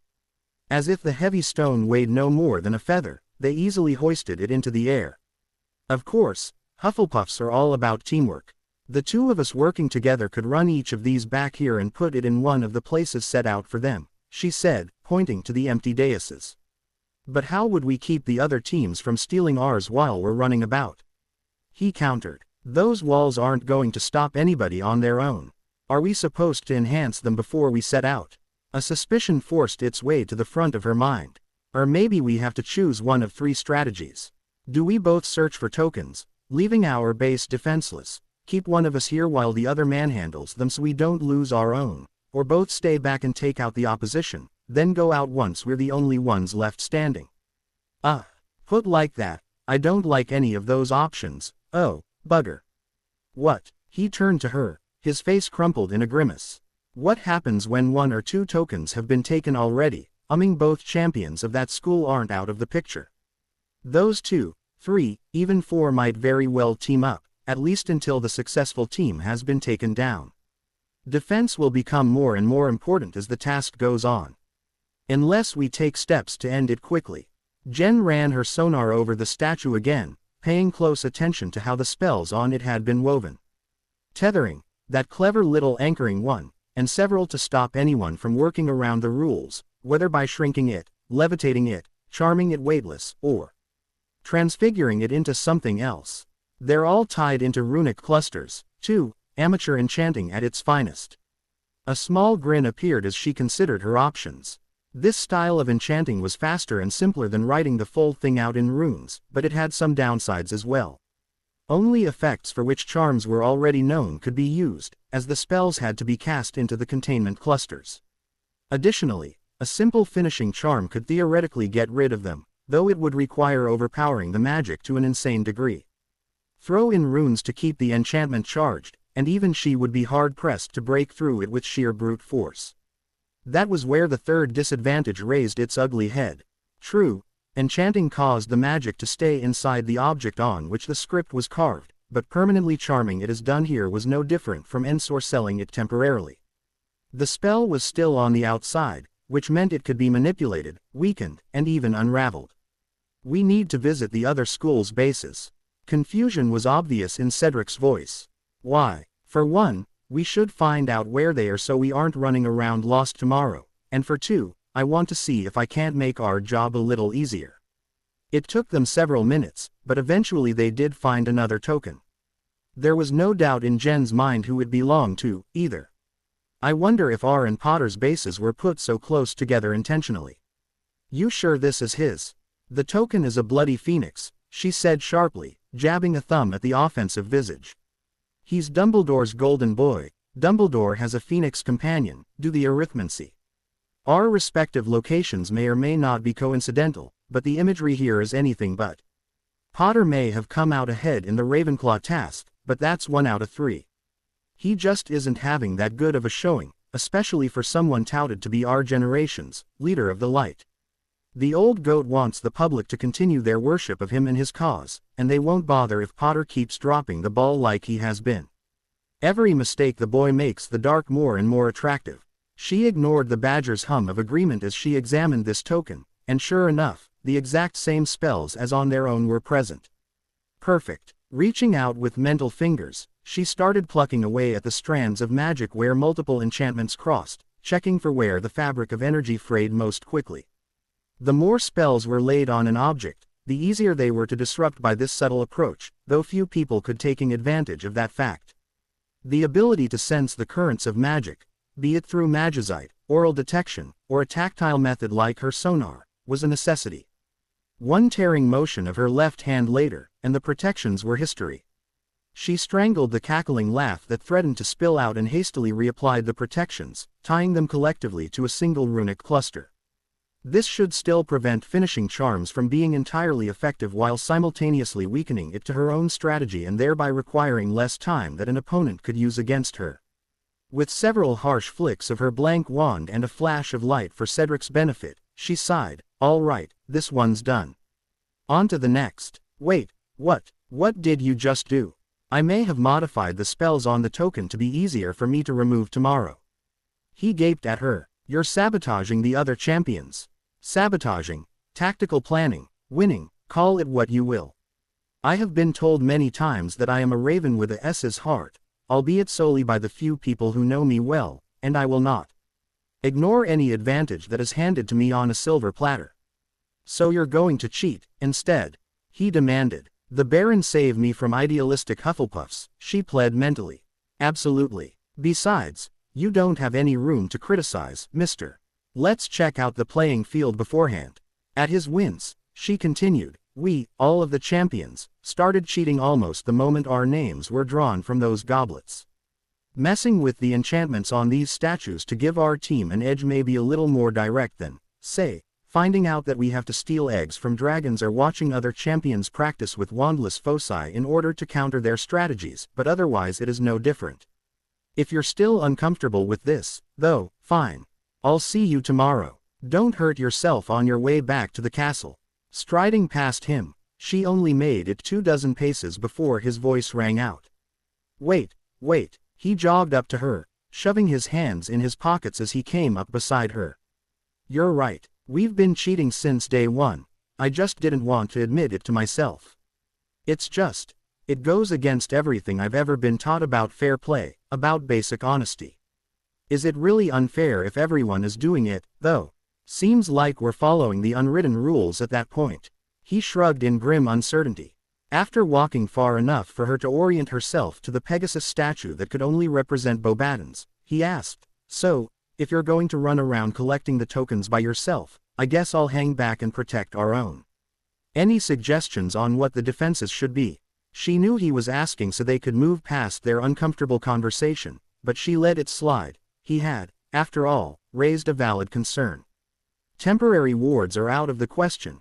I can't erect them without using all my fingers to aid my concentration, and there is no way I could disguise that as wanded magic. I can throw a few charms or quick enchantments onto the walls, I guess, maybe make them taller as well so anyone attacking will have to do more than just step over them. I was kind of hoping you would have an idea for that." In all honesty, she had been so preoccupied with her plan to take the tokens that she had not given a thought to how to keep theirs safe. "Well, transfiguration is my best subject," Cedric said with no small degree of pride. "If you'll take care of the charms, I'm sure I can come up with something." Barty Crouch glared at the roped-off section of the forbidden forest in front of him. His master was becoming impatient at how much longer he had to wait before he could capture the Potter boy and utilize him for his return. Still, there were only 2 more tasks including this one, and he had already created plans to subtly east Potter so the tea would reach the Triwizard Cup first. Feeling the first tingles of the polyjuice wearing off, he pulled a silver flask from his pocket and took a quick swig. "It's not even 12 yet, old friend. You really should cut back on your liquor intake unless you intend to drink yourself into an early grave." He took a moment to ensure none of his hatred, rage, or panic was displayed on his face before he turned to the newcomer. Albus Dumbledore was without a doubt the greatest threat to his master's plan. On rare occasions, he had even spoken of the headmaster with the kind of grudging respect only found between long-standing but still much-hated enemies, though that did not mean he wasn't going to make the so-called leader of the Light suffer before his death.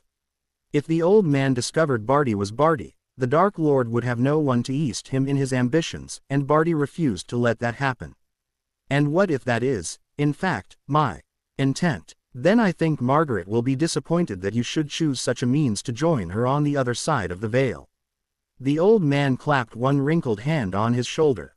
"Come, it makes little sense for us to watch the task from down here. Let us adjourn to our seats. Welcome to the Hufflepuff task. Danny fidgeted where he stood, eager to get this whole thing over with. He had not wanted to be part of this tournament at all, but once in it, he assumed it would be simple enough. After all, he had already faced a Cerberus, giant spiders, a basilisk, and Voldemort twice. With those credentials, he should have been in the lead from the very first task.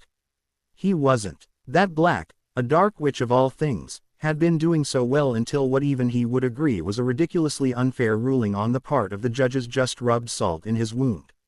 For anyone who wasn't paying attention nearly 2 months ago, this task is very much like the game Capture the Crop, with each school making up one team. As such, it was brought to our attention that it would put Potter at a severe disadvantage to go through this alone. The former beater paused at the boos echoing throughout the stands. I sure hope that's for Black and how she was disadvantaged last task and not against me. As I was saying, he has been given the opportunity to bring a partner onto the field with him. Mr. Potter, who have you chosen? He cleared his throat nervously before calling out, I choose Neville Longbottom. Standing on his right, his godbrother smiled faintly, and he was hit by a fresh wave of guilt.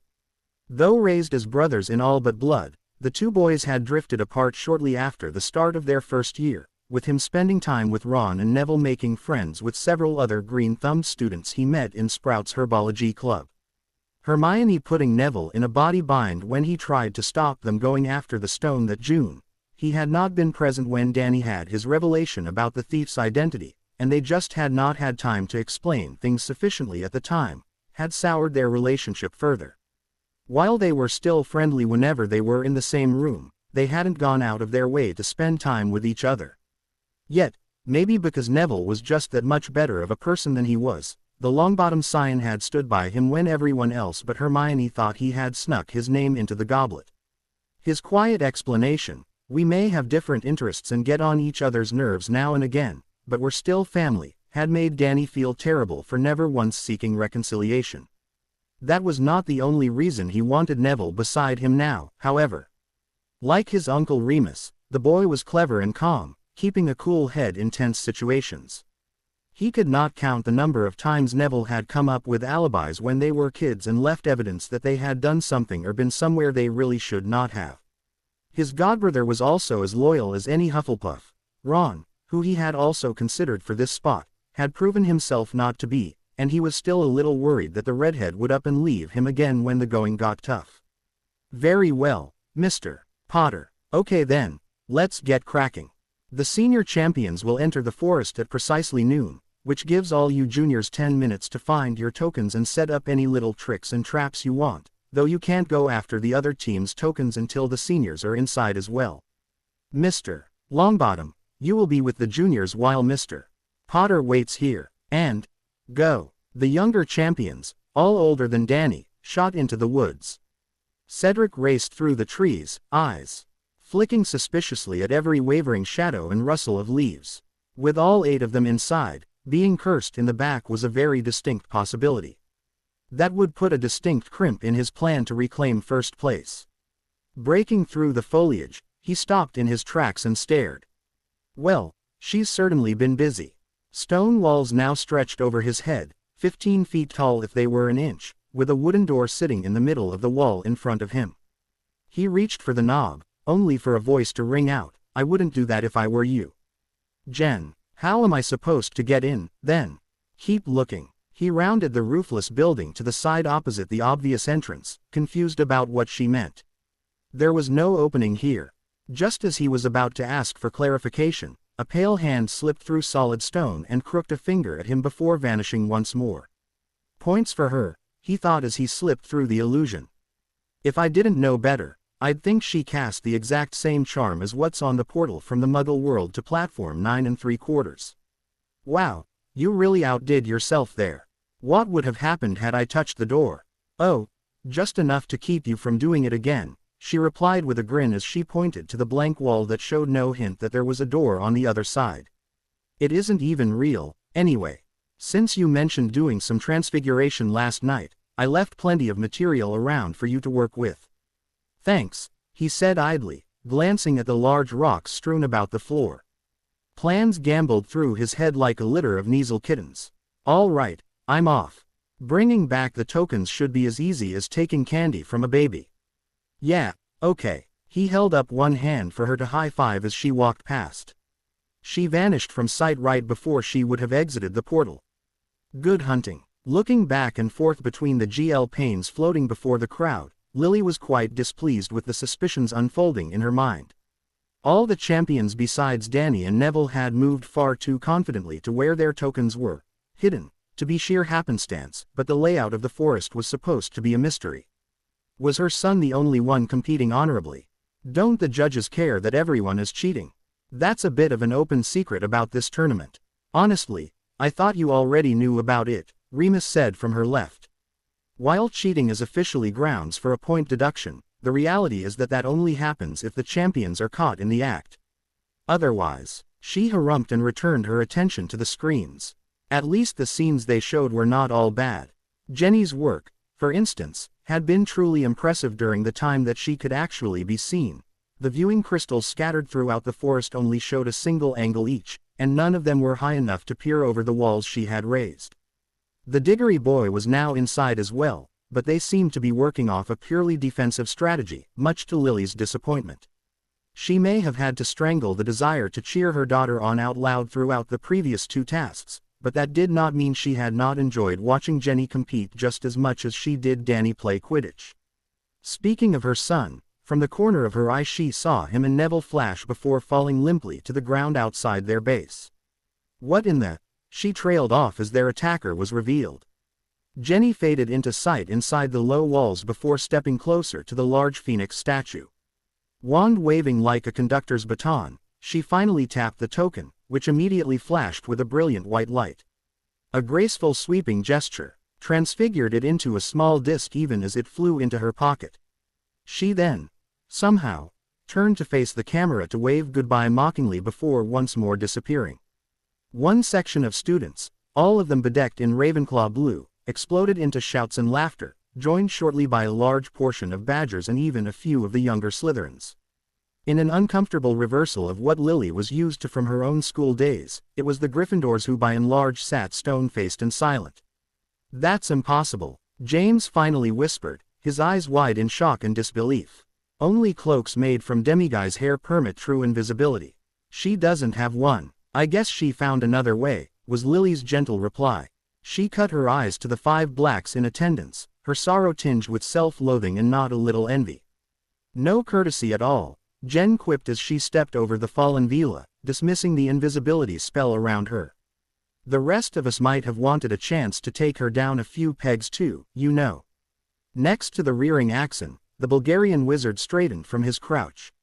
His voice was soft as he replied, "I should have known it vold be you looking for de tokens, though I hoped dat vold not be de case." "You mean you didn't want to see me?" She laid her left hand over her heart. "Victor, how could you say something like that? I'm so hurt, I might just cry. As you English vold say, Jen, bullshit. I vold not believe dose tears for a moment. You are not so weak as to cry when you could curse de otter person instead." Her chuckles affirmed his understanding of her character. Pointing to the statue they were competing over, he asked, "What are they going to do about this?" She abandoned her saddened facade completely, enthusiasm taking its place. "I seem to remember you requesting a rematch when we were all laid up in the hospital wing after the wandless duels." She spread her arms to indicate the small clearing in which the Beauxbatons base was situated. "It's not like we don't have the time and space. If you can get rid of Devals, I will move Delacour out of Devay. Give me the more magically expensive job so I waste my reserves before we even start," she thought with approval. "Forget the bad boys, I'll take a crafty man any day." A downwards flick of her blank wand melted the waist-high barriers into mud while a second movement in the opposite direction pulled clumps of stone from the ground to surround the statue. It would not do to chance it becoming collateral damage. "Very nice. I had not thought about doing that." Victor stood in front of her, his wand positioned in front of his face in a click duelist salute. "Are you ready?" She pulled out the skirt of an imaginary dress as she dropped into a shallow curtsy.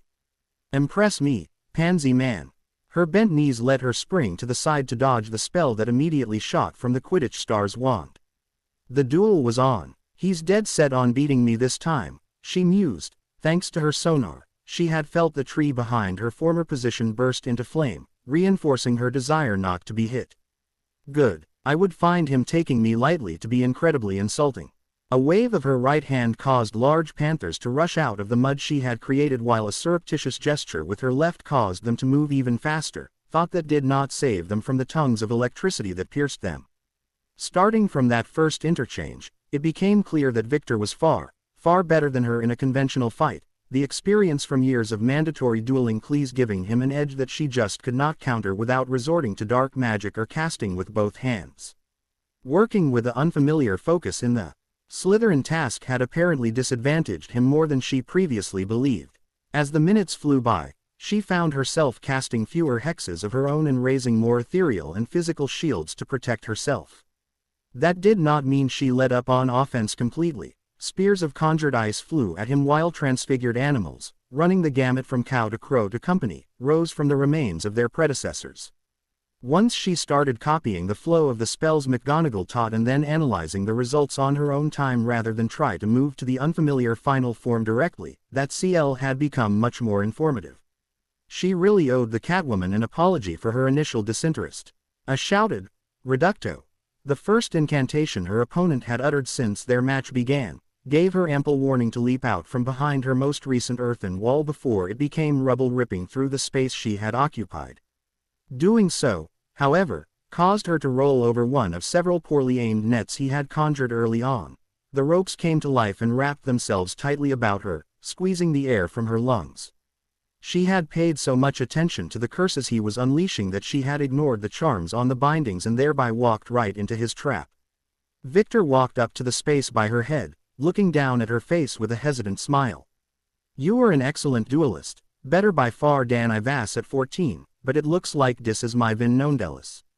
A puzzled expression found its way onto his face, for she was not angry or afraid. No, she was grinning as well, for her blunder was nothing compared to his. One of the benefits to her particular style of magic, besides the lack of easily stolen focus, was that she understood how various spells were related. The summoning and banishing charms, for instance, were taught as a pair, but Flitwick never discussed exactly how they were nothing more than the creation of either an attractive or repulsive force between the target and the caster, nor did he explain that they were therefore very similar to the levitation charm taught in first year, which was simply a variable force pushing away the ground. She personally believed the normally helpful quarter goblin kept his students in the dark because he himself was unaware of this. On the other hand, she could use those common principles to create effects those spells were never intended to cause. Such as, for instance, spinning herself in a half-circle while laid out on the ground. Shocked at her maneuver, Victor did not step back as he should have, allowing her feet to whip around behind his ankles and pull his legs out from under him. A clenching of her fists vanished the web binding her, and she threw herself on top of her competitor. She slapped the wand out of his grip with her left hand while with her right she flung his arms out to his sides and temporarily paralyzed his voluntary muscles from the neck down. Straddling his hips and greedily in the sweet air his ropes had denied her, she finally panted, "Not quite. You could have won, should have, to be totally honest, but letting down your guard like that was a mistake. If you had stayed back and kept your wand on me, I would have been at your mercy, but you gave the helpless damsel an opportunity to turn your own trap against you. In the end, you were just too damn gallant for your own good. You did as I asked, though, and for that I thank you. I am most definitely impressed." Jen sat there for a minute just catching her breath, noting with pleasure how she could almost feel his gaze grow hot as his head, despite him repeatedly jerking it back, gradually drifted towards her heaving S. What she could actually feel confirmed where his attention lay. Maybe not so chivalrous, after all. A wicked grin grew as she wiggled ever so slightly against the bulge pressing between her thighs. Barely audible, she murmured, "Is that the wand you normally use to charm your conquests, perchance?" He groaned and dropped his head to the ground with a quiet thump. "Proklitoto neshto ima sobstveno nani." Laughing, she dragged herself up his body as she leaned forwards. "He hasn't done anything wrong," she whispered in his ear, "so please, for me, don't strangle him too badly tonight." She gave his burning cheek a quick peck before rendering him unconscious. Pleasant dreams. Cedric looked over the battle taking place below him. He had not been lazy despite him having the easier job. As soon as Jen departed to steal the other team's tokens, he had set about transfiguring and conjuring numerous obstacles to any would-be attackers, and he was now glad he had done so. With a quick swirl of his wand, he repaired yet another golem, and the automaton raced back into the fray. Eberhard cursed in her native tongue as she tried to deter the pride of stone lions circling her. She shouted, "Leroux, do something, I'm a little busy." The Frenchman snapped back, hopping away from the company of badgers snapping at his heels. Though not as inherently dangerous as the large felines surrounding his temporary ally, the animals were smaller and more numerous, making them harder to stop. If they brought him to the ground, they were also fully capable of inflicting serious injuries. And that is just another reason why people should never underestimate Hufflepuffs. The German junior had been the first to lay siege to his base, though the girl fled the moment his golems woke up and began moving in force towards her. When Leroux had arrived a short time later, they had agreed to join forces and worry about who would take the castle token back when they actually had it, something they clearly understood neither was capable of on their own. That had been almost 15 minutes ago, and they had advanced only a few feet since. Thanks to Jen raising the high walls, Cedric had needed to do little more than create enough active defenses to hold the invaders off, permitting him to conserve his magic for the off chance they succeeded in entering. "Accio wall!" shouted the Durmstrang champion. She flew through a gap between lions. Since the edifice was much heavier than she was, the charm pulled her to it rather than the other way around. Forcing her way through the the Hufflepuff bespelled to grab at her ankles, she laid one hand on the knob. Though he could not see the wood of the false door, he certainly noticed when it flashed with azure brilliance. Eberhard shrieked as she was thrown away from the base, lightning still crackling on her skin, and into a tree some 20 feet away. He could not help but gape and recall Jen's warning. "If that's her idea of just enough to keep you from doing it again, I'm scared to see what she'd use if she was really trying to hurt somebody." The electrocuted girl edged lowly as she struggled to sit up. As much for her own safety as to keep her from rejoining the fight, Cedric carefully aimed his ash wand at the tree she lay under. "Cave erraticum," he intoned, his spell ripping the roots of that tall pine out of the ground and wrapping them around her. Leroux snarled and blew the herring badgers away with a wide area banishing charm. Snapping his wand up, he sent a jet of dark red light at Cedric, who dropped to the floor of his wall-mounted platform to avoid it. "Well, that certainly did not look like a spell I want to experience firsthand." He raised his head and peered at the stone arms decorating the inside surface of the wall. Maybe it was time to get a little more aggressive. With a complex animation charm, the same one he had used on his golem during the wandless duels so it would respond to his voice, he commanded, "Throw." The hands lowered to grasp chunks of rock he had set up for just this purpose and whipped around, flinging the projectiles at blistering speeds towards the lone enemy still standing. Several loud thumps mixed with a short cry, and then there was silence. Cedric peered over the edge and immediately found Leroux.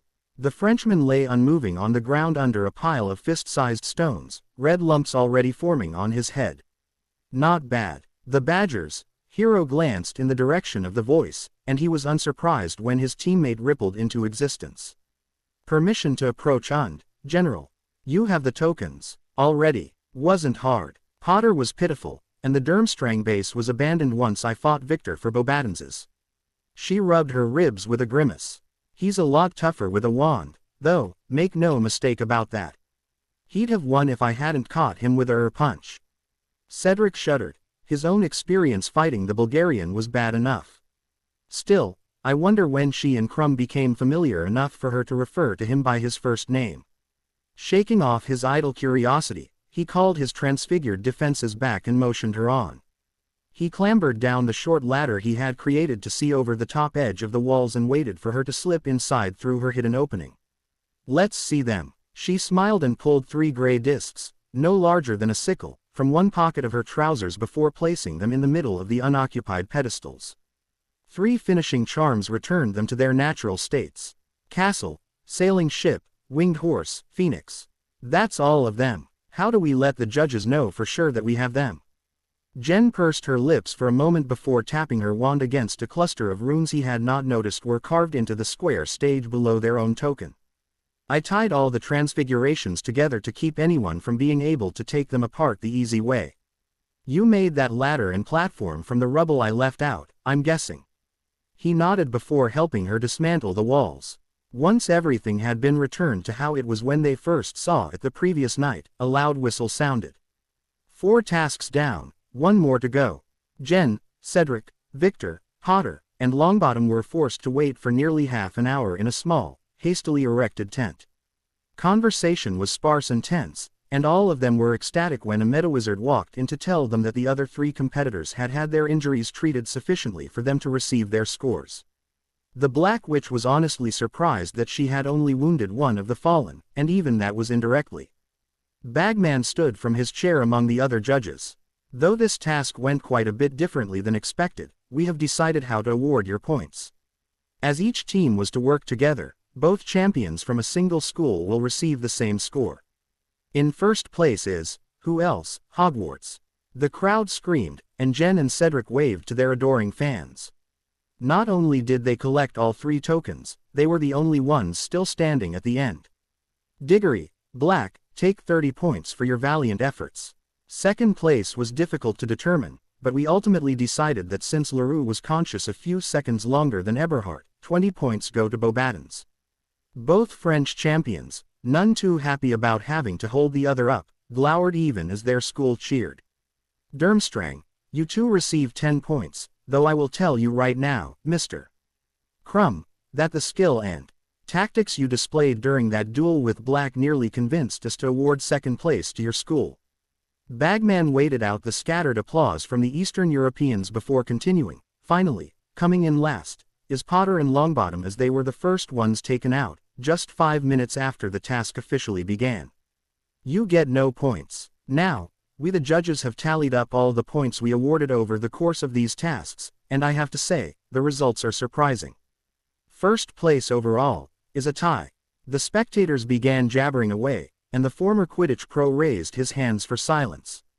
Yes, Diggory and Crumb are dead even with 116 points apiece, but they should take care not to get too comfortable. Black is breathing down their necks from an extremely close third, being just 1 point behind them. Potter, Delacour, LaRue, and Eberhard are practically in a different race altogether, with 90, 85, 74, and 65 points, respectively. These scores will determine the timing with which RVA champions enter the 5th and final task, which will take place on the 16th of June, giving all you students something to look forward to for when you're through with your exams. More details will be shared on that day. Until then, ladies and gentlemen, goodbye. Jen slipped her head into the lioness's domain. Madame Pomfrey, are you in office? The nurse's voice rang from behind the wooden door to said room. Go ahead and take a seat. She made her way to the bed nearest the exit, balancing herself on the edge of the mattress and trying her hardest to ignore the room's sharp bleach smell for the half-minute the older woman needed to finish whatever she was doing and enter the hospital wing proper. Ah, Miss Black, is it the 1st of the month already? It is. Any chance we can skip straight to the eye exam? She pled. Pomfrey shook her head and huffed. I still don't understand why you are so averse to a simple checkup. Maybe because I'm perfectly fine and it's a waste of my time. You may think you're invincible, but it's my responsibility to make sure hard-headed teenagers like yourself aren't ignoring any potential problems, the nurse snapped back, though resignation tinged her voice. They had been having this same argument since the end of the Slytherin task, and neither of them was willing to yield her position. And unless I want her to hex me in the back and scan my body while I'm unconscious, again, I have to let the shrew do what she wants. Pomfrey, 4, me, bloody 0. Fine, just get the damn thing over with already. You are so lucky you aren't my child, or you'd have soap suds pouring from your mouth for a full year. The woman whipped her wand out of a pocket and locked the door. While Jen's, for the moment, at least, most hated enemy was otherwise occupied, she gripped the magic racing up her spine and cut it off from the nerves in her arms. Her back immediately started to grow uncomfortably warm, and a steady tattoo beat on the inside of her skull. Without a magical core, her body was meant to channel magic, not contain it. Let's examine you physically first, the nurse said unhurriedly, waving her stick in an elaborate dance. The diagnostic spell slithered over the Ravenclaw like 1,000 centipedes, and she took no pains to mask her shudder. After a moment, the magic leapt back to Pomfrey's wand. Your heart rate is a tad elevated. Why ever could that be, I wonder? But otherwise you are no more unhealthy now than last month. Random spots along her body began sending strange sensations of heat and cold, touch and numbness, and Jen immediately let a trickle of power slide back down her arms and out her hands. The last thing she needed was for a section of her spinal cord to burn out while in Pomfrey's presence. Number more unhealthy, I like that. Such an oblique way of saying, well, I guess you were right, after all, without giving me the chance for an I told you so moment. You wouldn't happen to have been in Slytherin House once upon a time, would you? Oh, good heavens, no. I'm actually a Beauxbatons alumna. Pomfrey's mouth crinkled in what Jen presumed was supposed to be a winning smile. My parents felt I desperately needed to improve my manners. I sure hope they got their gold back. It didn't do a thing for your bedside manner. You'd be surprised. Used to be smart-mouthed TS would leave my infirmary in worse shape than when they'd entered. The nurse aimed the willow shaft at her again.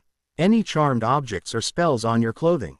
Jen shook her head, and a wave of magic stretched from the wand tip to sweep down her entire frame. The spell, its job now done, detached from the focus and reformed itself into a sphere with a tremulous border.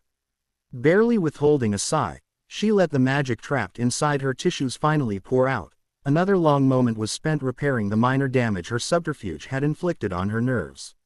She would be so glad when she no longer had to return here on a regular basis. Pomfrey examined the results of her spell with a frown. This instability in your core still bothers me. You're sure you aren't having any problems with your CL work? No, just like the last 3 times you've asked me that question. Ever since her magical exhaustion, following the wandless duel, the meddling nurse had been far too interested in her magical state. The first time Pomfrey inquired, she had simply refused to answer and tried to leave, leading the woman to stun her and perform a standard, non-invasive examination anyway.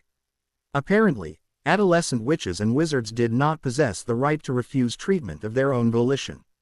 This would not normally be such a problem, but since she did not store magic in her body, any scan of her core would interpret her as being magically exhausted.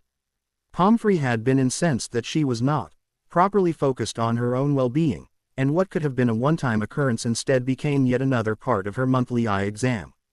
Forcibly holding back the energy gushing through her was the only reliable way she had come up with to beat the test. She had considered a simple runic battery of sorts, but the nurse had warned her that if there was even a hint of trickery, she would have to undergo the diagnostics D, which would not trouble her one whit, and unconscious, which was a bit more of a problem. I might have overexerted myself yesterday excuse would not fly now that Pomfrey had found a spell to visualize her core and check for potential damage to it rather than simply reading the volume of magic currently in her body. Her current strategy to protect her secrets was serviceable but not perfect, as proven by the fluttering edges of the simulation. The nurse thought for a moment before reluctantly shrugging. It's possible this is your core's natural state. The random fluctuations could explain your sensitivity to magic, at least, and even your violent reaction to ingested potions. I never thought I would see someone vomit up an antiemetic before you showed up. Jen grimaced, intentionally purging the potions the concerned nurse had shoved down her gullet to hide that they were totally ineffective had not been a pleasant experience. Still, there's no reason not to remain cautious for the time being. Which means, what, exactly? We'll continue with this scan for the next couple of months, and if the results are unchanged by the time you finish your potion regimen, you won't have to keep coming by next year. She laughed and clapped her hands once. Oh, thank the Baron. I thought you'd never let me go. Don't get too excited, Pomfrey warned, cutting off Jen's solutions. If your core becomes more unstable or you start experiencing issues, I'll send you to St. Mungo's no matter how much you complain about it. The girl sighed and nodded once but did not protest further. 2, maybe 3 checkups were all that stood between her and freedom. So, can we finally get to the point of all this? Perhaps if you griped less, we would finish earlier, retorted the nurse. Have you observed any changes in your vision since last time?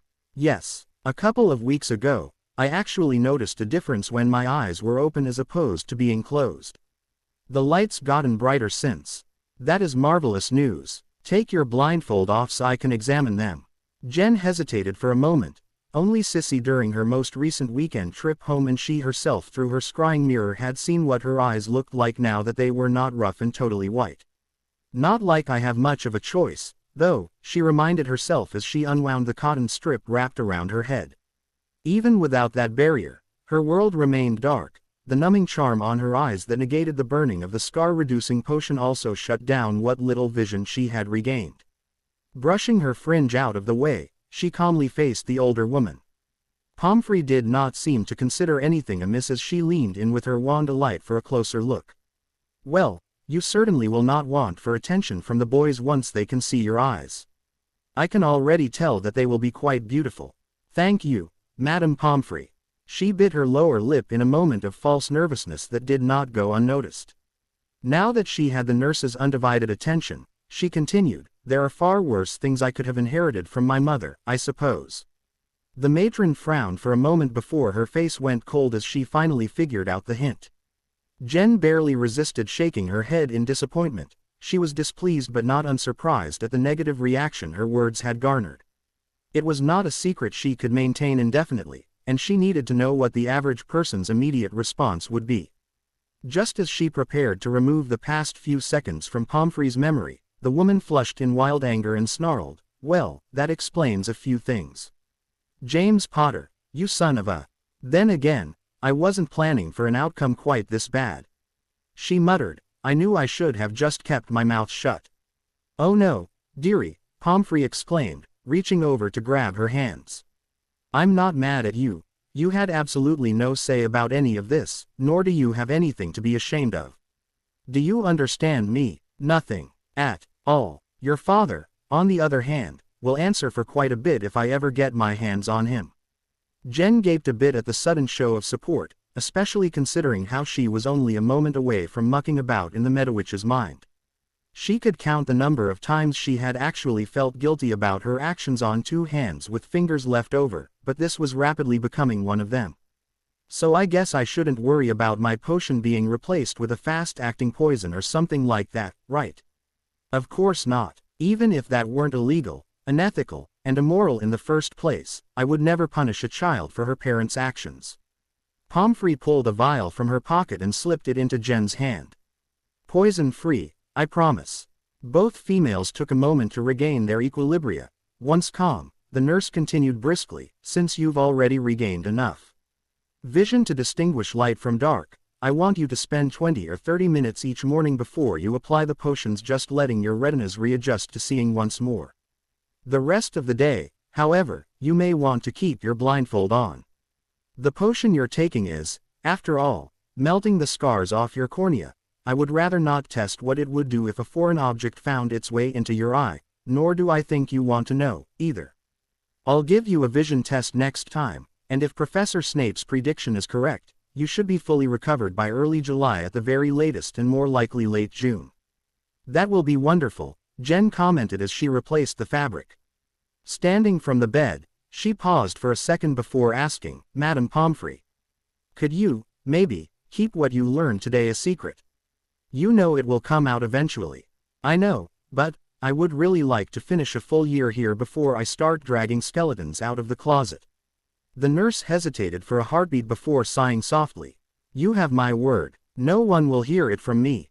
Stella Zabini dropped her cloak to the ground carelessly after apparating into her quiet home, sure that the house elves she inherited from her most recently deceased husband would see to it.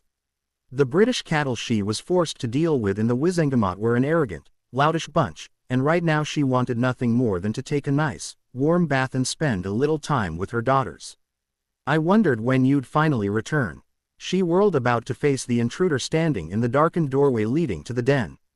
A loose black cloak hid the speaker's appearance and even gender, though the soft, gravelly voice made her think it was a man. She mentally enticed him to come closer to her so she could drain him dry, but something, occlumency, most likely, repulsed her efforts. Disappointed that her first tactic had failed, she demanded in a shrill voice, Why have you broken into my home? I should call the DMLE.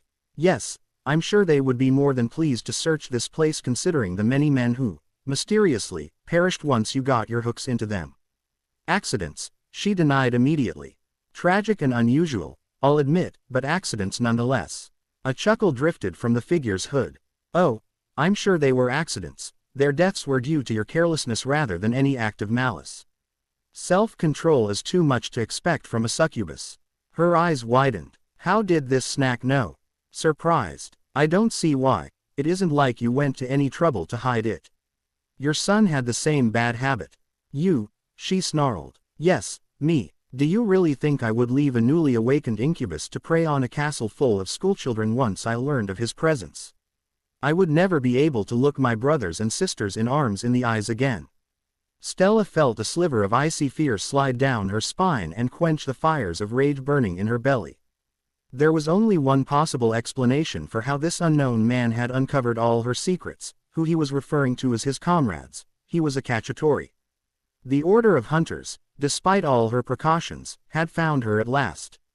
The silence was deafening as she stared down the murderer, her left hand slowly creeping towards the pocket that held her wand. The hunter, perhaps dismissing her as a threat because she was out of arm's reach, did not move from his relaxed stance. Her fingers touched wood, and she whipped her wand out to point at his heart. At that exact moment, the fireplace in the den flared to life and illuminated the room. She realized now that the house was too quiet. 4 small figures floated limply in the air behind him, silhouetted by the firelight. Teresa hung next to her eldest sister Eloisa on his left while the twins, Adelina and Savoria, were to his right. Around each delicate neck spun a flat ring of pink magic, and Stella knew with terrible certainty that even if she managed to avenge Blaze's death, this monster would take the rest of her children with him out of pure spite. "Drop it," he ordered lazily, his voice positively dripping with cruel humor. She had no choice but to comply, and her wand inexplicably rolled across the room to rest at his feet. Unarmed, defenseless, she stared at his hostages before asking helplessly, "What do you want?" "What do I want? You and your brood dead, for starters." She flinched minutely, and her panicked heart raced faster as Teresa, her baby, drifted closer to him. A gloved hand reached out from a slit in the side of his cloak to caress the toddler's cheek. "Unfortunately, circumstances don't always let us have what we want. You speak too effectively in defense of magical creatures for you to pay the full price for your crimes just yet. That said, succubi cannot be permitted to regain a foothold in this country. So, as distasteful as I find the thought of treating a beast like yourself like a real person, I offer a compromise." For the first time since the hunter had revealed himself, Stella's hopes rose. She was a politician, and deals were her bread and butter. "What kind of compromise?" "First, you will not take another lover. Explain it to the Mies however you wish if you feel you must. Continue fighting for the rights of sentient creatures, though you will not propose or even support motions that seek to grant greater rights to your species. Abide by these rules, and you can remain in Britain und. Your children, too, may live, but never again in this country. You will send them back to Italy, and they will stay there. If I ever see them on these shores again, I will kill them and leave their heads here for you to find." She took the audacious demand in stride. Hagglers always started at an extreme, knowing they would eventually meet in the middle. "You drive a hard bargain, signore, but that is far too stringent. As you yourself say, I have done much good during my time in Britain. Surely that balances the harm I have dealt to relatively few. I'll accept staying single and not suggesting changes to the laws concerning my brethren. My little girls haven't done anything wrong, however, so they should be under no restrictions, though I will endeavor to teach them how to feed upon their partners safely and with an eye for causing as few deaths as possible. What say you to that? You wish to propose a counter-offer?" She barely kept from rolling her eyes. Surely this stupid human knew how bargaining worked. "Very well," she smiled beatifically, "but it will cost you." The sharp ring around her youngest daughter's throat began to hum ominously and slowly shrank. 2 finger widths of space between magic and skin. 1. Touching. Stop. Don't hurt her. The spell halted but did not retreat, and a few beads of blood ran down Teresa's bronze skin before the wound could seal itself. "Allow me to be blunt, Zabini. I do not negotiate. I do not make deals. Your choice is simple. Take my offer or watch your children die before joining them yourself. You have 3 seconds. 2. I'll do it, she screamed. A smile was obvious in his evil voice. You'll do what? I'll send the girls to my parents in Florence and tell them never to come here again. I won't take another lover. I'll do everything I can to deny my people rights in this country. Just don't hurt my babies. He inclined his head. It should not need to be said, but you will also tell no one of this conversation. Understood? Yes, no one will know, please. Then we have an accord. 4 bodies flew into her, pink sparkles trailing from around their necks, and she flung her arms out to gather her children to her. You have until sundown tomorrow to remove them from this land. Should you not, or should you violate the terms of our agreement, the outcome will be unfortunate. For you, pray we do not meet again. With a sharp crack, the hunter was gone. Stella rested her head against those of her collected daughters and wept in relief. Tomorrow would be a time for strategy, a time for departures. Tonight, she was just glad she had not lost another child. Jen vanished the conjured leathers clothing her and restored the plain cloak to its former fur-lined state before returning it to its hook. She knew her threats had been more than a little heavy-handed, but she had to be sure Lady Zabini thought she was truly a member of the Order of Hunters. A group dedicated to genocide would not give their foes a single inch, so neither could she. Just the other week, Tracy had brought up the valid concern that the eldest Zabini daughter was already 11 years old and set to enter Hogwarts next year. Under ordinary circumstances this would not concern her. The girl would not awaken to her predatory nature until after Jen had already graduated, but she found herself feeling protective of the current first-year Slytherins and Ravenclaws she had brought together this year just as she had been the younger Candyland employees. Succubi were a different danger than Bobbies, but the drive to protect was the same. Damn her maternal instincts. She stepped across the landing into the communal showers for this floor of Ravenclaw Tower and turned the hot water on full. In 10 minutes, if that, she had neutralized a threat to her kids, intimidated a mover and shaker in the government, and hadn't even had to grievously injure anyone in the process. Well, not physically, anyway. There were worse ways to spend a Thursday evening.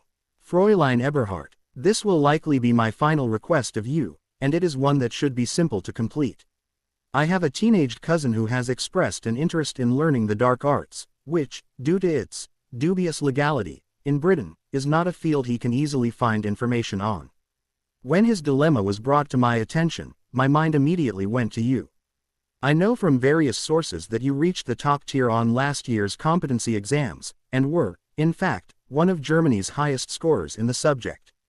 Therefore, I would very much appreciate it if you would forward copies of your notes to me, preferably already in English so I can avoid using the translation charm myself and having the notes in my own handwriting should the wrong person see them. Other than that, I wish you well in the final task. Even if you are in last place in terms of points, it does not sound like that will matter once everyone has entered the field of battle. Move quickly enough, and you may well take the cup. Blogs Whitaker. Kneeling at his master's feet, Barty licked his lips nervously. My lord, may I ask you a question? You already have, the high voice hissed silkily, trailing into a quiet chuckle. But yes, my faithful servant, you may ask. What troubles you so? It is about Potter, my lord.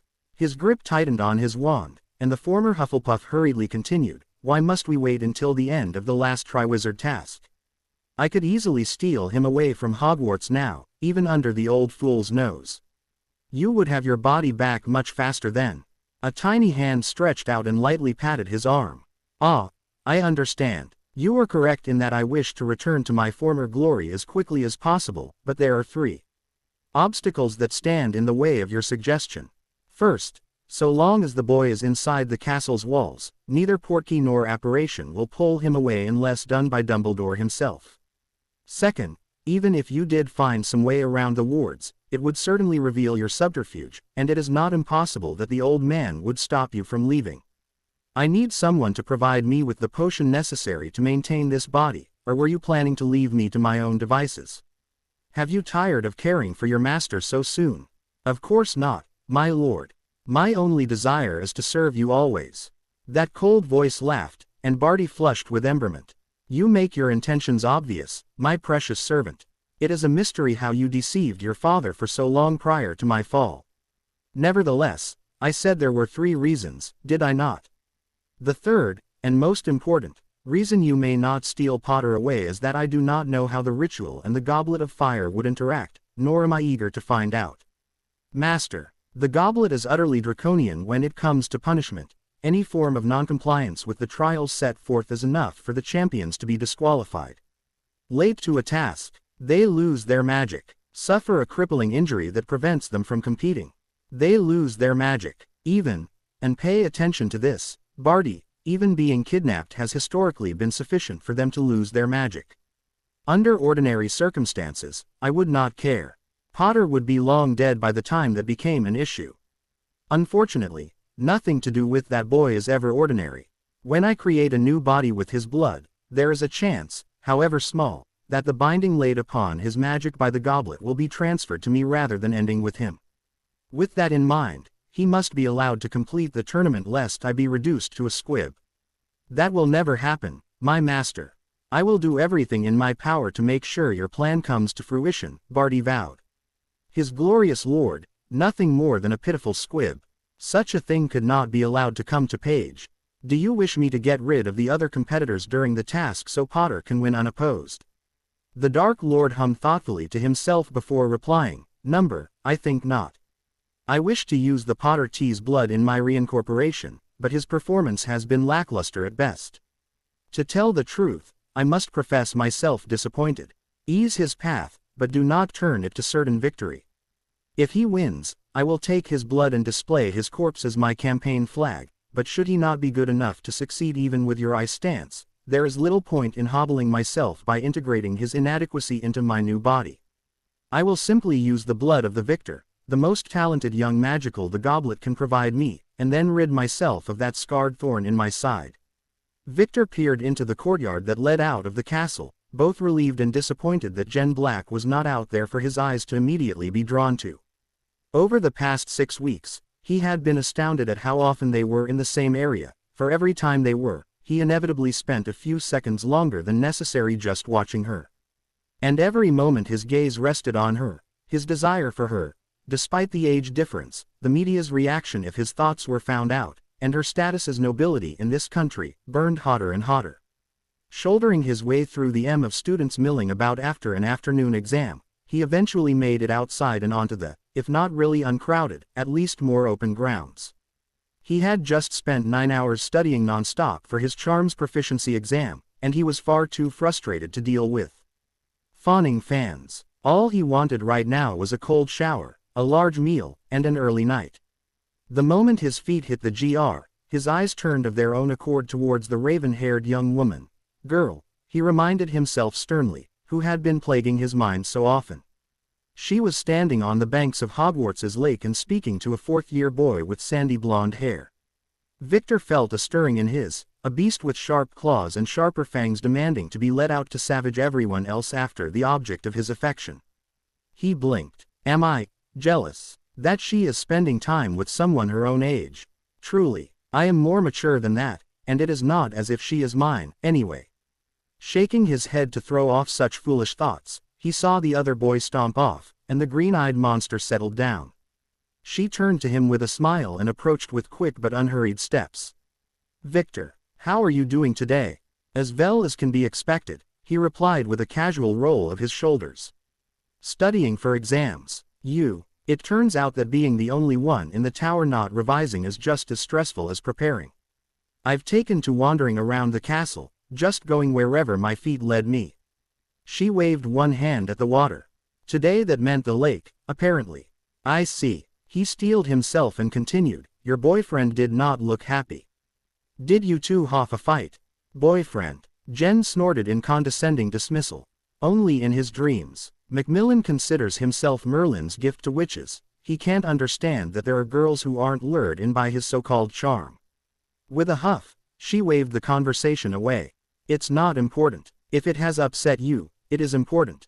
An idea sprang to his mind. It would anger Karkaroff to no end, but recently anything and everything could set the Highmaster off. So much for my thoughts of a relaxing evening. I have some butterbeers on the ship if you wish to talk about it. It would be more private than out here. She snickered, and immediately he saw the flaw in his phrasing. My, so forward. Planning to carry me off to your cabin and have your wicked way with me, were you? Not at all. I'm joking, Victor. I know what you were saying. Drawing her wand, she twisted it in a small circle. When the crowd simultaneously turned their faces away from the pair, he realized what she had done and could not help but be impressed.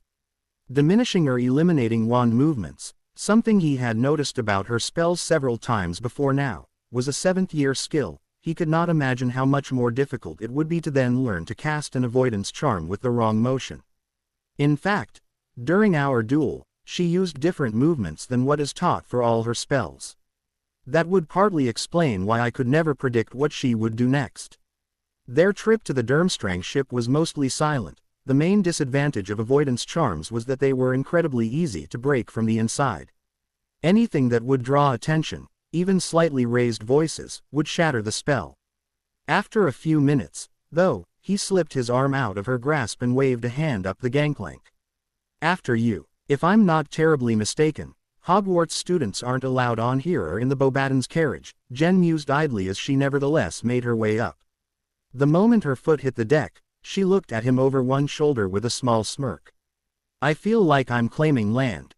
Vune of these days, your mouth will get you into trouble, he muttered, though his low tone did not hide his words from her if her chuckle was any indication. Due to his status as a World CL athlete and then Durmstrang's senior champion, Karkaroff had done everything the bigoted Highmaster could think of to stay in his good graces. To that end, he had been given what used to be the first mate's cabin. While not as large as the captain's compartment, it was still spacious and private. Very impressive, Jen commented as she sat on the end of his wide bed and propped herself up with her arms, one bobbing foot drawing his attention to milky legs. He could not help but notice that the skirt laying demurely over her crossed thighs looked just a little shorter than was entirely appropriate for a schoolgirl. Any chance I can get that drink? He shook himself from his reverie and pulled a pair of bottles from the icebox.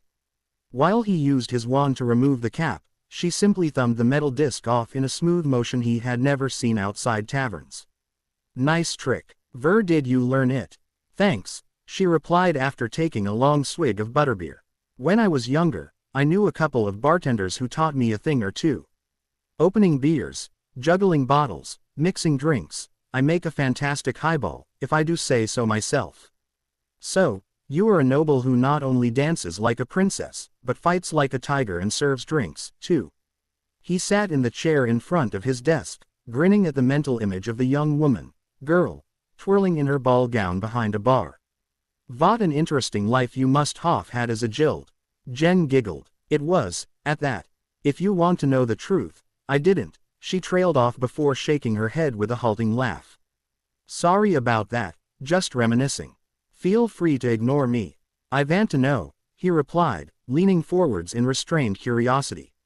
If you are willing to tell me, that is. She hesitated, her face and her body revealing nothing, before finally she relaxed marginally and tilted her head slightly. I could be, I suppose. So long as it never left this room. Of course, while a witch taught me magic for several years, neither of us knew that I was actually nobility. It wasn't until last summer when Sirius, the head of my house, tracked me down that I found out. She shrugged, which, considering how she was positioned on his bed, did very distracting things to her. My aunts did their best to give me all the skills a woman of my station should already have in the short time they've had, but that doesn't change the fact that I can do quite a few things a polite high society girl shouldn't be able to. Victor had already learned that Jen only enrolled in her school this year, but the idea she had grown up without knowing anything about her family was a disconcerting one. He could not begin to imagine a life like hers. He had always had his parents and his older brother around, even when he hadn't necessarily wanted them there. I am sorry, whatever for. His brow crinkled in confusion. For bringing up such bad memories, of course.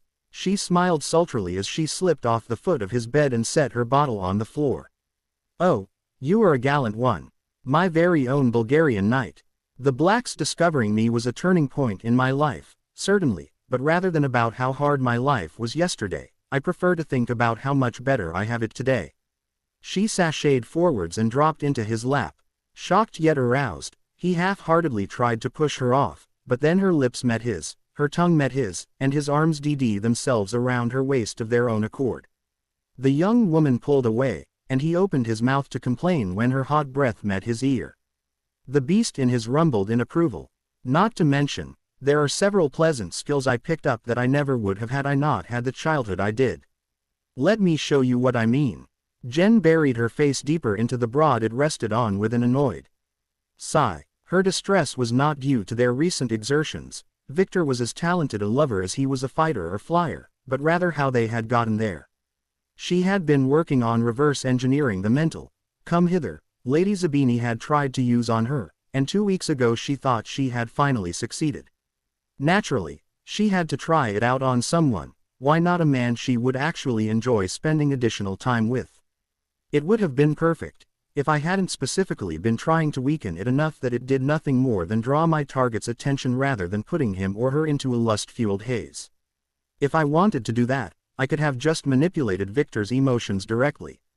And what was with my giving him details about my childhood, sanitized though they were? He didn't need to know that I wasn't raised a black. Bloody hell, leading people to Sissi or Arcturus simply kept me out of the public eye has been part of my plan all along, and I just spill it with the slightest prompting. What am I, some stupid schoolgirl with a crush? Oh, bloody buggering bollocks no. I do not fancy Victor. Yes, he's attractive, and yes, he's a damn good shag, but I don't have feelings for him. Do I? Stop dat. She exhaled harshly and twisted a bit to face him. Stop what? You are a dinker. Now dat they aren't just doing, you're dinking about it and vhy they shouldn't have done it at all. Well, excuse me for considering the consequences of sleeping with an international Quidditch star. A rough finger tracing random designs on one fleshy globe of her rump brought a faint grin to her face, and a second brushed a lock of hair from in front of her face. It was a good thing she had vanished her blindfold to her dorm before actively seducing him. And I have to face the consequences of sleeping with a 14-year-old girl. Who has divorce dilemma? Ah, that is a problem. Remember tonight fondly but never speak of it to anyone. Dat sounds like a good plan. Now that was settled, they both relaxed, Victor drawing her closer to his side. If anything, I am surprised you are not more distressed than this. As you could probably tell, it's not like this was my first time. I lost my ITY when I was 12. At his shocked jerk, she elaborated, nothing bad, I just got to enjoy puberty earlier than most. I may be 14, almost 15 in age, but I'm closer to 16 or 17 from a developmental standpoint. Anyway, I've had periodically since then, so it's not unfamiliar to me. First time with a celebrity, I'll admit, but as satisfying as you were, it doesn't change the mechanics. They were silent for several minutes, just enjoying the afterglow, before he spoke again. Your plan to stay silent is a good view, but I do not like dat I will not see you again. I have never met anyone kite like you. Oh, I'm sure we'll see each other again. There's still a few days until the last task, and then the feast the night before you leave. She snickered as his face shifted into a frown. I know what you mean, though. I don't like it, either. Perhaps they could exchange letters occasionally. It is a long way from Bulgaria to Britain, but the goblins run an international post service that does not rely on owls. Or I could send my familiar. He's faster and has greater endurance than any mere post owl. This alone would not change the fact that their liaison would end tonight, but, I took your advice, by the way. About the dark arts CL. Oh, she hummed in affirmation. Yeah, I'll study the material I sent for over the summer and this upcoming year, and if everything goes as planned, I'm going to be on the continent next July to take the competency exam. His biting with his quiet laughter, he gave her waist a squeeze. Since the International Confederation of Wizards is in charge of administering the exams, you can take it in any affiliated country. I might even know someone who has a flat you can stay in so you do not have to sleep in a hostel. That almost sounded like a proposition, she commented slyly. A rake of her fingernails caused the flesh of his abdomen to shiver. Want to try again? Fine. Miss Black, would you be willing to spend a few nights with me and Sophia next summer? Smiling, She slid fully atop him and ground herself against his rapidly rehardening rod. I would be delighted, Mr. Crumb. Jen dropped heavily onto the bench at the Ravenclaw table, doing her best to ignore the nearly palpable excitement running through the other students in the Great Hall. Her nerves had kept her up the previous night, and it was obvious in her demeanor. This was her last opportunity. If she made even a single misstep, that was it. No chance of recovery. Tonight was the final task of the Triwizard Tournament, and she intended to take the prize. She had just prepared herself a cup of tea when Flitwick practically skipped over to her. "And how are you doing this wonderful morning, Miss Black?" "Not as well as I will be once I'm fully awake," she replied shortly. He chuckled at that. "Well, I have news that should cheer you up immensely. Even though the task isn't until tonight, all the champions' families have been invited to the castle for the day. They'll be arriving after breakfast and embling in the main courtyard." "That is good news," she replied with a faint smile. Of all the champions, she had probably seen her family most recently. Being able to fly to the edge of the wards and then teleport home made that much more convenient, but those visits had only been for a couple of hours every few weeks. Spending a full day with them would be most enjoyable. "However, you said they're invited to the castle, but does that mean we have to stay here?" "Knowing my aunts, they will at least want to go out for lunch. Not to mention, it provides an explanation for where I was keeping all my secondary foci. You know, the headmaster never told anyone you had to remain here."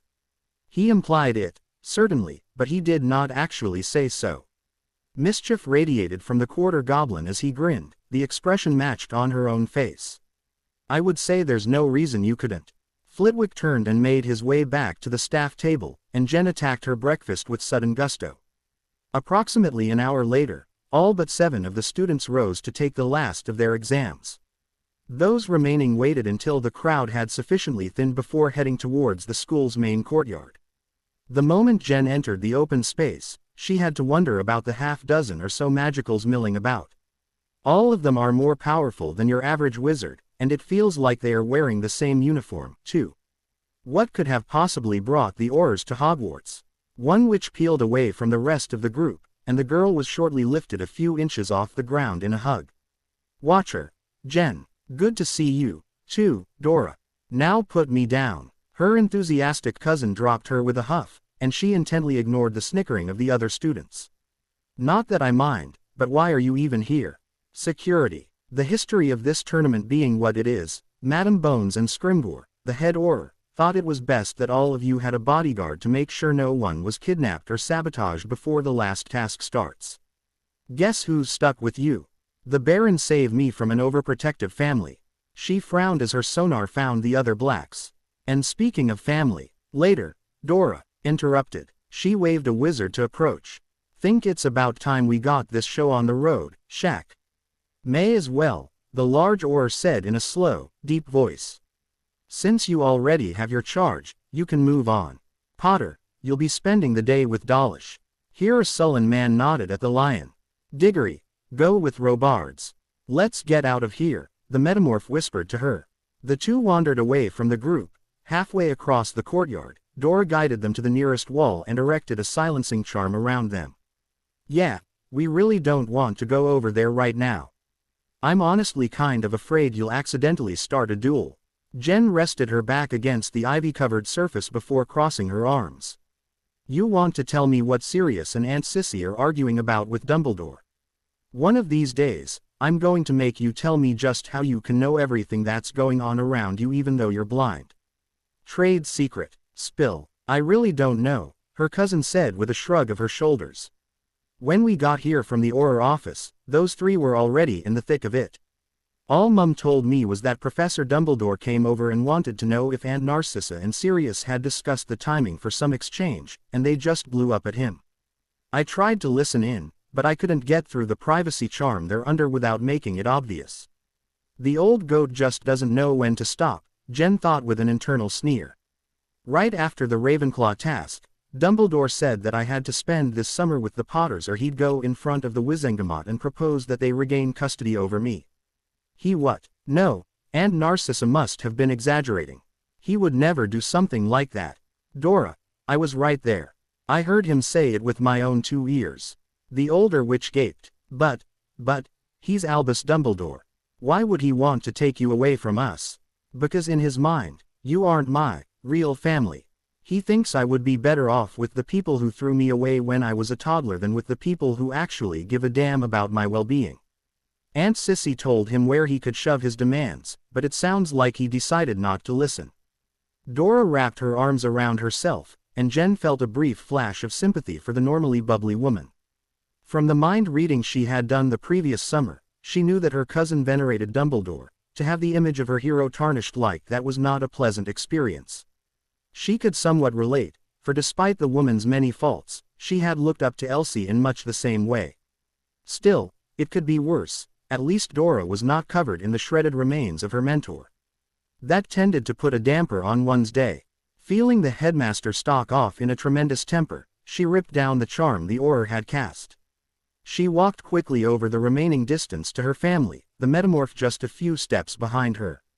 I take it he didn't like what you had to say. That's one way to put it, Sirius replied, a growl underlaying his words. You know, I used to respect the old man, but not after that. Who does he think he is, the next coming of Merlin? Jen opened her mouth to respond when she felt 4 people approaching from behind her. Turning, she smiled slightly as they came to a halt. Good morning, Victor. The same to you, Jen. I've old like to introduce you to my parents, Anton and Kalina Crumb. Mater, Fader, dis is Jennifer Black, the junior champion for Hogwarts.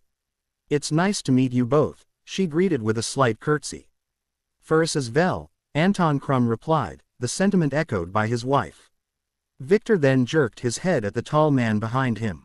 De beanpole is, my broder, Nikolai. An honor, Nikolai said with a short bow. His accent, though still clearly Central European, was much less pronounced than those of the rest of his family, and his voice was full of restrained laughter.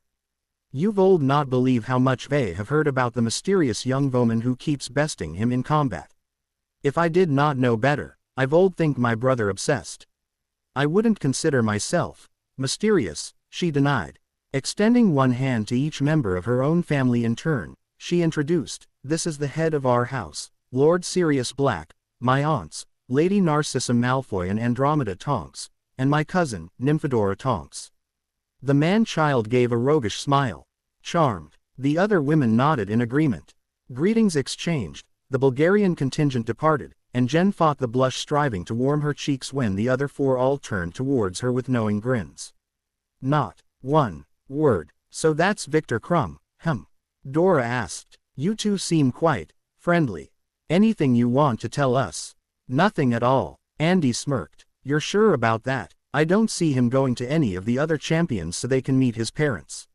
She ground her teeth. Sirius's animal form was extremely appropriate, for when the Blacks sniffed out an embering situation that could potentially be turned to their advantage or amusement, they went after it like a dog chasing a squirrel. There's nothing going on between us. All right, we believe you, Sirius lied.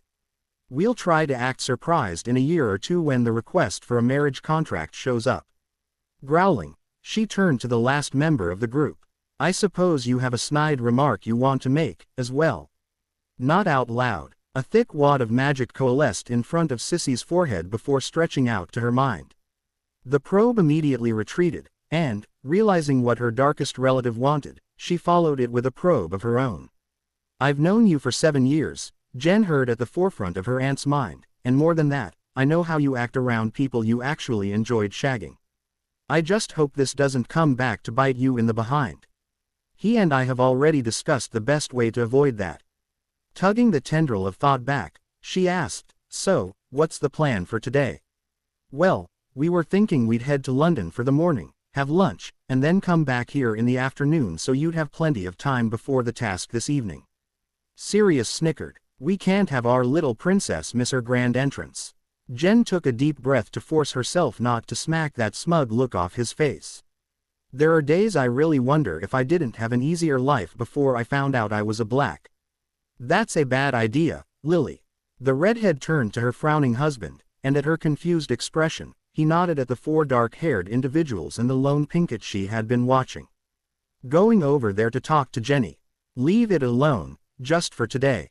Well, Excuse me for wanting to wish my daughter good luck in the tournament, she hissed. Though none of the other families were nearby, she still kept her voice low so her words wouldn't travel. Blurting this story out to everyone in earshot would not only shame them to an impossible degree, but it would also ruin any chances of establishing a rapport with her baby girl. The latter was by far the worst consequence. This is a day for the families of the champions to see their children, and she is my child. So is Danny, James answered in an equally quiet tone. If that isn't enough, don't forget that Professor Dumbledore and Mad Eye both believe this is when whoever put his name in the goblet will make their move. The last thing he needs to be worrying about right now is why his own mother is more interested in another champion than his safety. I still think we should have told him the truth, because that can't possibly end badly. By the way, son, do you remember how we told you about your squib sister that you've never met and hadn't even heard of until this summer? It turns out that she's actually a witch, so leaving her with your muggle aunt and uncle was pretty much pointless. Oh, and they also horribly abused her before they abandoned her in the middle of London when she was 5, so now she wants nothing to do with us because we were the indirect cause of all her suffering. Can you meet her sometime? You already have. Actually, Sirius took her into his house and adopted her. She's even taken his name. Yes, she is the same Black you've written several letters to us complaining about being a loathsome dark witch. That will go over real well, I'm sure. Lily glared at him. I didn't say we should tell him like that, but he deserves to know. The longer we wait, the angrier he will be that we've kept it from him. You think I don't know that? James sighed and reached out for her hand. You're right, though, we do have to tell him sooner rather than later. How about we wait a few more days, just until his summer vacation starts? Let him get through the rest of this year before we drop even more trouble on him. Much as she hated to admit it, he did have a good point. Her shoulders slumped as she reluctantly nodded. Besides, he added, turning towards where Danny and the Auror dogging his footsteps had just split from the rest of the rogue group, you'll see her all you want soon enough. Really? And just how do you figure that? She asked in an utterly unamused tone. There was a time for jokes, but this was not it. I talked it over with Professor Dumbledore, and he promised that she would be spending some of the summer with us. He also said he would speak to Sirius about returning at least partial custody to us, but he didn't make any guarantees on that point. It was supposed to be a surprise for you, but... Her eyes slowly widened as she stared at the grinning idiot she had married, daydreams of an eventual reconciliation with her estranged daughter shattering like GL. Come again, please tell me you did not just say what I think you said. A tentative knock drew her attention to her dorm's door. Jen, do you have a moment? Come on in, Luna. The third year's had emerged from the opening, and she gestured for the girl to enter fully as she finished tying the laces of her trainers. The muggle shoes were not as fashionable as her boots, but she had a sneaking suspicion that this task, just as all the others had, would feature a healthy dose of running around. The younger Ravenclaw made no moves to approach, causing her to frown. First she distances herself from me, and now she won't even come into my room. You have a problem, I take it. No, well, no, not really a problem, exactly. It's just... Luna sighed. Can you come with me for a moment? There's something in my room I want you to have. Interest piqued, she rose to her feet.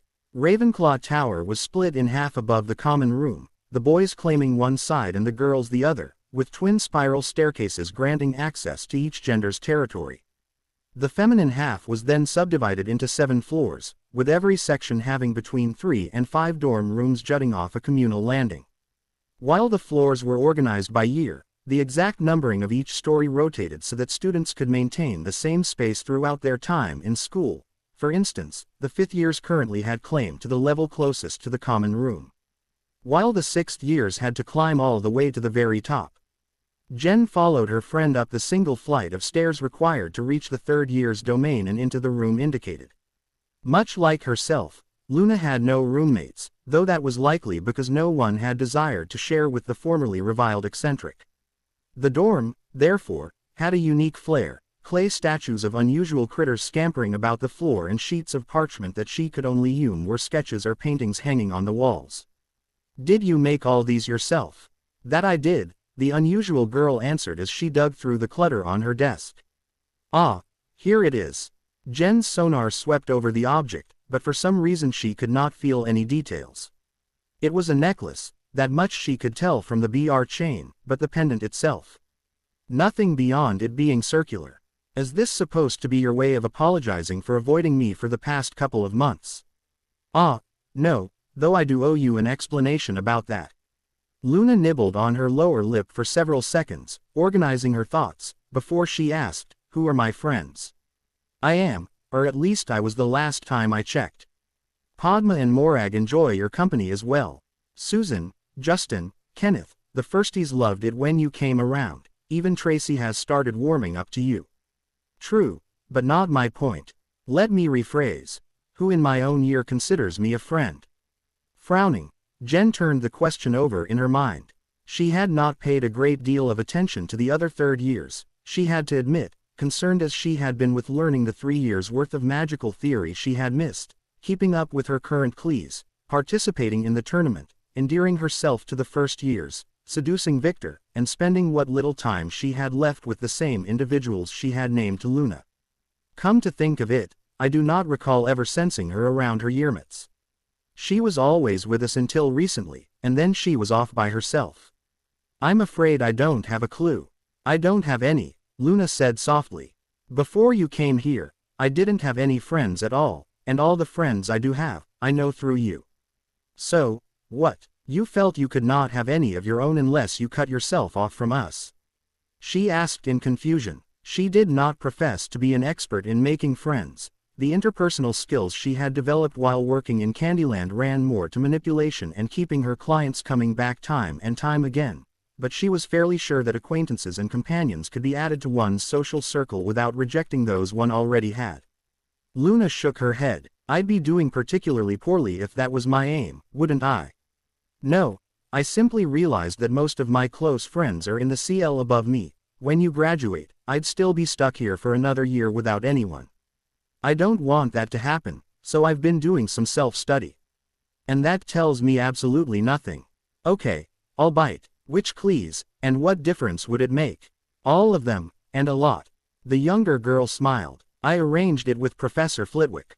He's going to come by my house during the first week of summer to give me a series of exams, and if I pee them in addition to the ones we just finished today, I can skip 4th year entirely and advance straight to 5th. You'd be joining us, then." She could not deny that the plan had a certain appeal. Luna was both extremely intelligent and possessed of a unique interpretation of the world.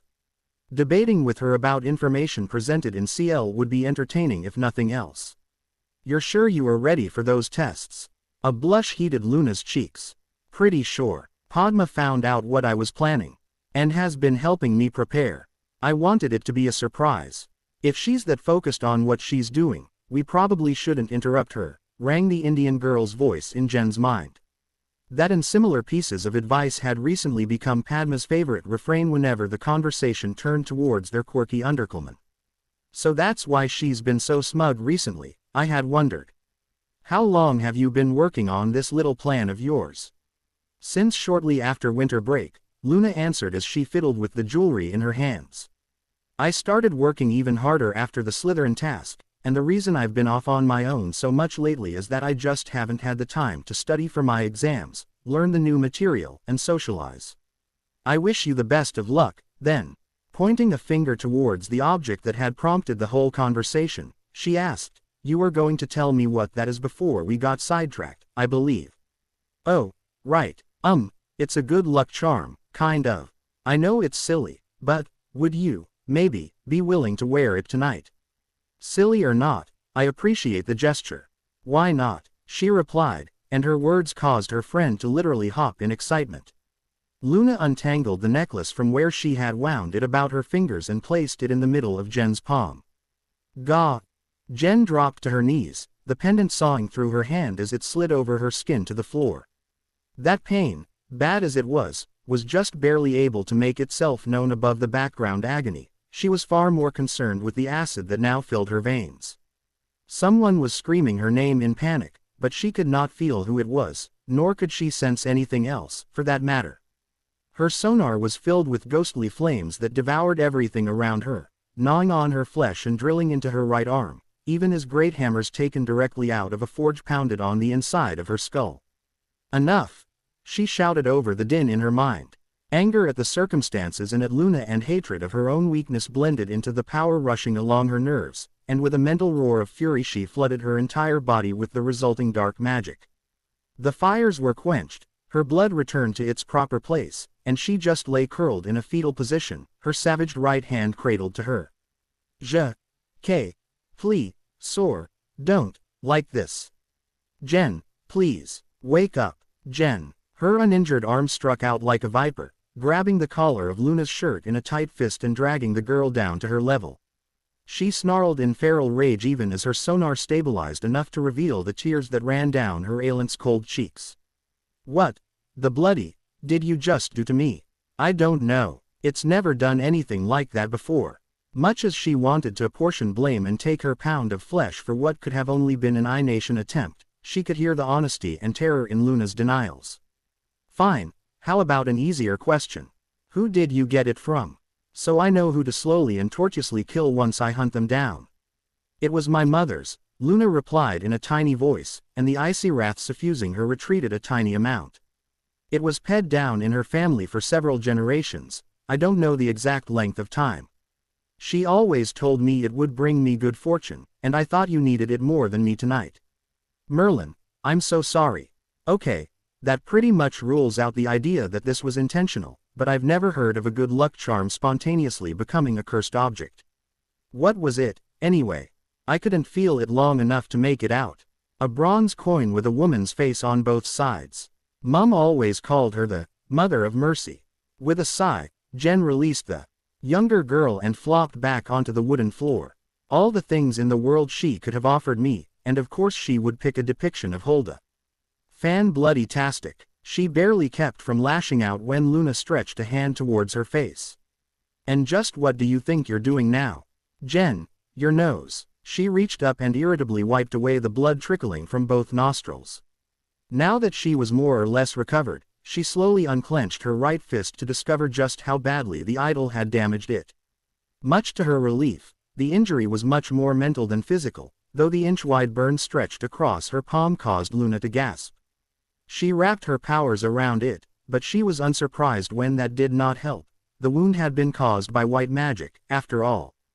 Again tapping into her anger, she applied a dark healing charm that quickly restored her skin to its unblemished state. On second thought, I appreciate the sentiment, but I would much rather not borrow that particular family heirloom. I'm really sorry. If I had known. Jen waved her apologies away while kicking the offending object to the other side of the room. It was not like the girl had had any clue what would happen. Feeling around her for anything else to talk about, the last thing she wanted to do was answer any questions about why the pendant had hurt her. Her sonar picked apart one of the charms circling Luna's four-poster. What in the world? Why would mind-influencing magic be there? Luna, do you know who cast that spell on your bed? Sounding equally eager for a new subject, her fellow Ravenclaw quickly replied, I did, actually. Daddy's family has a lot of spells for repelling or attracting the creatures we see, and over Christmas break my first year, I found one that keeps Adelikies away. It took me a while to cast that one right, but I got it eventually. Mind telling me what an Adeliki is supposed to be? It's an ugly bug that likes to crawl around on the upper ears and sting them, even though no one seems to notice when that happens. Boys especially do stupid things when that happens. I think they're poisonous. Thankfully, they don't bother younger students. Cocking her head in confusion, Jen tried to parse out the meaning in that. Luna's family had an innate talent for empathy, though from how the girl described it, their gift often manifested in visions of metaphorical animals. That would explain why this so-called repelling charm would affect her mind. Unfortunately, her description is still not much to go on. What else can you tell me about these creatures? Not much, I'm afraid. I try to avoid them, after all. I'm pretty sure they nest in broom closets. I certainly see them flying around there often enough. Oh, and even though boys act out more when stung, they like to go after girls more, or at least earlier. A lot of girls have small ones when they're only second years. Do I have many of them hanging around me? She asked reluctantly. She had an idea of what her strangely innocent friend was seeing, but she hoped she was wrong. The implications of her suspicion were disturbing. Luna turned her head away and nodded slowly. I didn't want to be rude and point it out. Normally it's not so bad, but recently you've gotten a lot more whenever you pay attention to Crumb, the last couple of days in particular. Of course I attract these Adelakis. When I observe him, I'm remembering shagging him. She was, unfortunately, correct in her supposition. What Luna was sensing every time she saw these insects was lust. Modifying her own mind to be free of that emotion was stupidly dangerous, and the consequences, if she spent long enough inside that spell, she could very well become completely owl. Imagining such a fate made the retired prostitute shudder. A thought sprang to her mind then, one that caused her to relax slightly. Immediately prior to the Yule Ball, Luna had, albeit entirely unintentionally, implied that she was attracted to the Black heiress. Jen had ignored the incident because of how skittish the other girl was afterwards, but she had not forgotten it. That she could even make that verbal slip in the first place means that her charm isn't as effective as it's supposed to be. It only suppresses her desire on a conscious level. She feels lust but just can't understand it, and therefore she has no incentive to get rid of the spell. Let's give her one. You know, there are some upsides to being stung by Adelakis. If there are any, I've yet to see them. She was glad now that neither of them had left the floor. It would make things that much easier. It's sad that I'm the blind one, and yet you're the one who can't see. Suddenly reaching out to get a good grip on the younger Raven's neck and hip, she jerked Luna closer. When Jen ed Victor a few days ago, she had purposely been teasing, inviting. As much as she wanted him to rip her clothes off and take her right there and then, it was extremely important to her that her partners freely chose to shag her silly. To force them to make that decision was, and her personal history made that the one moral she refused to break lightly. It would require the most extreme of circumstances for her to even consider doing such a thing. However, she had no such plans to bed Luna tonight. Rolling them over so she could hold the disadvantaged girl down with her weight, she began snogging her captive. Her lips were hot and possessive, demanding Luna yield her mouth, and from there her entire body, to her to do with as she wished. Slight shifts in position allowed her to grind against her friend, and even though she could not hear the thoughts racing around in Luna's head, she could feel the smaller body begin to respond to her ministrations as it remembered this timeless dance. Delivering the coup de grace, she shaped her magic into the unaltered version of the attention charm she had recently tested on the Bulgarian champion. The imitation of a succubus's aura, little more than a ball of pure UAL desire, slamming into her made Luna and spasm wildly, her thighs clenching tightly around Jen's leg just above the knee. She owed the Black Witch for the injury that Idol had inflicted, after all, and a climax like this one was a low price to pay by anyone's accounting. Jen gave her latest conquest another, gentler in order to better remember her taste, and the speed with which Luna answered proved the younger girl's mind had yet to restart. That's probably for the best. If I slip out quickly enough, she'll question herself rather than me. A little quiet reflection on her past decisions is exactly what she needs right now. That you can only feel when you play with the Adelakis. Think carefully about what we just did, but don't take too long. The task starts in an hour, and I expect you to be there cheering me on to victory. She rose and left the room, and the door cutting off Luna's high-pitched mew of need brought a smile to her face. I'd call that a successful intervention. The evening air was balmy as the 7 champions stood before Ludo Bagman, each of them tense and trying unsuccessfully to hide it. The former professional athlete clapped his hands, dragging them from their nervous musings. So, last time we get to see each other together like this, I truly hope you all had as fun a time this year as I have, and just maybe you've gotten to know each other a little better. Don't think that just because you live far apart that those friendships have to end. Strengthening relations between our schools, and from there our countries, was the main point of this tournament. Still, there is one task left to conquer before we have to say goodbye. The previous challenges were based on the qualities of Hogwarts's houses. Gryffindor tested your courage in the face of the unknown, Slytherin forced you to be cunning, Ravenclaw est your problem-solving, and Hufflepuff taught you to rely on your fellows. There is one more group that this school represents, however, that we can't leave out in the cold. I am talking, of course, about the staff. The champions shared glances, and he had to keep from grinning at their surprise. He knew that they wouldn't work that part out, and his coin purse was soon going to be much happier for it. Several professors have worked tirelessly to design this next task, creating an obstacle course of sorts based on the courses they teach. I hope you've all been using your free time wisely. Since it was obvious that just about all of you snuck into the forest before the task last time, he said with a mild glare, prompting a variety of expressions ranging from Danny's irritated scowl to Delacour's haughty sniff to Black's cocky smirk, we chose to set this one up at another location, one none of you could possibly know about. Now, the actual layout is rather simple. Each subject has its own room, and you have to clear that one in order to move on to the next. All of you will be on different paths, so you don't need to worry about any friendly fire or foul play. The Triwizard Cup is at the intersection of all your routes, and it won't bring anyone back here until there is both a junior and a senior champion holding it, so don't think that the game is over just because you reach the end first. It's possible, likely, even, that you'll have to defend your position until a member of the other group arrives as well. Now, I have one hint to help you out for the first room. Are you ready to hear it? They nodded with eager faces, and he could not help but smile smugly. The hint is, go north. Dat is de hint. Wat good is dat? Eberhard snapped. The other teens looked equally mutinous. You'll see. Junior champions, come here a moment. He drew 4 simple necklaces, just a white stone dangling on a string, from his pocket and handed them out. Your advantage for this task. These are portkeys that you can use to jump ahead to the next doorway if you're just absolutely stuck on how to beat the room you are in. Be careful, though, they're single use only, so you'll need to keep that in mind whenever you consider skipping to the next room. You never know if you are about to face an even harder challenge. The juniors stepped back in line, looking greener than they had already, and he proceeded to pull 7 leather straps out of a small pouch.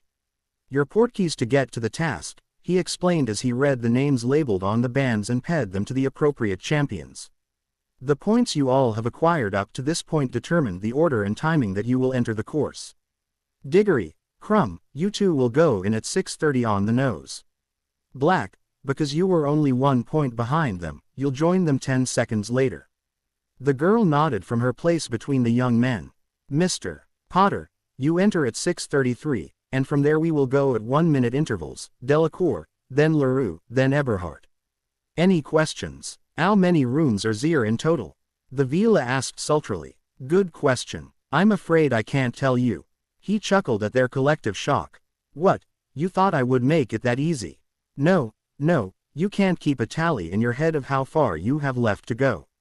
That would take all the suspense out of it. Next one. Danny raised his hand. The rest of the school will watch us on viewing crystals like they have for the past couple of tasks, I'm guessing.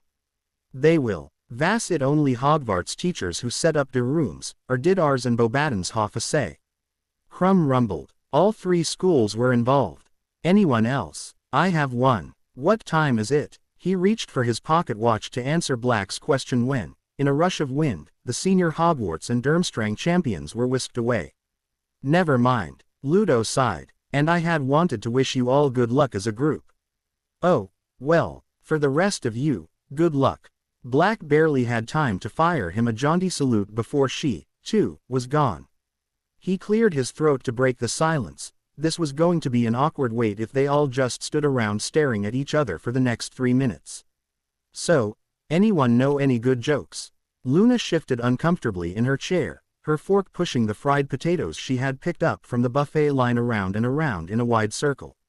Between her worry about how Jen would do in this task, her excitement to see this final installment of the tournament, and other things, she just did not have much of an appetite. Finally giving thoughts of dinner up as a bad job, she turned her gaze from the dish to a pair of 7th-year Hufflepuff girls sitting side by side against the far wall, not an inch of space existing between their bodies and the shorter girl's head resting on her companion's shoulder. They were the best-known lesbian couple in the school, primarily because the taller of the pair was the head girl and so drew closer attention and more gossip from the rest of the student body. That was not to say the other same relationships were hidden, per se, they were open secrets for the most part, Societal mores against discussing homoequality in public. The main reason the individuals involved did not proclaim their relationships for all the world to hear, or at least snog in front of everyone like the straight couples did. Only the most oblivious people could miss them, especially as there were a few in each house. She watched warily as Adelakis hopped to and fro between the couple, their unpleasantness balanced by the beautiful and shiny Paminards swimming in wide circles around the pair. The bugs did not look like things she wanted anywhere near her, let alone close enough to sting her. Still, glancing down and entangling her clasped hands, she could not help but remember just how warm and happy and good Jens and Luna flushed hotly as she remembered it. Her subsequent orgasm had made her feel. Never before had she experienced that, and the more she thought about it, the more attractive removing the ward around her bed looked. But what would happen next? Would the Adelakis descend upon me in droves to catch up on lost time? Would I make a fool out of myself like everyone else does the first few times they're stung, and if I did, might not that push her away? There would be no point in it if that were the case. On the other hand, she has plenty of experience with them to hear her talk. Surely she wouldn't hold it against me too much. Her thoughts about the Black heiress had never been this frantic, not even after hearing about how Jen had been altered when she was a little girl. The confusing, pleasing, and unnerving was not the only reason for this aimless mental rambling, either. She surreptitiously tugged her mother's pendant from her pocket and ran a thumb over the smooth bronze face. For as long as she could remember, the woman depicted had always borne that same soft, self-confident smile. It was the face of a lady who knew herself inside and out, who could go into any situation without the barest hint of doubt that she would come out safe and whole. She had not told her best friend the entire truth when she tried to loan it out for the night. This was not just a good luck charm, it was also supposedly an amulet of protection, a trinket that had kept the maternal side of her family safe for multiple generations. Her mother had told her when she was a little girl that the Mother of Mercy always watched over them and kept them from harm. How a picture of a woman could help when there was not a single spell upon the necklace, she did not know, nor would she ever. That was supposed to be a lesson she received immediately prior to attending Hogwarts, but she was only 9 when her mother ped, and after that the Buckley clan had wanted as little as possible to do with her or her father, offended by his interest in the Deathly Hallows.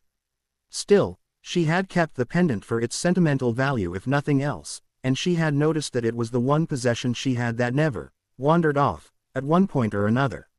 She could not begin to describe the amount of comfort such a simple thing had given her over the years. Now, not so much. Gingerly, she flipped the bronze coin over. The two sides had originally matched, but this one had become distorted and blackened, almost as if it had ped through a fire. The once plump face was all sharp angles, and a callous sneer now graced the mother's features. If Luna was honest with herself, the changed visage scared her. That the coin had changed after only a few seconds' contact with Jen's skin did little to comfort her, either. The large mirrors positioned around the great hall flashed to life, and the students still standing rushed to find seats. Padma and Morag dropped next to her, the other members of Jen's court soon joining them. Dumbledore stood and raised his hands to quiet the last of the whispers. "Welcome, students, to the final task of the Triwizard Tournament." He waited for the cheers to disappear before continuing. "This task will be a little different from the others, and as such, we will explain the goal of each section of the course to you as they are revealed. It seems our first champions have arrived." 2 of the screens showed Diggory and Crumb landing heavily on a stone floor, though they could not discern any details. The images were not living color as they had been previously, but were instead in different shades of red. The boys waved their wands and called out the incantation of the lighting charm, but to no avail. For the astronomy room, the champions must find the door leading to the next obstacle. As you can see, we have prevented any form of magical light other than a ring of constellations glowing on the ceiling. They have already been instructed to head north, which is an obvious reference to Polaris, the North Star. And number 3 shows up, he added as Jen appeared on her own mirror. Because of how close in points these 3 were, they have entered at practically the same time, and it seems Miss Black has already found the way out. The Ravenclaw contingent, Luna among them, cheered as their champion walked confidently through the exit. She conquered astronomy without a problem, but how will she fare against transfiguration? Jen closed the door behind her with a self-satisfied smile. With only one way in or out, that room had been an utter joke. Perhaps the lack of obvious light sources would have been a problem if she relied on sight, but as she didn't. Still, no reason to assume they would all be that easy. She followed the short hallway to another doorway and stuck her head through. Her smirk immediately slid off her face. I just had to jinx it, didn't I? Whoever had conceived of this room was a certifiable sadist. Large stone cauldrons spaced 4 feet apart tipped over to pour boiling pitch onto the elevated path before returning to their initial positions to be refilled in an endless cycle. Farther along, MIV pendulums swept back and forth, promising terrible pain if she mistimed her jump. After that was a circular spinning platform, just over 10 feet in diameter, and at the very end stood an enormous suit of armor, armed with a gigantic hammer to continue the evident, heavy, theme. Below the walkway was more of the hot oil, taking away any ideas about dropping down to sneak past the obstacles. When I get out of here, someone is going to pay for this, she mentally groused. The portkey dangled temptingly from her neck, and she slipped it into her blouse with a huff of irritation. If this was only the second room, there was no way she was going to waste her single jump. The first section was relatively simple. Taking advantage of the time delay between rains of tar, she waited until the flow had stopped and conjured an arched ceiling over the walkway. Only after she was sure that it would keep her from being burned alive did she sprint down the path, her blank wand pointed ahead of her as she froze the simmering puddles before she could step in them. Not slowing down, she sent a blasting curse at the first pendulum, diving to the ground when her spell flew back at her. Of course they would be protected. Silly me. She lifted herself off the floor and considered the circles of certain death preventing her from advancing. That's odd. Why in the world can't I feel any shield charms on them? She flicked a stream of water at the swinging weight and pursed her lips in thought when it connected. A tickling charm followed the liquid, and she quickly stepped out of the way. Again, whatever spell is on them won't flare. There aren't any runes on it, and while there is magic layered inside it, it isn't any protective spell I've ever encountered. In fact, it feels almost like, oh, now that is clever. Grinning broadly, she reached out to the linchpin of the spell and tugged, unraveling the transfiguration and changing the pendulum into a length of rope. And there's the shield charm. By ensorcelling the object and then transforming it, they lock the spell into the new shape. I doubt one could hide more than a couple of spells that way, but it's certainly a tricky use of transfiguration. She quickly removed the charm and shifted the rope into another section of stone to bridge the 6-foot gap it had previously been guarding. The other pendulums were easily dealt with using the same strategy, and soon she was tapping her foot idly as she considered the next obstacle. That thing is just moving too quickly to be safe. The platform whirling about below her was already dangerous with how uneven the surface was, and the speed of its movement would make trying to stay standing on it an exercise in futility. Conjuring a wooden block, she let it drop and winced when it was immediately flung off to fall into the tar covering the floor. She was not sure how deep the pool was, but she was not going to use her own body to measure it. Then again, rather than bother with the circle of death at all, she materialized more rock connected to the path, a stream of stone rising at a gentle angle before curving down to connect with the walkway on the opposite side. I'm glad they didn't give you a scythe and cowl. If they had, I wouldn't have dared try that. The knight, woken by her approach, raised its warhammer above its head and prepared to smite her. Did you know that there is a very important similarity between Ravenclaws and Slytherins? She continued blithely. A twitch of her right hand went unnoticed, as did the effect it produced. Unlike the Gryffindors or the fair Hufflepuffs, we don't exchange blow for blow when there's another solution available that requires less work. We have better things to do, so why waste the time or effort? Sick him. That signaled the golem to look around, and it turned to its left just in time to see the enormous S composed of bubbling pitch hiss at it. The serpent struck the knight's plate squarely, sending it into the simmering sea below. The body collapsed into liquid and flowed back to the ground. She swept her wand in front of her, clearing the last of the gunk from her path. Fight smarter, not harder. Danny staggered to his feet after his heavy landing. No matter how many times he had used them over his life, he still despised portkeys. He never could figure out how to stay standing. Raising his wand against the featureless black surrounding him, he murmured, "Lumos." "Nothing. That's not a good sign," a tiny voice whispered in his mind. "Lumos. Incendio. Expecto Patronum." The darkness remained until his eyes, now adjusting to the lack of light, spotted clusters of small white dots glowing on the ceiling. "Wait. Those aren't dots, they're stars. There's Orion, and Cancer next to him. Bagman told us to go north, so that means," he slowly rotated until he spotted his target, "we have to find the plow. Handy that they would make that constellation shine yellow." Holding his hands in front of him, he slowly made his way toward his stars of choice.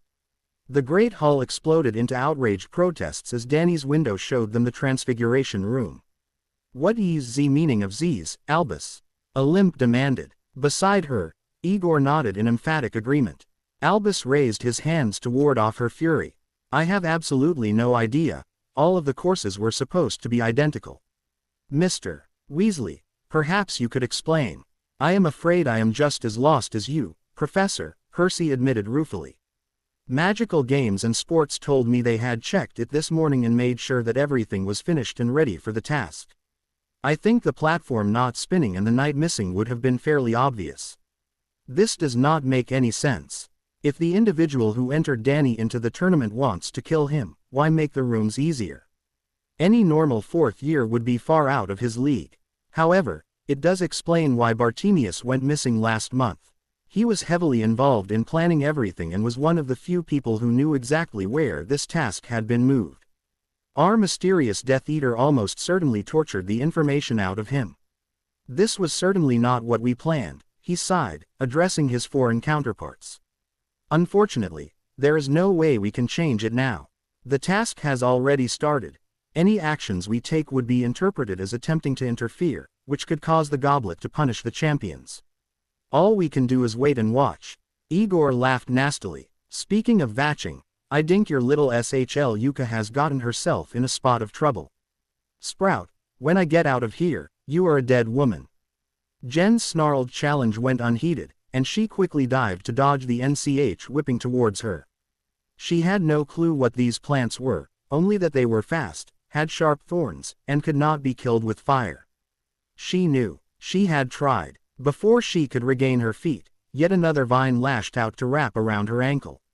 The barbs pierced her skin and greedily drank more of her blood.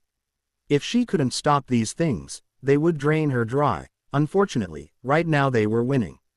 Her blouse and trousers had numerous rips in them from the unforgiving thorns, and the long scratches running horizontally on the underside of her the first injury she had suffered, still had not stopped bleeding. With dread, she realized that the plants were almost certainly poisonous. Even if the toxin could not kill or permanently debilitate, it would certainly weaken her. Unfortunately, the damned things moved too quickly for her to pause and purge the poison out of her system. A cutting charm severed the tendril from the main body of the briar, and she shielded herself from a heavy NCH aimed at her head. The rest of the MB-less took the opportunity to shoot at her, some digging into her flesh while the majority tied her down. Raspy growling filled the room, and it somewhat surprised Jen to discover it was her making that noise. This was twice today Mother Earth had tried to kill her, and she was tired of it. That is it. No more Little Miss Nice Witch. If they want to get at what's inside my body, I'll give them all they can stand, and more besides. Feeding her rage to her magic, she forced the Arctic mixture into the greedy flora. The tendrils stilled from the sudden surge of dark magic, but she did not let up. Farther and farther her power spread, the plants becoming locked in place, but still she continued. Frost formed on the nearest creepers, but only when every leaf, every thorn, every inch of stem was fully coated inside and out with ice did she recall her malevolent energies. She rose from her prone position, the vines restraining her snapping into pieces, and quickly restored her skin and clothes to their former states. A second thought flooded her blood with magic to destroy the toxins floating within. Taking in the feel of the room, she harshly muttered, "Shatter." The frozen plants obliged. Her footsteps loud on the shards of ice now littering the floor, she made her way towards the door to the next room. Rather than open it, she simply blew it into the hallway beyond. The fourth room was actually rather simple.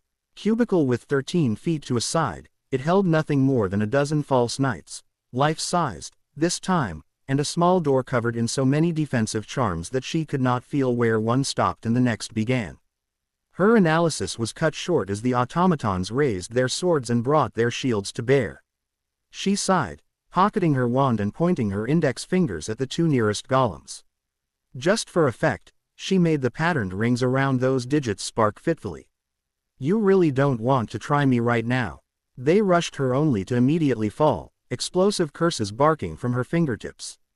Seconds later, she stepped over the last of the decapitated defenders. "Told you." The heiress to the House of Black reclaimed her fur stick from her trousers, idly tapping it against the titanium bands around the fingers of her left hand. With 8 rings total, she had quite a bit of leeway on how much wandless magic she could wield, though Sirius and Sissy both had asked that she use her blank wand as much as possible.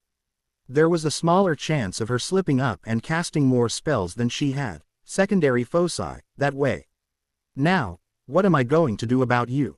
she asked the enchanted door. Reaching out with her magical sense, she brushed ethereal fingers through the webs of the wards. "Oh, wow, someone really went all out here." Wards to block finishing charms, repel blasting curses, counter transfiguration, all professionally erected, too, possibly to keep me from doing the exact thing I did in the Hufflepuff task and manipulating the enchantments. Bypassing these is going to be tricky. Several minutes ticked by as she pondered and occasionally sent a spell at the exit, none of which were the slightest bit successful. She would not say that the time was wasted, however, it allowed the tempestuous fury she had been nursing to blow itself out and let her reconsider the problem with a calm mind. "Oh, I am an idiot," she sighed. Feeling the doorway behind her, she estimated the walls were approximately only 2 inches thick. "All right, Professor Flitwick, you win this round." Way to make me eat my own words. Enchantments, animation charms, and lateral thinking, who else would have set this up besides the head of Ravenclaw House? Changing solid stone to mud was a quick bit of magic, and soon she was climbing out the hole she had melted through the wall into yet another corridor. 4 clees down. Charms, herbology, possibly transfiguration considering the pendulums and all the conjuring I had to do, and the first I don't know. Defense against the dark arts. Maybe, but Moody never struck me as being that whimsical. What could possibly be next? Her hand was already stretched out to open the door in front of her when her sensitive hearing picked up a disconcerting noise. "Is that clicking?" She turned her head and laid one ear against the cool wood. "It is. In fact, it's rather similar to the sound Loki's talons make when he walks on tile, just louder." Wary of what was laying in wait behind the door, the louder the noise, generally the larger the animal that made it, she backed up several paces and raised her wand. Hesitating, she moved a few steps farther away, no sense in not taking appropriate precautions.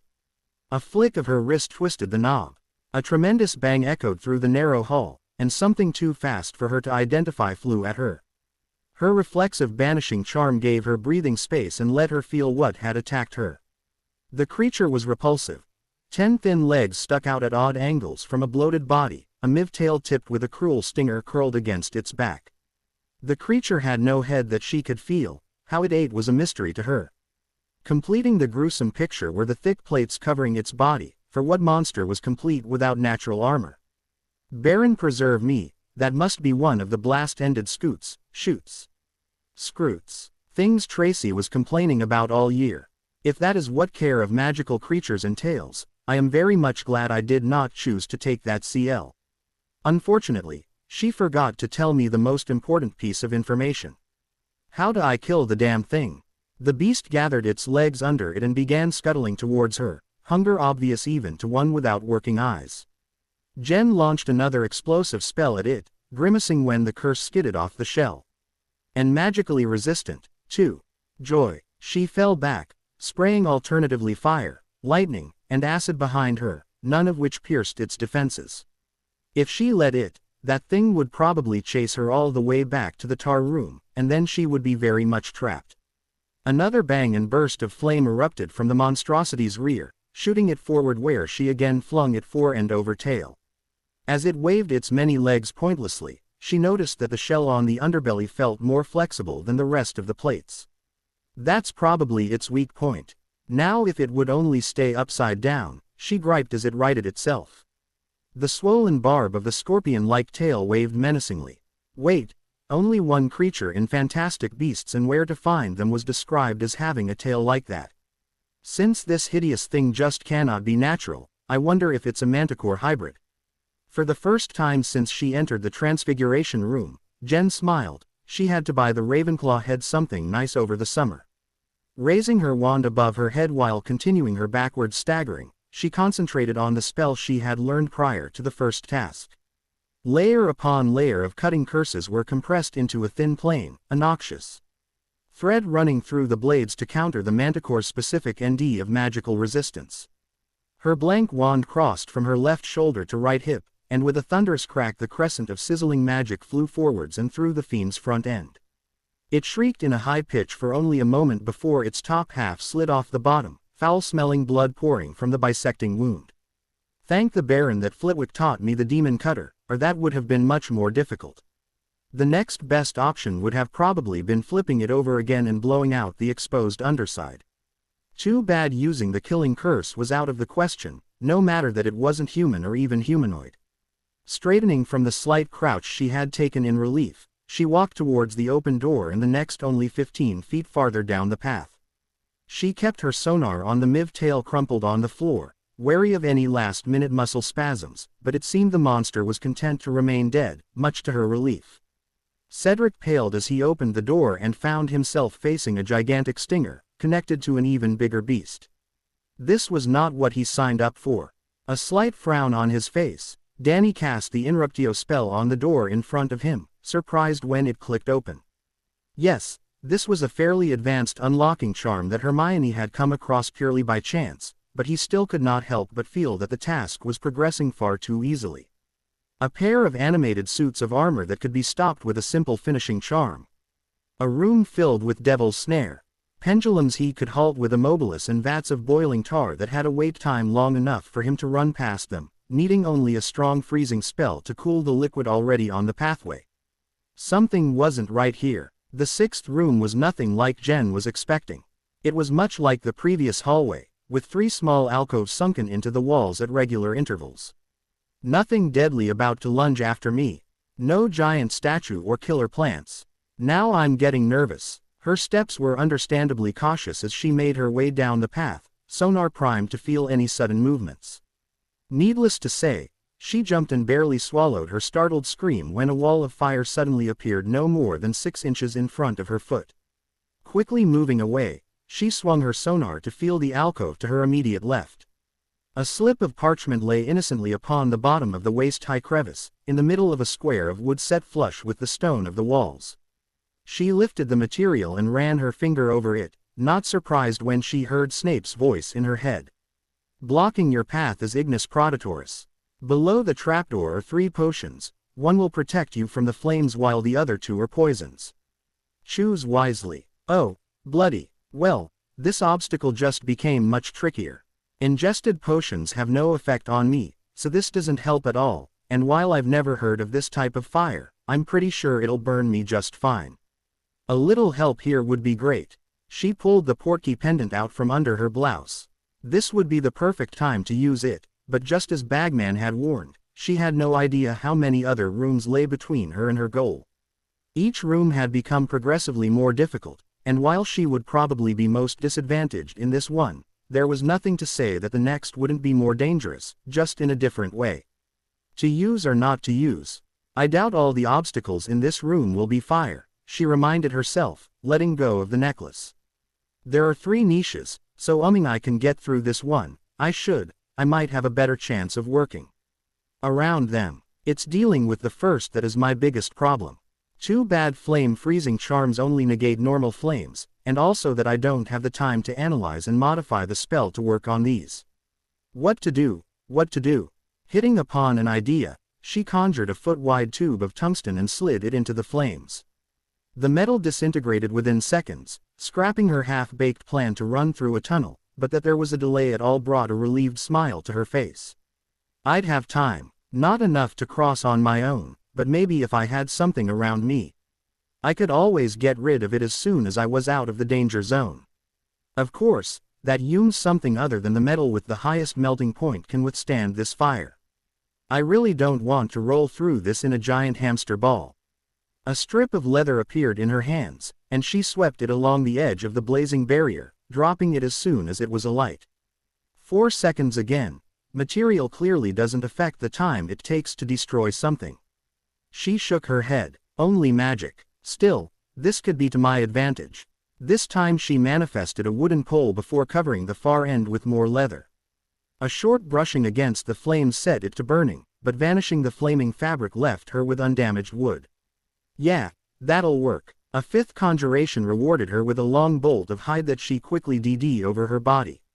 Excising the excess and sticking the ends together, it was half a minute later that she stood clad in a rough leather catsuit, tight against her body even with her clothes in between. A bunch of guys are going to be wanking to this image tonight, I just know it. She mentally shrugged and completed the ensemble with a spherical metal helmet, leaving every square inch of her body covered at the cost of cutting off her sonar.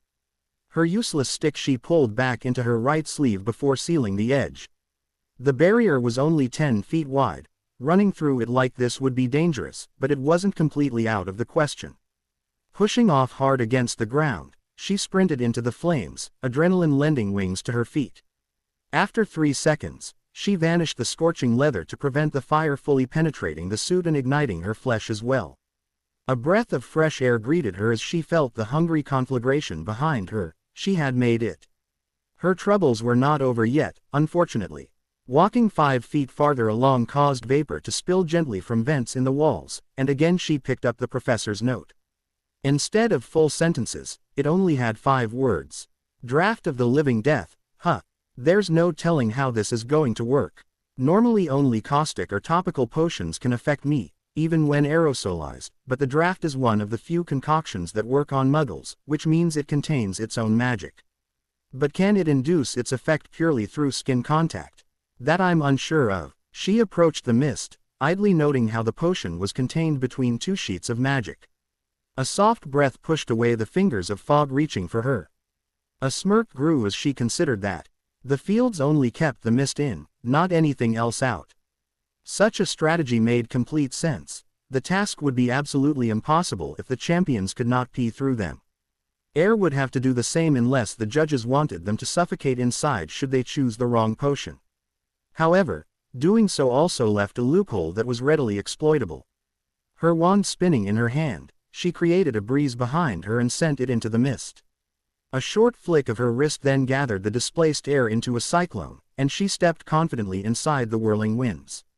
Her hair whipped around her as she walked through the conjured twister and out the other side, not a single droplet of draft able to force its way against the harsh gusts to land on her skin. Now past this obstacle, she let her cyclone die, and the vapor rushed to fill the void she had created. 2 down. 1 more to go. She did not even bother approaching the 3rd slip of paper, doubtful it would help her any more than the others had. Instead, she conjured a rock in her left hand and tossed it down the hall past the last alcove. Her mouth dropped open when twin tongues of lightning snapped out from opposite walls to strike and destroy it. Talk about aggressive. Now, what is your secret? A shaft of steel entered the corridor next. Again the thunderbolts lashed out, disintegrating half the bar. The remainder tumbled end over end to the ground and rolled to a stop. Well, a refractory period. That's interesting. She levitated the rest of the pole, only to have it eliminated as well. And the walls detect motion rather than presence. In that case, what about conjuration? She swiftly materialized another rock floating inside the killing field. It was vaporized when she let it fall, but not a moment before. This is actually the easiest of them all, she declared, creating sheets of corrugated steel against the walls. A 3rd stone avoided its date with destruction. She shrugged and simply strode down the hall, kicking random debris ahead of her and adding more metal as needed. When her probe failed to garner a response, she turned to the viewing crystal hidden away in the corner, one hand over her with the other thrown wide, and gave a bow to her audience.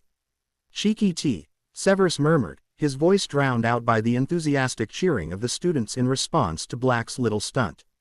Not that he could really blame her for succumbing to theatrics. He had honestly expected her to need her portkey considering there was no way a 4th year, no matter how talented and especially not a blind one, could have identified the potions necessary to move through the traps unscathed. Neutralizing all three of them with nothing more than conjuration and a few charms was actually quite a feat. His Durmstrang colleague, an attractive if exceedingly arrogant Swedish woman, sniffed delicately. She should be penalized for flouting the rules as she did. Not once did she even look at the potions we provided her. So you teach your younger students to recognize firewalking filter or true loves. I'm impressed.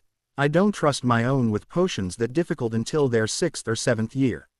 What? Of course that is not what I am saying, but she should have followed the instructions for the task. Once already she has had points deducted for that exact thing.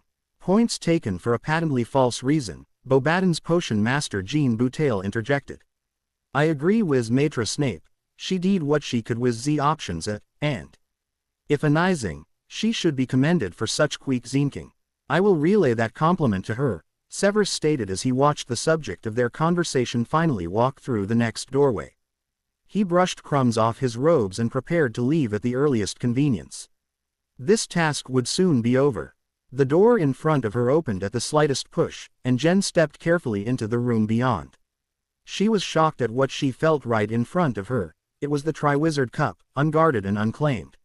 She had won. Proclet Pyac, Vervc. Her head reflexively whipped around at the pained and angry shout, now paying attention to the rest of the room, and she was shocked at the scene in front of her.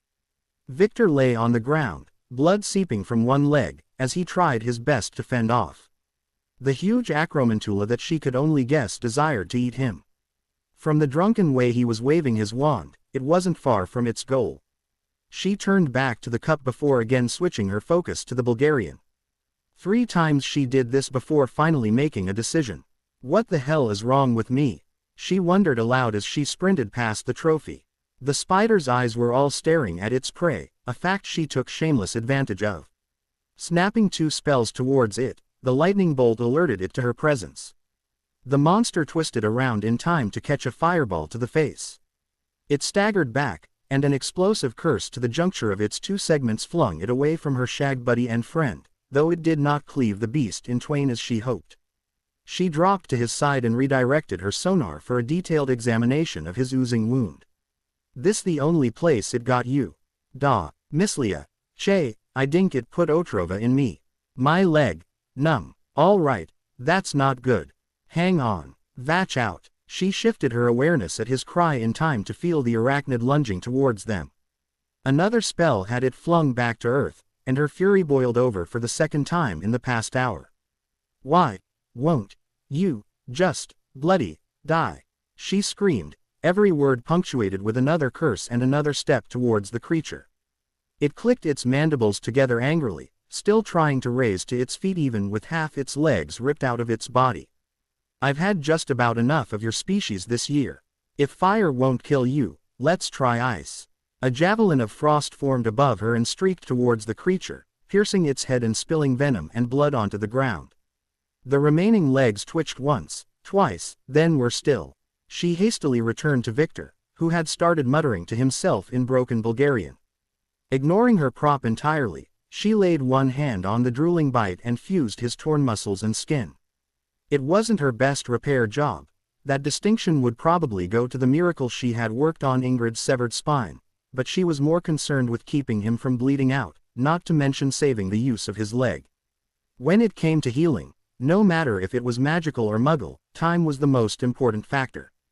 Now urged that he would not immediately die on her, she turned her attention to the poison flowing through his veins.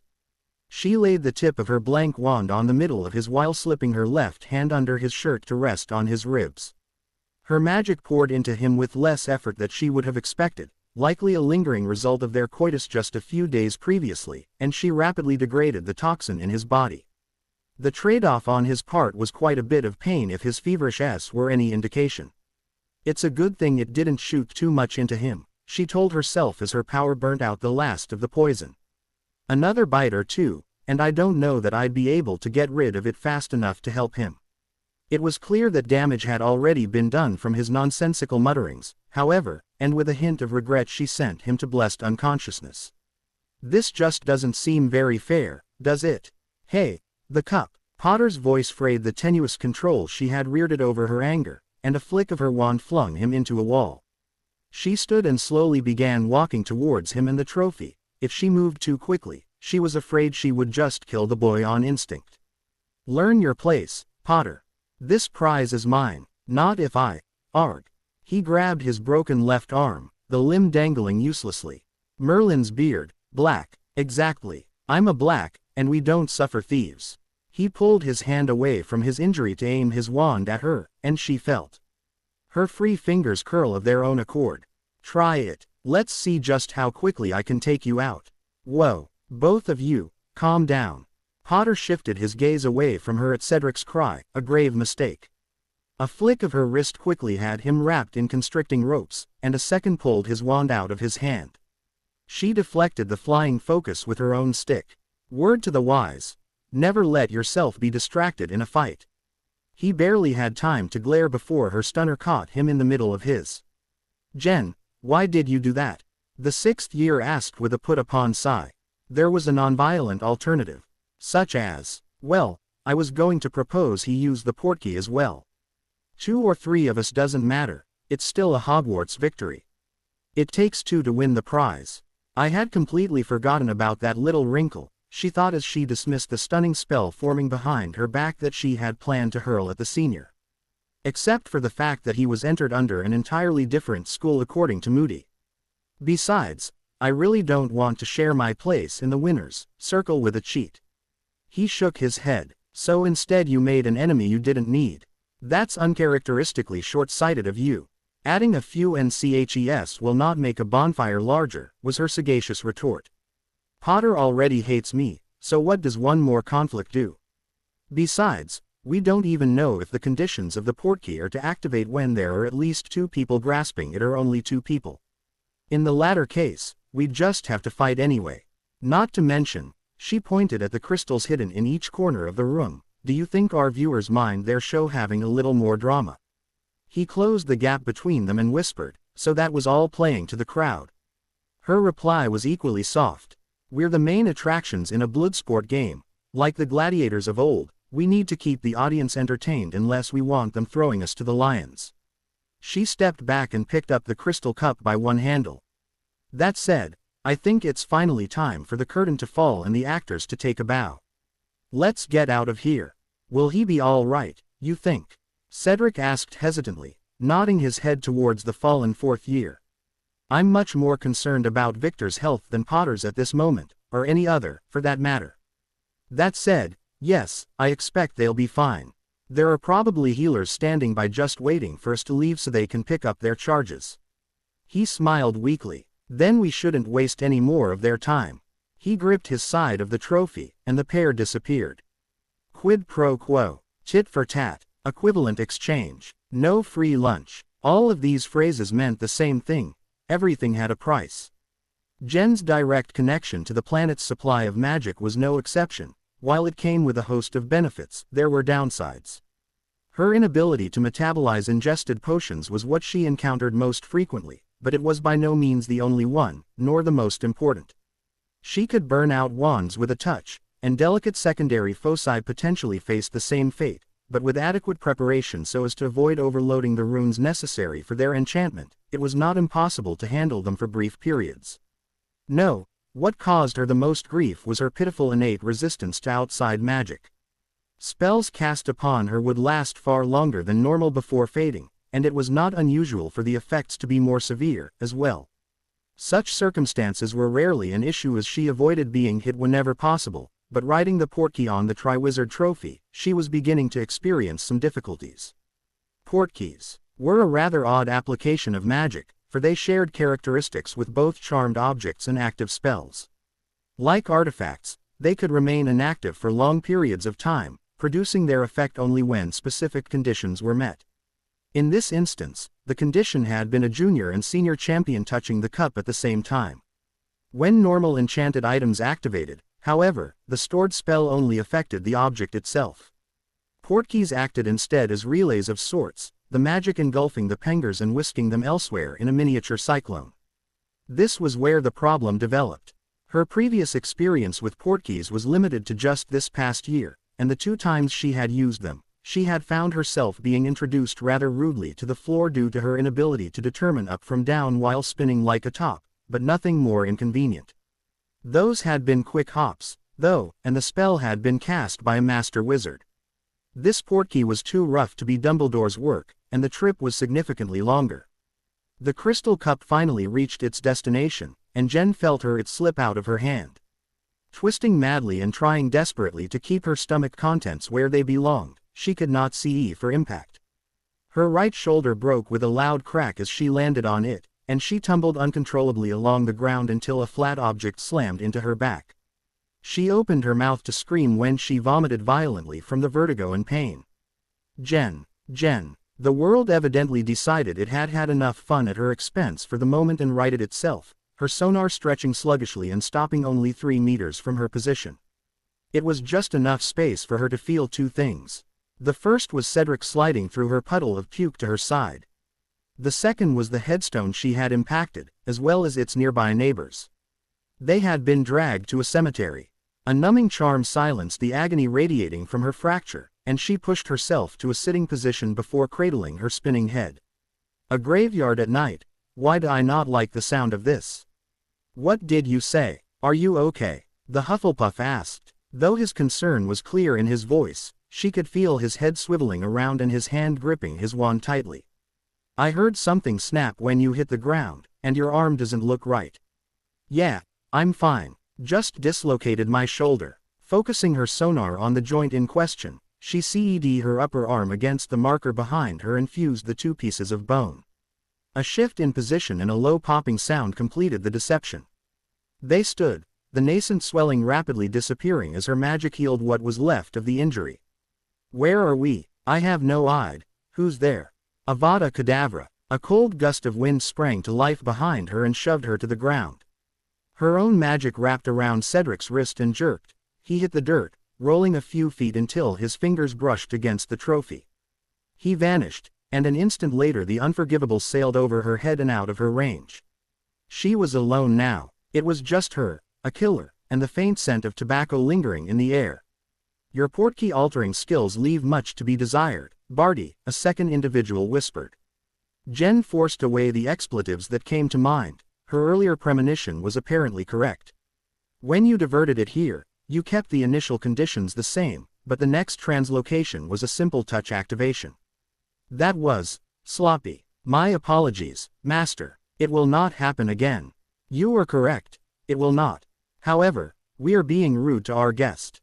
The Master raised his high-pitched voice.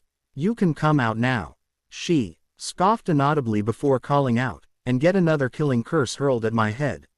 I think not. With a twist, she tried to teleport, but her magic was smothered the moment it reached towards Hogsmeade. Wards, wonderful. This is just getting better and better. You have nothing to fear from me, Miss Black. Come here, and you have my word that I will not harm you. Your word? She asked with a sharp guffaw.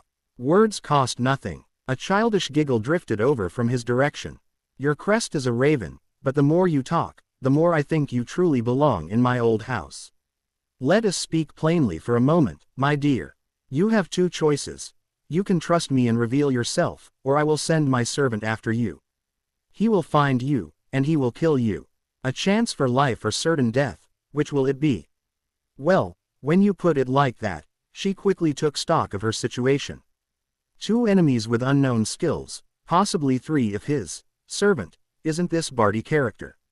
My sonar is limited without there being enough wards around here to supplement my natural range, so I won't be able to defend myself until their spells are already practically on me.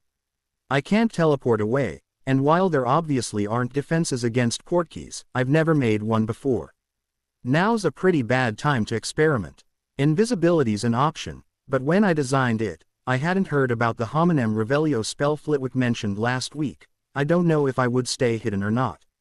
Maybe shapeshifting. Hearing the slight crunch of boots on dead GR as one of the two wizards began moving in her general direction, she hastily called back, You say that you won't hurt me, and that I have nothing to fear from you. You even keep to that promise. How do I know your boy toy won't curse me from behind as soon as I stand like he just tried to do? Master. The second man's laughter continued undaunted. Oh, I like you. Show yourself in the next 3 seconds, and I will grant you safety from us both. That's probably as good as I can get, she muttered before rising again, her hands spread wide and her blank wand in her pocket. In a situation like this, putting up an act as she had been doing at the school was beyond stupid. If things devolved further, she'd use her wandless magic freely and just make sure she killed her captors before they could spill the secret.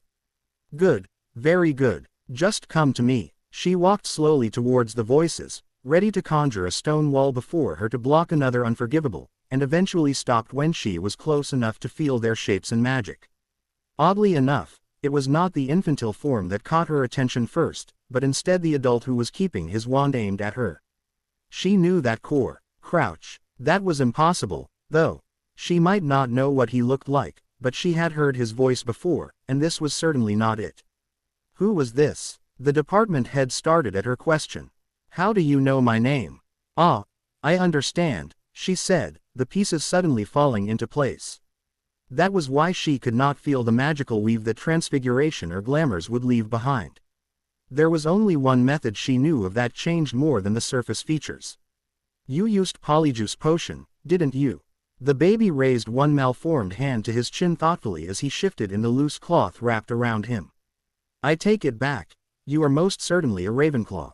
How in Salazar's name did you, a 14-year-old witch, figure out that Barty has been sneaking into Hogwarts disguised as his father when not even Bartemius's co-workers and social acquaintances could tell? Wait, father, so this is his real form. She forced herself to shrug nonchalantly even as she examined the texture of the Master's magical core. It, too, was so familiar, I'm not really sure, myself. Something about the cadence of his voice is distinctive. Deciding that taunting a complete unknown was more than a little foolhardy, she then admitted, honestly, though, until you said he was pretending to be his father all year, I thought this was the elder Crouch taking a younger appearance. Again the strange entity laughed, rhyme forming on the surface of his core, and Jen's heart stopped. That was why she recognized the touch of this magic, even though she had never encountered it before. Only one other individual she had ever met had felt like this. Elsie. The person before her now was a black wizard. She swallowed thickly. This could be good for her, or very, very bad. According to her old mentor's tales, practitioners of the black arts generally offered a kind of professional courtesy to one another, so should this be one of the more honorable examples and she revealed her own affiliation, it was possible that she would indeed be safe. On the other hand, black mages were serial killers almost by definition. If she gave him a tempting enough shot at her back and a reason to stab her, he would take it. It was what she would do in his place. Either way, fighting him as she had half planned to do was right out. Her most recent duel with Victor had reminded her that for all her power, she was not invincible, and he was just her age. Admittedly, she could have beaten him handily had she broken out the dark spells she had been learning since she was 6. And the same held true when dealing with other dark mages, though that would take either foregoing her charade or dragging the battle out until her opponent became exhausted.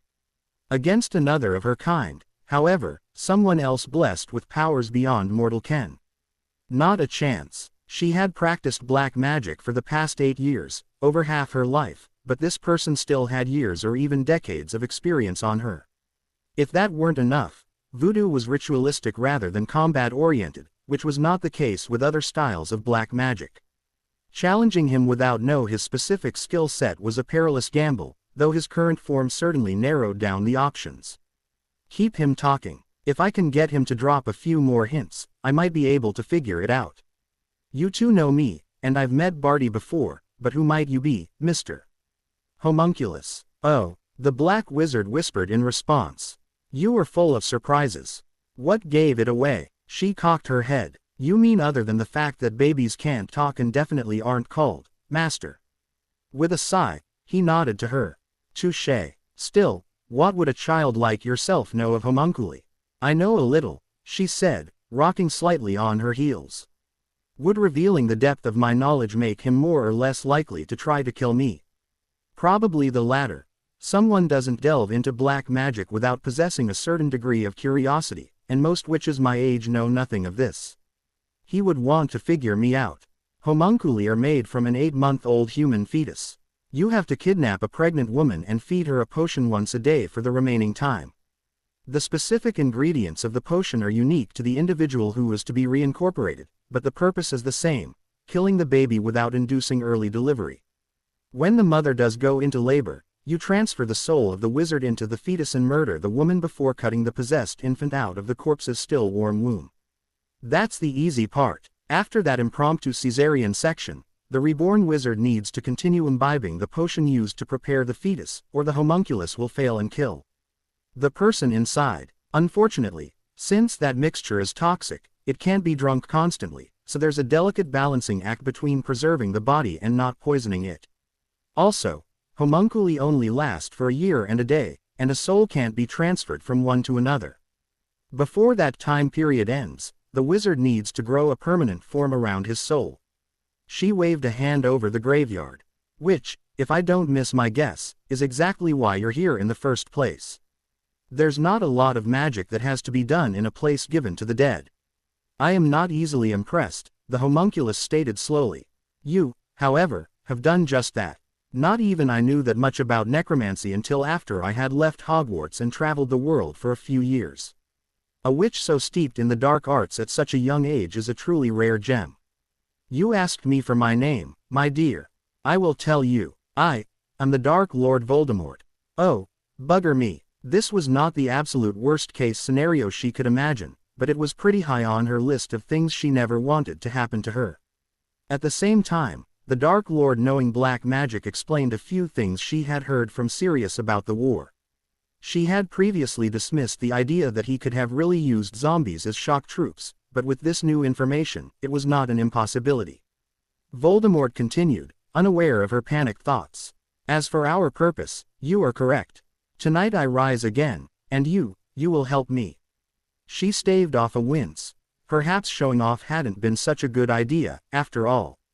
I don't think I'll be able to do that much. I know about homunculi, sure, but how you would create the replacement body? I haven't a clue. Thankfully, I do. He pulled a wand from his wrappings and twirled it idly in his little hands.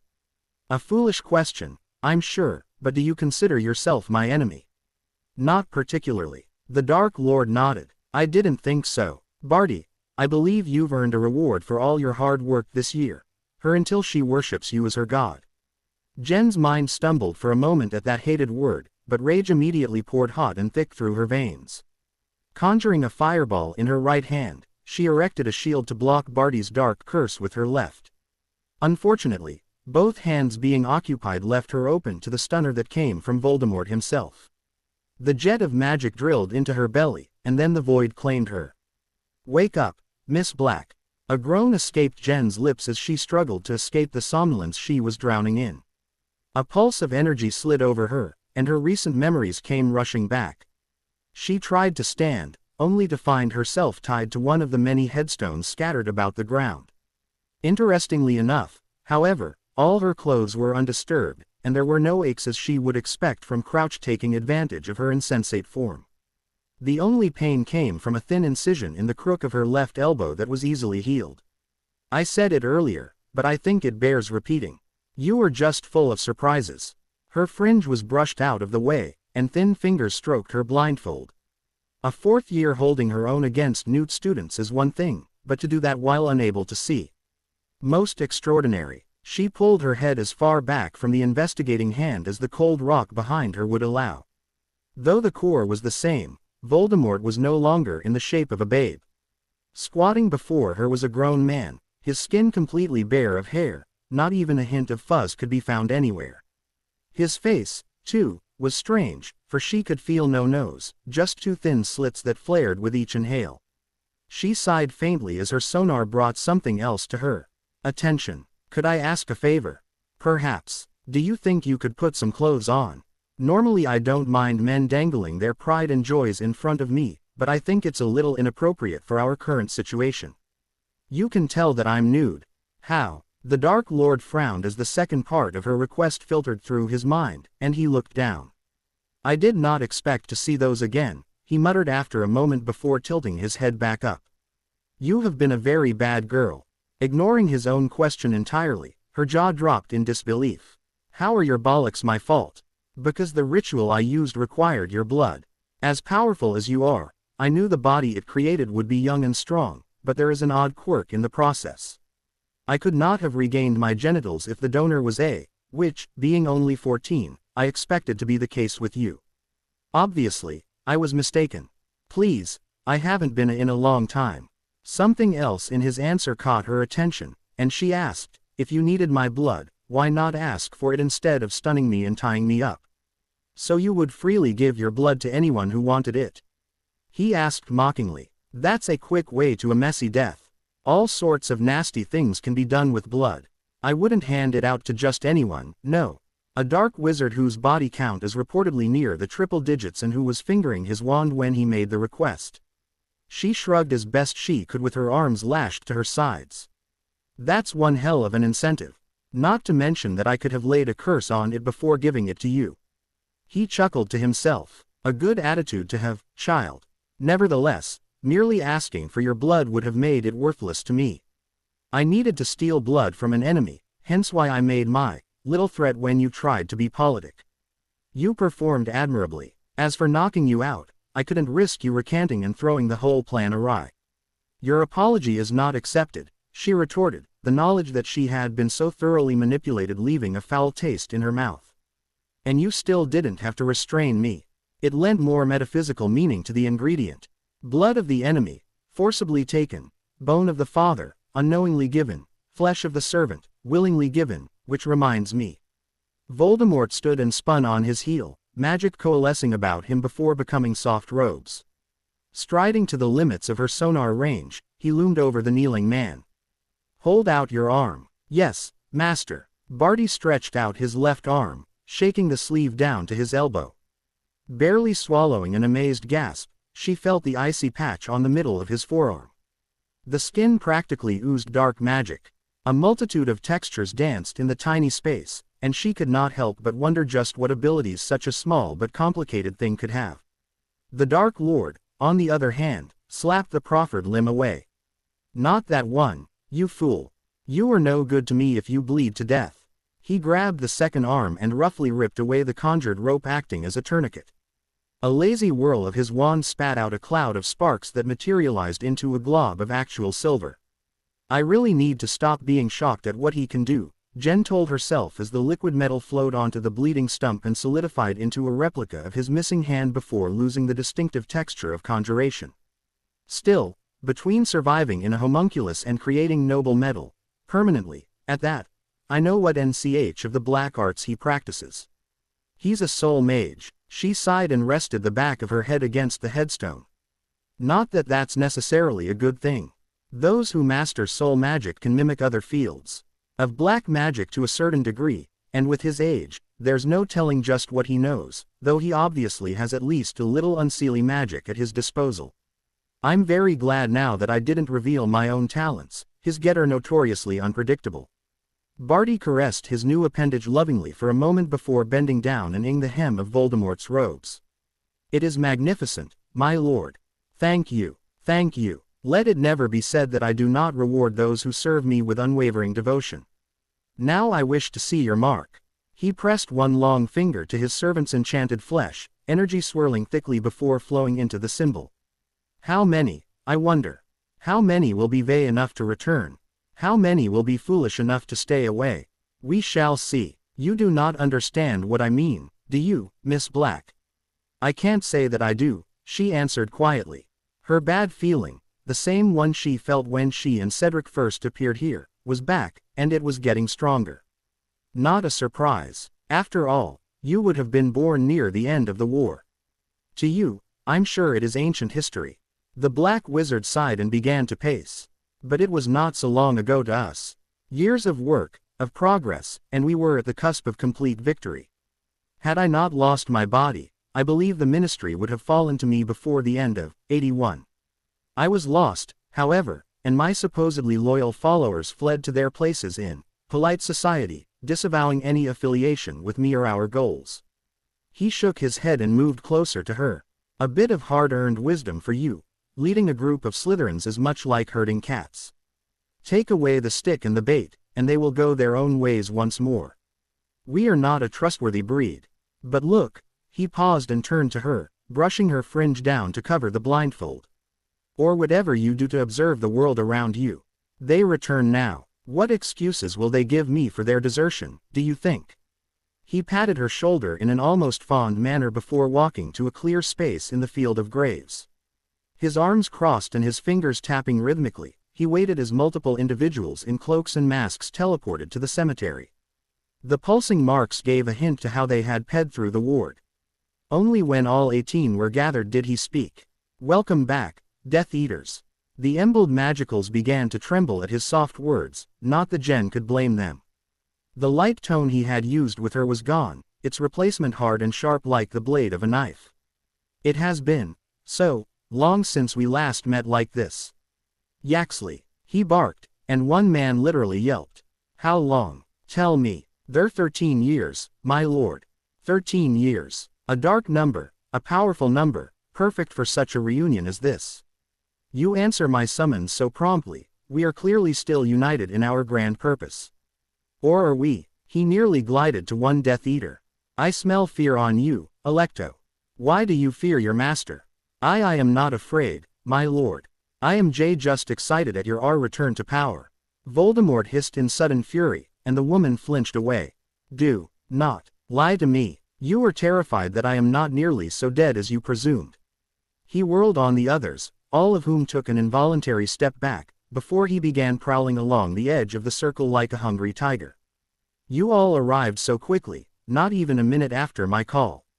You present yourselves as the very epitome of dedication. You are whole and healthy, your powers intact. And yet, not one of you sought me out. I left signs, my loyal followers, signs that any of you could have found and understood.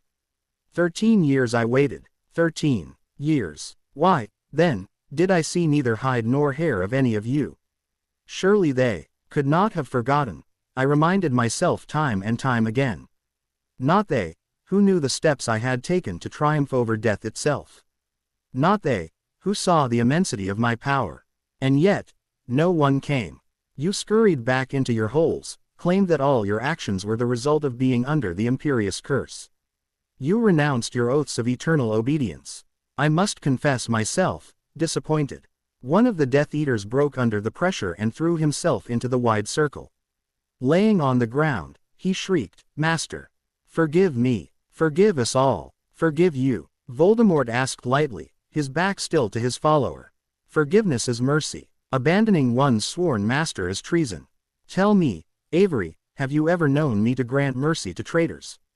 No, please, Crucio. The Dark Lord spun around, casting the curse in mid-twist, and yet somehow the spell hit the prostrate man in the exact center of his back. Impressed despite herself, Jen whispered, Wow.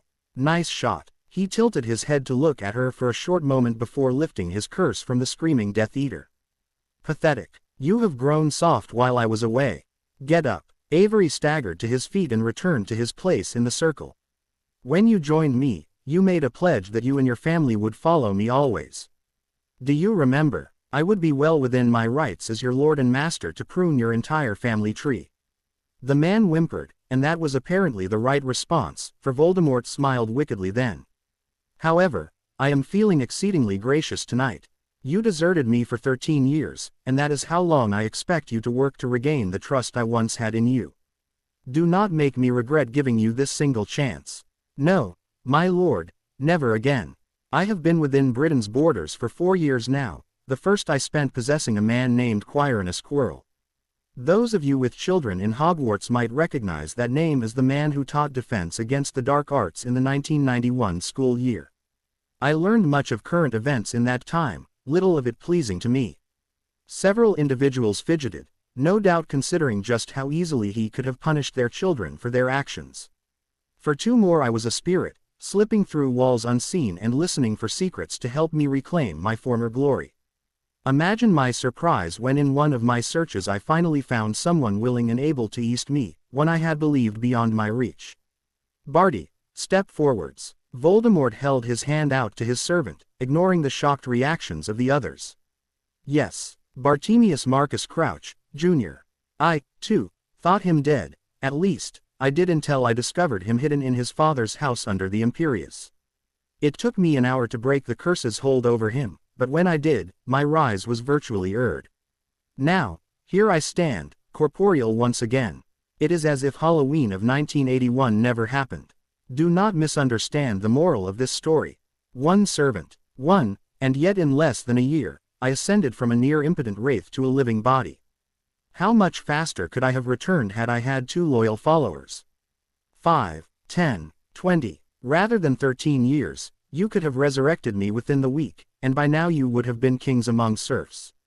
But, you did not. I do not think I need to elaborate on just how angry that makes me. Lucius, how fair are things at the ministry? Lucius, Sissy's husband. For the first time, Jen regretted not having been introduced to her adoptive uncle. Of all the corps stationed around her, she did not know which was his. A man moved a single pace closer, shaking at the sudden demand and trying to hide it. I have extended my influence throughout the government, elevating those either sympathetic to the cause or easily manipulated while hampering any who would seek to oppose your glorious reign. If you desire it, intelligence and propaganda operations can begin tomorrow. Excellent, though I wonder, were these individuals granted their positions for my purposes or yours? The Dark Lord raised his hand to cut off Lucius's desperate denials. It matters not in the end. To whom do they belong now? To you, of course. Voldemort nodded as he resumed his walk along the inner edge of the circle to a gap in the ranks. Here is evidence that not all have forgotten their oaths. Rabaston, Rodolphus, Bellatrix. The Lestranges chose Azkaban rather than renounce me, and for that, I shall recompense them beyond their wildest dreams. McNair, I hear that you, too, work in the ministry. What is it that you do, pray tell? The brute of a man, a head above even Voldemort's tall frame, trembled like a leaf. I'm an executioner for the disposal of dangerous creatures. I see, but killing mindless beasts just isn't the same as feeling muggles perishing beneath your blade, is it? Your axe cries out for better blood, more worthy prey. Lord Voldemort will provide, if you do not prove yourself unworthy once more. Never. I am yours, always. McNair fell to his knees and bowed his head. Command me, master. Oh, I will. Have no doubt about that. He stopped again at a stooped figure being supported by another Death Eater. Here we have Thaddeus and Timothy Knott. You two will do better this time, won't you? My lord, I have no excuses for my actions. Had I heard even a single hint of the signs you left, I would have come to your side in a mere breath, my son and grandson along with me. Nothing could have prevented us. If you were half as dedicated as you are effusive, we would not currently be having this conversation. The elderly man ceased his babble immediately. Directly behind Jen, the Dark Lord stopped again. A full half-dozen of our comrades missing. 3 dead in my service, they will be honored as martyrs. 1 in Azkaban, though not because he holds me above all else. He will need to be re-educated in the ways of the world. 1 too cowardly to return, he will learn that no one can hide from me. And the last I believe has left me forever. If that is indeed the case, his punishment will be such a horror that it will still be talked about in fearful whispers centuries from now. While we are on the subject of the future, there is one more person who needs to be introduced tonight. He stepped closer and rested a hand on Jen's head. May I present to you Jennifer Black, the Triwizard Champion. Like Barty, she was instrumental in my return, though as an ingredient rather than a true participant. Still, her help is much appreciated, and Lord Voldemort always rewards those who aid him. Moving around her restrained form, he soon stood in front of her. The House of Black has always been difficult for me to predict. Your former head was decidedly neutral, though he was not averse to applying his political acumen when both of us would benefit. The decisions of the children of the family were likewise varied. 2 joined my service, even if 1 betrayed me in the end. 1, your current lord, stood against me from the beginning. 2 others were neutral like Arcturus, but leaned in opposite directions. The first married a Muggleborn while the other is joined to one of these men here. I trust you know the people of whom I speak. Bellatrix. Regulus, though this is the first I heard about any betrayal. Sirius. Andy and Sissy. She nodded hesitantly. I do. Then you understand why I am leery of just letting you go. My history with your family is rockier than I wish it were. So, I have a proposition for you. And just what would that be? Voldemort smiled wickedly. Much like Lucius did when he was in Hogwarts, you would call together wizards and witches your own age who desire a world free of muggle filth, a world where those pure of blood are in their rightful place of dominion over all. You would be my eyes, my ears, and eventually my right hand among your generation. Nothing too onerous, and the benefits would be well worth the minor inconvenience. You mean nothing right now. The more I do for you, the further under your thrall I would fall, until one day my greatest ecstasy would be fulfilling your every command. I don't think so. Jen Black serves only one, and you aren't him. Her magic flexed. You make a tempting offer. Please, Lord Voldemort, I wish to know more about what being your right hand would entail. This is pathetic. A man directly opposite her in the circle of Death Eaters muttered loudly. The great and powerful Dark Lord, bargaining with a schoolgirl. No wonder a baby could do him in. What was that? Voldemort hissed sharply before he whirled around to face his treacherous follower. Would you care to repeat your words, Amicus? The woman beside him, Alecto, tried to shush him, but Amicus ignored her and scoffed. You heard me. Killed by a kid, brought back by a kid. How can we be sure that you're even able to lead us to this wonderful world you promised us? The way I see it, we're comfortable enough just as we are. We don't need you anymore. I see. Tell me, what protection does your wealth and comfort give you against my wrath? Your life is mine to do with as I see fit, including ending it.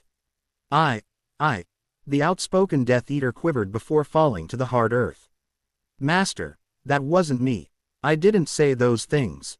So who did, Amicus? Are you renting out your body to a spirit? The risen Dark Lord prompted derisively, his long wand prepared to kill the kneeling man. No, my lord, it's not that. It felt like the Imperious. I couldn't fight it off. And just who here would have reason to cast the Imperious curse on? You. Voldemort slowly turned around to where he had left Jen, only to find the ropes tied around her were now lying empty on the ground. You were too clever by half, my dear. Find her. And that's my cue to scamper, the Black Witch thought as she continued running. The mouse form she had taken was too small to channel much in the way of magic, which also limited her sonar to a little less than a couple of feet, but she knew from experience that her animal shapes were naturally the same black as her hair. That should prevent her pursuers from finding her in the dark of night. All she had to do was scurry around until she was away from the graveyard, and then she could reclaim her natural form and escape. With her range as small as it was, she had no warning when the S struck. Thankfully, the serpent only slammed into her rather than actually bite. At her size, being envenomated from the great beast would have killed her. Instead, she flew into a headstone and bounced off, her tiny body much more resilient to the impact than her human one would have been. Unable to discern where the next attack would come from, she shifted back into a girl and immediately wrapped her invisibility around herself. That's one big S, she could not help but notice she felt her opponent. 12 feet long if it was an inch and thicker than her thigh, it also contained a sparking ball of magic with a signature identical to Voldemort's. His familiar. S's normally don't have cores, so that's the most likely answer. Like Loki, it's probably smart enough to ignore any rabbits I conjure to lure it away, too. Damn. The creature coiled itself in preparation for another attack. She could only assume that while she had bent visible light around herself, her spell did nothing to block the heat she radiated. Dangerous as this confrontation was, she had her full repertoire of spells available to her now that she was a human, and the S launched itself directly into the path of a severing curse. She stepped to one side to evade the corpse crashing into the ground. Nagini. Cutting blades and burning needles buried themselves in every square inch of her. A woman screamed in utter agony, and only later would she realize it had been her. After centuries or seconds, the torment began to fade. She flushed her now visible body with neutral magic to take the edge off, her mind still too muddled to reach for her wellspring of hate and purge the lingering energy entirely, while the soft crunch of GR being stepped on grew louder and louder. When she praised her opponent's marksmanship, she had not expected that he could hit an unseen enemy based purely on where a single spell had come from. That was ill-advised, Black. You have no idea what you have just done. Voldemort's bare foot slammed into her gut to roll her onto her back, and the cord of her necklace SCD against her throat. I had hoped that you would take after Bellatrix considering your interest in the dark, but it seems tonight is just a series of disappointments. Had you only accepted my offer, you would have become a lieutenant to the man who will soon rule Britain. Now, all you have done is earn my ire. Regardless of my personal sentiments towards you, destroying someone with such talent would be a waste, but I cannot allow a budding necromancer to run around unclaimed. The man's wand pointed at her heart, and eldritch cold gathered at the tip. This is your last chance. Become one of my Death Eaters, or die right here.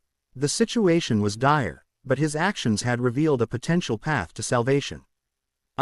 Moving slowly, both to avoid startling the Black Wizard as well as prevent her muscles from shrieking in protest, she curled her arms towards her head in a position of surrender. I choose. The fingers of her left hand pinched the pebble at the end of the string. Option C. She pulsed her magic and vanished. The wind swirling around her tore at her skin and racked her body with more pain. After nearly a minute, she fell heavily to the stone floor, and she laughed even as she began to cry. It had worked. Though wards blocked teleportation to anyone without Voldemort's mark, the cemetery did not have any against Portkeys. The advantage Bagman had given her at the start of the task, a necklace that would advance her to the obstacle after the one she was in, had dragged her back to the final room of the course containing the dead Acromantula. Relaxing against the hard ground, she let her adrenaline flow away, and with it her awareness. Albus dropped his gaze, unable to stop the tears slowly flowing down his cheeks as young Danny's shallow gasps finally ended. Yes, the boy might well have had to die to destroy the Horcrux in his distinctive scar, but he had thought such a ping would be as a worthy sacrifice to the light, not an ignoble death from Acromantula venom. The rest of the audience, students and guests alike, barely noticed the Potter heir, their eyes too riveted on the other windows and the expressions on their faces a medley of shock, fear, disgust, and, for some, a sick excitement. In total, 4 of the champions had perished today, and the other 3 were proving that, contrary to Tom's beliefs, there were fates worse than death. He turned to Pomona. When you said the Teco to Alma Bush was mildly poisonous, I expected it to keep them bleeding or make them dizzier, not this. I'm sorry, Albus, the herbology professor whispered. I was just so excited to receive a sample of such a rare plant. It can't be found anywhere outside of Japan, after all, and the Emperor keeps a firm hand on its distribution. In my defense, Mr. Maeda never mentioned that it had such a dislike for boys. Well, mostly. He sighed and reluctantly turned back to the screens where the remaining champions writhed on their leafy beds while thornless vines sinuously caressed their bodies and thick NCHES thrust deep inside. As he watched, Black arched her back and shrieked in bliss, another orgasm ripping through her. Despite his dislike of the evil child and his lack of interest in women, he was reluctantly impressed with the degree of flexibility she had displayed this evening. Delacour lay mostly limp on the adjacent pane of GL, her mind overwhelmed from the sensory overload. The only one still putting up even a modicum of resistance was Diggory. Albus had always thought him an extremely pretty boy, and evidently the plant agreed. Strange that it tore Eberhard to shreds as it did Crumb and LaRue, though. She didn't look that manly. I think we can safely assume that those 3 will not be able to complete the task. Shall we rule Mr. Potter the winner as he actually made it to the cup? Olymp nodded, her face distinctly green, and Igor waved Albus's question off, his eyes glued to the girl's screens and his opposite hand hidden underneath the table. The British headmaster then aimed a glare at the culpable instructor, who immediately flinched away. And as soon as the students leave for summer, I think we will need to go over what other plants you might have growing in your greenhouses that are inappropriate for innocent minds. Her answering gulp did not inspire much confidence. Jen drifted awake to the smell of bleach and the sound of soft voices. A small smile appeared as she identified her visitors. How long do you think she's going to be out? Well, Madame Pomfrey did say she's magically exhausted, Morag said, interrupting Susan's fretting. It could be hours, could be days. There's no way to tell. A third person cut through the girls' discussion. All things considered, we might not want her to come to just yet. I'm touched by your concern, Tracy, she murmured. The rest of her friends gathered around her bedside started in surprise. I'm in the hospital wing, aren't I? Yeah. The Slytherin leaned over to whisper into her ear, do Pottle and McDougal know about? At Jen's shaking head, she continued, Pomfrey had to rewrap your eyes, and it's too wide to fit under your fringe, so you might not want to go pulling your normal, seeing without seeing, stunt. She sat back in her chair against the wall and ignored the curiosity wafting off the fourth-year Ravenclaws. Don't worry, I'm sure she'll take the bandages off when she comes back in. She was just worried about where all the blood around your eyes had come from. How are you feeling? Not too bad, honestly, which is a bit of a surprise. I distinctly recall being hit with a cruciatus. That was quite strange all on its own. She had not been able to flush her body with dark magic prior to ping out, so she should still be in agony. Why, then, wasn't she? Luna nodded from the right side of the bed where she was tightly grasping Jen's hand, lips quivering as if she had been holding back tears. Madame Pomfrey said she found remnants of the curse in you, but that they were mostly gone. It normally takes several days to get over it, and you've only been unconscious for an hour or two. Add in my lack of innate resistance, and it would probably be more like weeks left on its own. She shook her head. Providential as this was, she did not trust miracles. They always came at a price. Anything else happen? Let's see, Jen's bitter best friend said as she started ticking off points on her fingers. First, you and Diggory took the Triwizard Cup to win the tournament. Congratulations on that, by the way. When you did that, you two disappeared for several minutes, and then he comes back alone and yelling about a dark wizard trying to kill you. Maybe an hour later, you show up in the obstacle course, hysterical, blood-stained, and twitching like someone on doxy dust. I must have looked quite the fright, she commented irreverently. Stretching out her sonar to its full range, she felt around the large room and asked, "Where is Pomfrey?" I'd have expected her to hear us by now. Surely she didn't let you seven have free reign of her domain. Kenneth cleared his throat sheepishly. There might be a few people outside. It's a bit of a circus. A few people meaning. The doors to the infirmary flew open as if at her command, and she was shocked at the flood of cores pouring inside. Dumbledore, McGonagall, Flitwick, Snape, all we need is Sprout to have the whole set. Sirius, Sissy, Andy, Dora, Ted, present and accounted for. Moody, Pomfrey, and one I don't recognize. It was that last individual who strode imperiously towards her bedside. Miss Black, I see you're finally awake. Perhaps you can clear up this mystery we seem to have. I'll try, but, forgive for being rude, who exactly are you? The stout little man puffed himself up, and Jen had to work hard to suppress the sigh of annoyance welling up inside her. A government bureaucrat, I bet. That Weasley boy who stood in for Crouch Jr., I should say, during the Yule Ball acted the exact same way. Wonderful. Miss Black, I'm Cornelius Fudge, the Minister of Magic. Oh, even better. Unaware of her less than respectful thoughts, he continued, Mr. Diggory has recently told us a most unusual story, that you two were dragged to a graveyard and then almost murdered. I was hoping you could give us your recollection of what happened for that hour you were missing. She grinned wickedly in the safety of her mind, carefully keeping her vengeful glee off her face. Oh, Voldemort, you're going to regret cursing me. Maybe if you had me go when I tried to escape, I'd do a fellow black mage the courtesy of keeping his resurrection a secret, but instead you just had to threaten me, torture me, and try to kill me. I don't like that. I don't like that one little bit. What he said sounds right. The cup was a portkey that took us away, and he saw a wizard behind me when we stood up to get our bearings. The man cast the killing curse, we both dropped to the ground, and Cedric hit the cup with his arm and was carried away.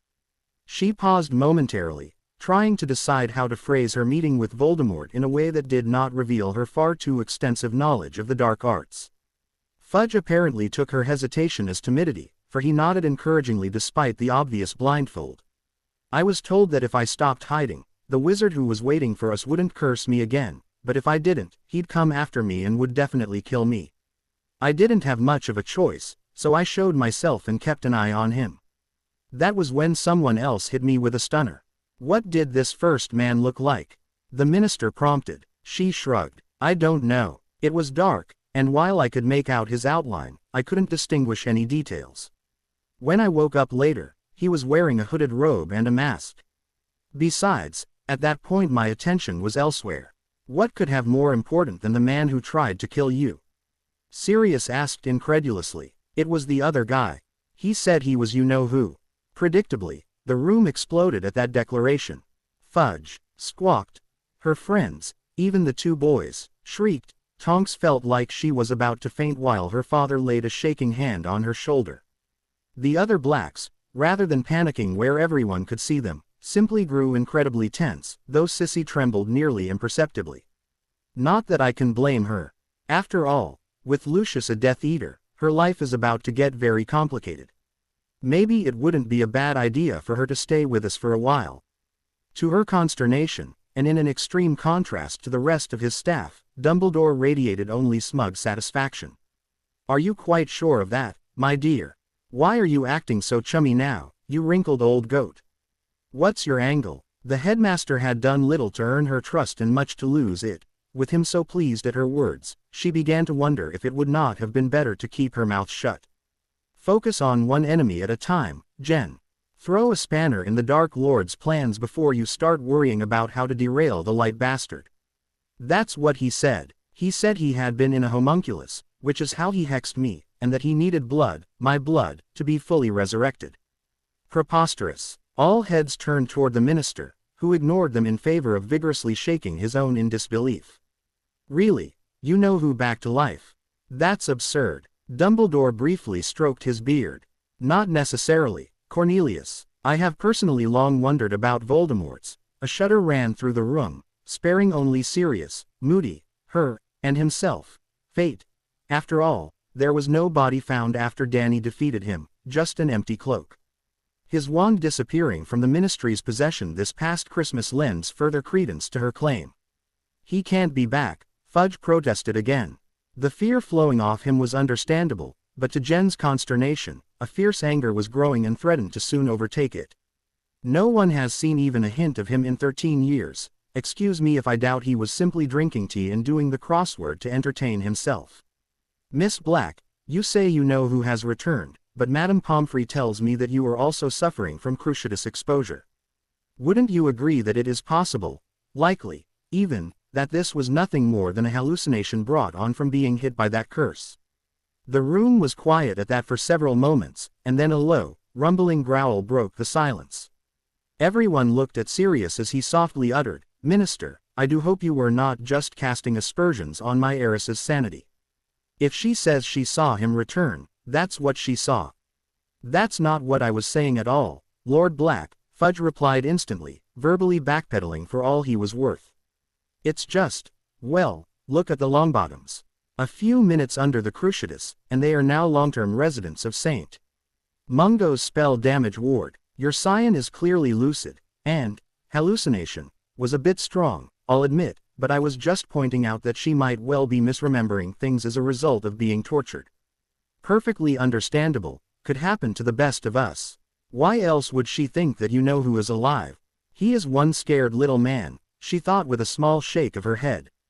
It's clear that he's not going to believe anything I say on this subject. His fear turns into denial, and every time someone tries to counter that denial, he just gets more and more enraged.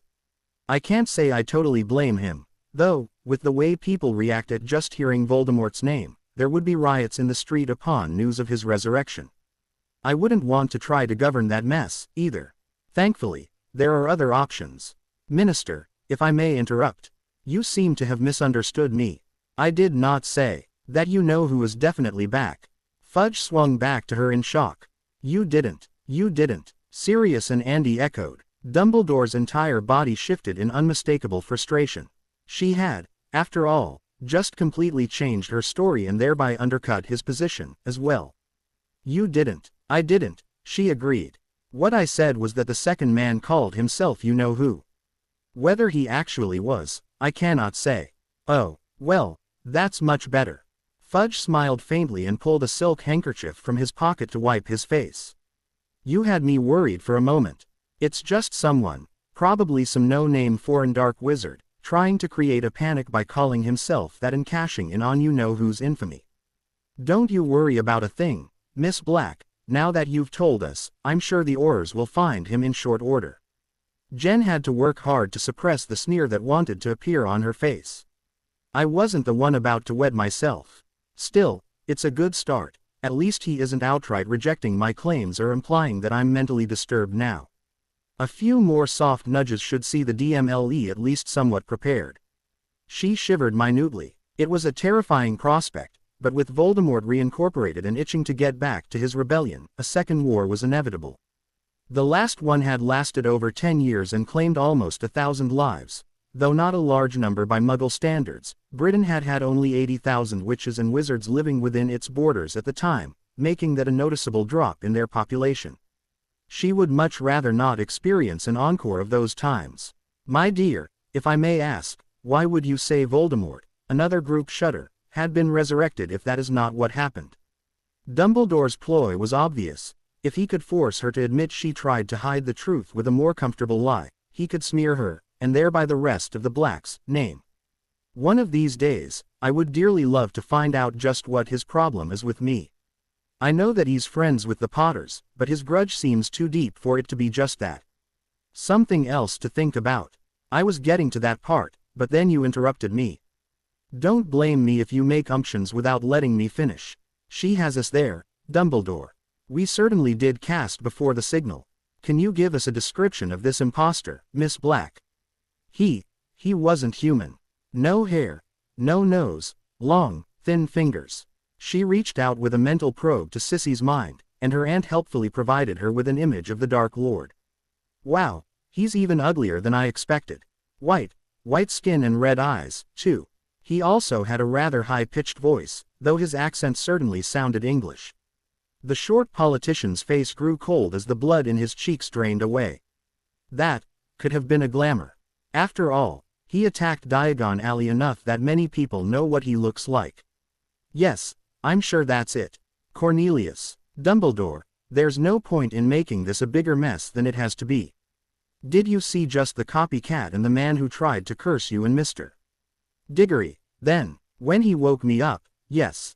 Shortly after that, several more people in cowls and masks like the first man appeared. He referred to them as Death Eaters and talked for a bit about how they were going to resume their work in taking over Britain. Fudge gasped faintly at that and fiddled with the bowler cap clutched tightly in his hands. While he was doing that, I managed to slip out of the ropes he used to tie me to a headstone. He noticed and hit me with the cruciatus right before I could use the portkey necklace Bagman gave me, and then I was back in the task. Andy came to stand beside her, Tracy and Justin, scooting out of the woman's way, and laid a hand on her shoulder. Minister, I believe she has told you all she can right now. She's had a busy day, and that's ignoring the fact that I'm sure Madame Pomfrey would like to finish treating her. If you or Madame Bones needs to question her at a later date, it can be arranged then. Ah, yes, you're quite right. He chuckled sheepishly and returned the hat to his head.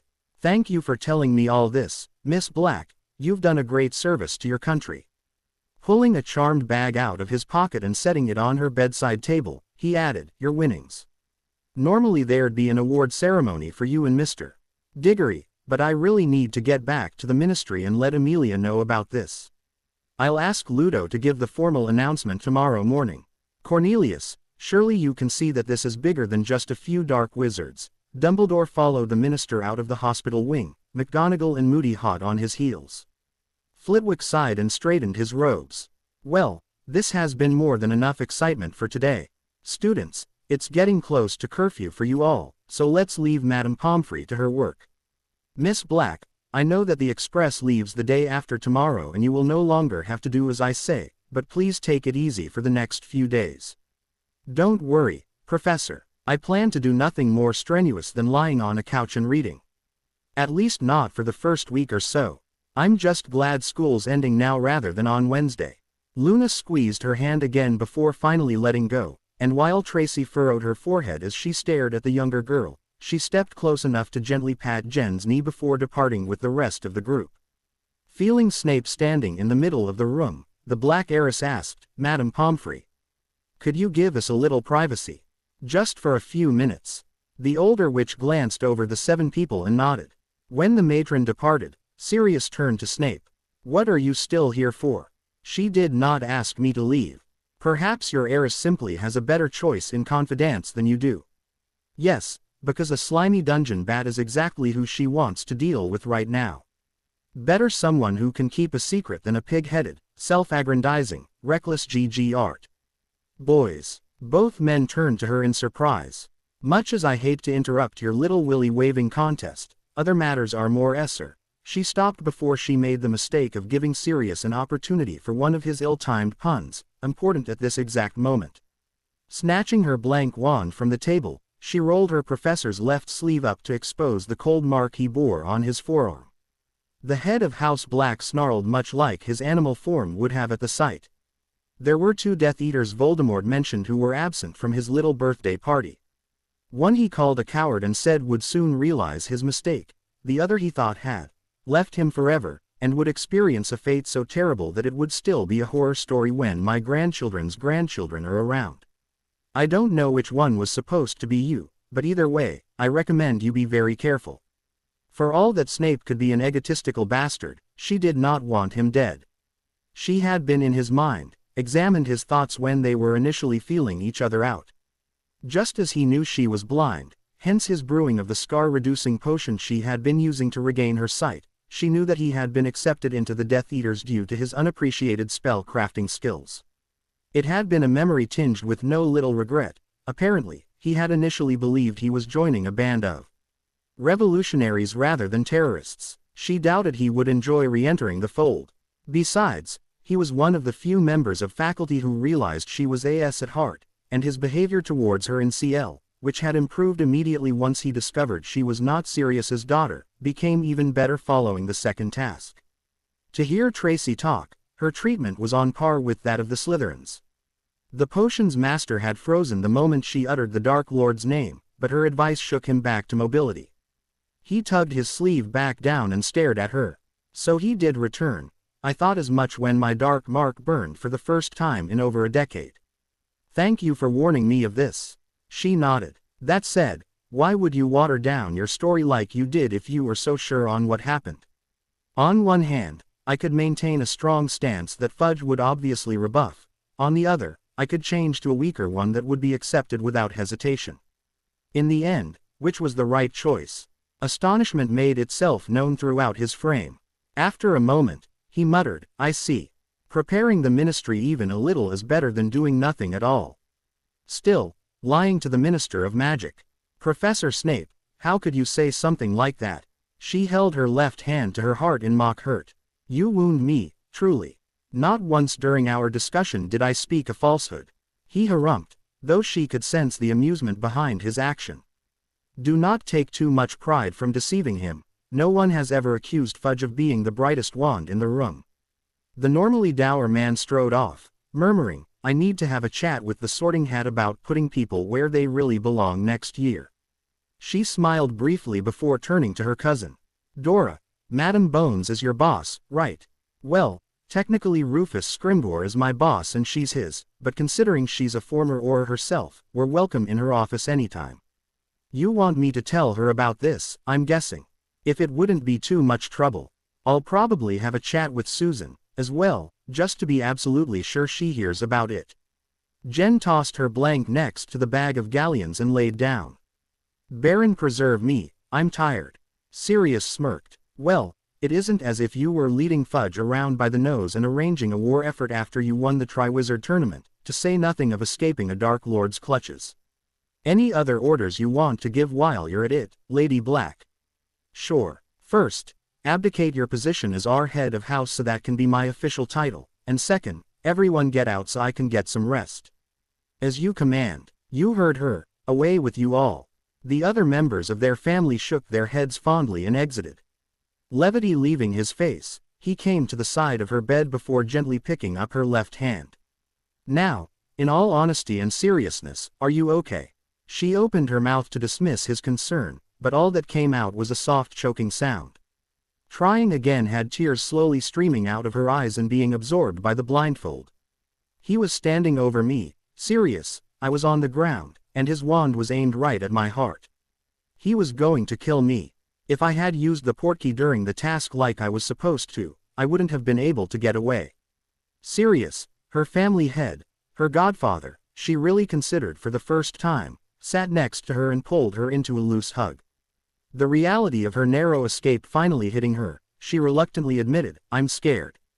I know you are, Jen, I am, too.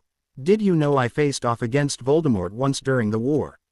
She shook her head, and he continued, if it hadn't been for Marlene McKinnon creating a distraction and disillusioning me after he took me apart and banished me through a wall, I wouldn't be standing here today. I can't even imagine how things must have been for you. We landed in a cemetery. The whole story soon came pouring out, even her conversation with the Dark Lord about his homunculus and her use of the Imperious Curse, both of which she previously planned to keep to herself. Trailing off as she recounted taking the portkey back to the obstacle course, she slumped into the arms that had not moved even once during the grisly tale. It surprised her that she would actually trust him this much. Her knowledge of black magic she had expected to take with her to the grave. After several long moments, he sighed. Life was simpler before Azkaban. Back then, light was light and dark was dark. I despised my family and everything it stood for, and if someone asked me whether dark magic could ever be used for anything but evil, I'd have kept a wary eye on them just in case. Now, fingers raked gently through her hair. I hate that you ever had a reason to learn how to cast an unforgivable curse, let alone practice it enough that you could hold a Death Eater under your thrall, yet it was only that spell that let you get to safety. That isn't the only bit of dark magic you know, is it? Her silence was answer enough. I thought not. Another sigh escaped him. You want to hear the saddest part? I can't even bring myself to care. Dark witch you may be, but you're still my heiress and my goddaughter, and that's far more important. She slowly pulled herself away, a small smile playing on her lips. So you're not going to make me spend the rest of my life in your old cell. You'd have to share with Wormtail, and I wouldn't wish that fate on anybody. He stopped and thought for a moment. Well, maybe Snivelus, but he's an exception. Thanks, Sirius. Grateful for the thick cotton winding about her head, she brushed away the few tears that had escaped to her cheeks and forced her melancholy to the back of her mind where it belonged. She had indulged herself with her brief cry, but now was not the time for a breakdown. You need to promise me something, though. She cocked her head at the sudden sternness of his voice. I should tell you that the books on the black arts we have are off limits entirely, but I already know that you wouldn't listen to me, and throwing them out would only delay the inevitable. You'd just convince Narcissa to take you to Nocturne Alley so you could buy replacements that you'd make sure I never found out about. Instead of causing us both ultimately pointless grief, I want your word that no matter how much you read about it, you won't ever practice necromancy. Ever, do you understand? I understand. I promise I'll never practice necromancy. She would not have to, for voodoo already had large elements of that discipline incorporated into it. A tiny shred of guilt tried to slip into her mind, but she crushed it with the ease of long practice. Much as he would hate to hear it, black magic was a part of her. She could no more give it up than she could turn back the hands of time and protect her younger, innocent self. I'm sorry, Sirius. I'll follow the letter of that vow, but nothing more. Deciding now was as good a time as any, she told him. I'm signed up to take the ICW's competency exam in the dark arts next summer. Knowing you, you've already made arrangements for portkey, food, and lodging, and now just need the galleons to pay for it all. He shook his head and stood. All right, then, if you're sure that's what you want, you have my permission, not that you really need it. Get some sleep, Jen, you've earned it. Alone again, she allowed her smile to shine brightly. They could try her patience, they could make her want to pull her hair out, but at the end of the day, she loved her family. Soft knocking dragged Jen's attention from her task. Sliding the chessboard back in its place on the shelf, she yelled, "Come in." The door creaked open to reveal someone she had not expected. Victor, whatever are you doing here? I could ask you the same ding, he replied with a short laugh. Your friend, Tracy, Vassant it, said I could find you here. I didn't know Hogwarts had a game room. Not Hogwarts, per se. I set this up to force the first-year Ravenclaws and Slytherins to spend time together. We're similar enough in a number of ways that making friends with each other isn't much of a stretch. He hummed in thought. I won't pretend to understand all the details about dis little house var you hof at dis school, but that makes sense enough. Wie are you here, doe, if none of your children are with you? Cleaning up after the end of the year party they decided to throw themselves. She jerked a thumb at the remains of the giant cake sitting in the middle of one table. I think there was some house elf bribery going on, but I can't blame the little TS. Help yourself if you want a slice. I'm tempted, but I'm afraid I don't have the time. They are returning to the main campus in a short while. The Bulgarian athlete hesitated for a moment before pulling a flat box, long and wide as his hand, from the pocket of his robes. I wanted to give you these. Oh, her mouth dropped open when he removed the lid, allowing her to feel the contents. Oh, a smile gracing his features at her reaction, he moved next to her and delicately slipped the earrings in her ears. 3 rectangular sapphires, each as large as her thumbnail and set in slim silver frames connected by short chains of the same metal, dangled in a line almost to her collarbone. Magic swirled in the jewelry to prevent them from being tarnished, broken, or stolen. She drew her blank wand and conjured a small hand mirror, cursing in her mind that she could not cancel the numbing charm on her eyes to actually see them without feeling the burn as the scar-reducing potion worked. It wasn't the cruciatus, but it was still quite uncomfortable. At least she had vanished her slim blindfold to the desk in her dorm before he came close enough to see it.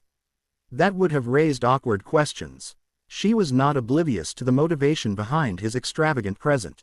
As she was only 14, nearly 15, she was not yet of marriageable age, but it wouldn't be too much longer before she was.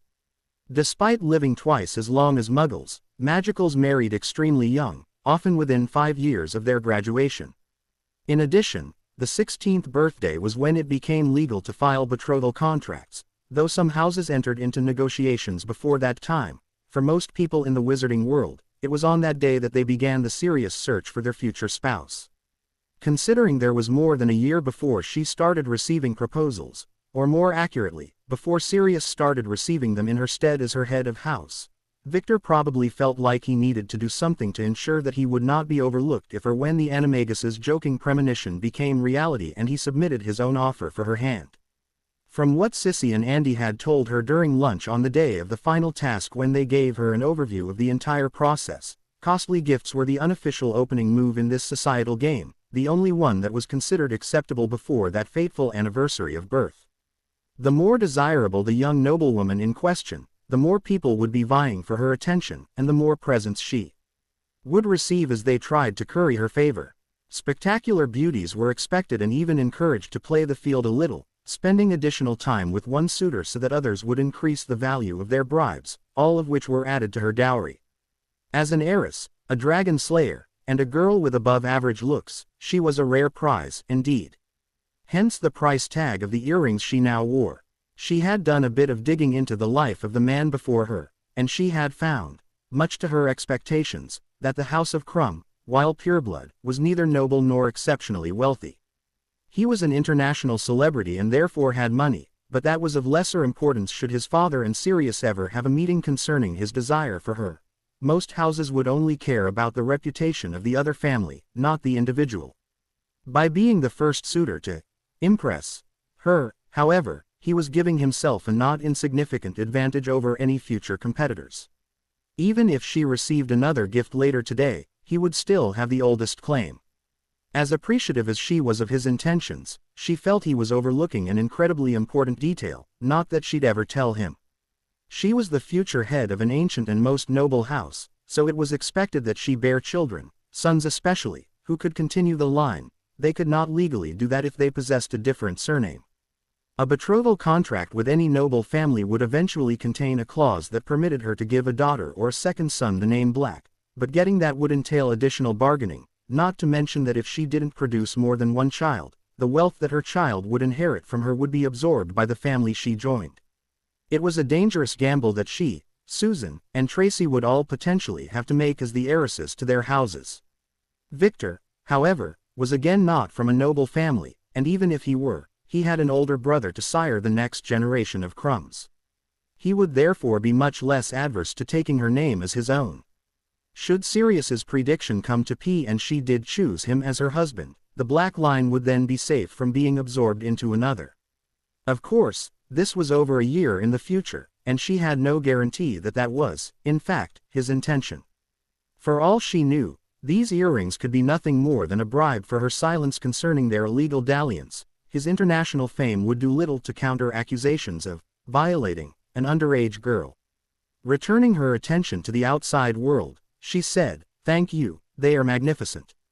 The colors, Though, make me the slightest bit curious. Are you trying to appeal to my Ravenclaw pride? No. His mouth twisted as he reconsidered his answer. Well, maybe a little. I cared more that day suited you. Captivating, elegant, expensive, she added with a smile. He shrugged. I am Quidditch star. A large, rough finger rose to stroke her cheek lightly, causing her to blush the slightest amount. Spending 100 galleons on something beautiful is not beyond my means.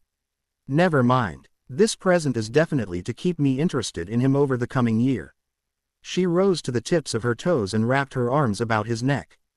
I'm afraid I didn't get you anything in return, but I can probably be convinced to give you if you really want it. Dat sounds wonderful, but dear is something else I want. Jen cocked her head curiously. Your eyes. I hof yet to see them. You haven't. What about when we slept together? Nay, you kept dem shut van wir resting, and the rest of the time, I had other dings on my mind. Moving slowly to give her ample opportunity to deny him, he brushed her hair from in front of her face to reveal her closed eyelids. She grinned at his playful groan and finally opened them.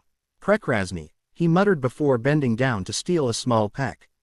Wie do you hide dem? I've old dink you vold vant de whole world to see your beauty. Let's just say it will cause some trouble that I wanted to avoid this year. She brushed her fringe back in place. A shrill whistle pierced the air, causing him to sigh. It's time for you to leave, isn't it? Da, I will see you again, do, yes. June 30th of next year, she promised. Another blast of sound came from the Durmstrang ship, and she, too, sighed before stepping away. Until then, I guess. Victor nodded, then advanced another step and planted a burning on her lips. Until then, he echoed as he ran from the room. Try as she might, she could not stop the laugh that escaped her. That damn man just has to have the last word. Albus looked over the swarm of students stuffing themselves silly at the yearly leaving feast, debating whether to announce the return of Voldemort before they all headed back to their homes and families the next day. Cornelius was being obstinate, but the short man was always going to resist anything that threatened to upset his comfortable view of the world. He would simply have to keep pushing the minister. Of course, my job wouldn't be half as difficult if she hadn't changed her story halfway through. He aimed a gimlet stare at the dark-haired tea sitting at the Ravenclaw table and acting as if she belonged among the other children. The girl had seemingly done everything she could to make his life difficult, reuniting the House of Black, converting Sirius to the dark, creating a wedge in the Potter family, portraying Danny as a weakling. Turning the minister against him was just one more hurdle she had set up, but sadly he could not convince himself that she had caused the last intentionally. No, Jenny Potter had recanted her story at the first sign of trouble simply because she was a coward. Cornelius had expressed disbelief at her tale, and rather than soldier on, she had agreed with him and soothed his ruffled feathers. When faced with the choice between doing what was right and doing what was easy, she had taken the path of least resistance and least cost to herself. It was more than clear to him now why, despite her heritage, the girl was not a Gryffindor. Godric would have been rolling in his grave had a craven, aspiring dark lady borne his emblem.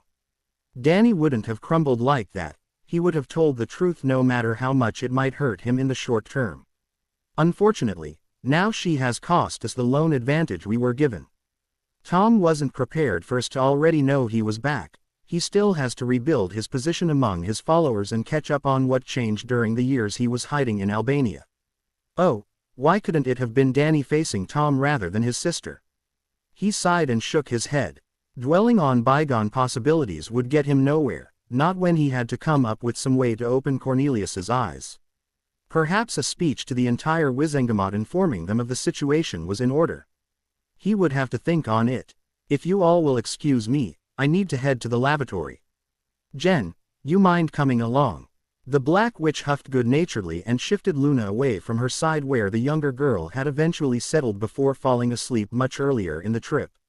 I swear, you must have a bladder the size of a pea if you can't hold it for another half hour.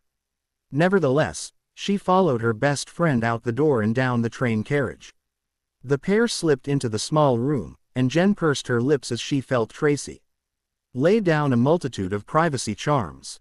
Sorry about that, the S said while turning back to the Ravenclaw, but I needed to talk to you away from the others. Oh, Whatever about? She asked, allowing the curse she had prepared to dissipate into empty air. Her encounter with Voldemort 2 days previously still had her on a bit of a hair trigger. Tracy licked her lips nervously. It's about Lovegood. I think she fancies you. Leaning against the wall, Jen waved her hand for the other girl to continue. I noticed it when you were brought to the hospital wing after the task. She immediately grabbed onto your hand and kept hold of it the whole time we were there. She acted like that after the other tasks, too, in hindsight, but not nearly as dramatically.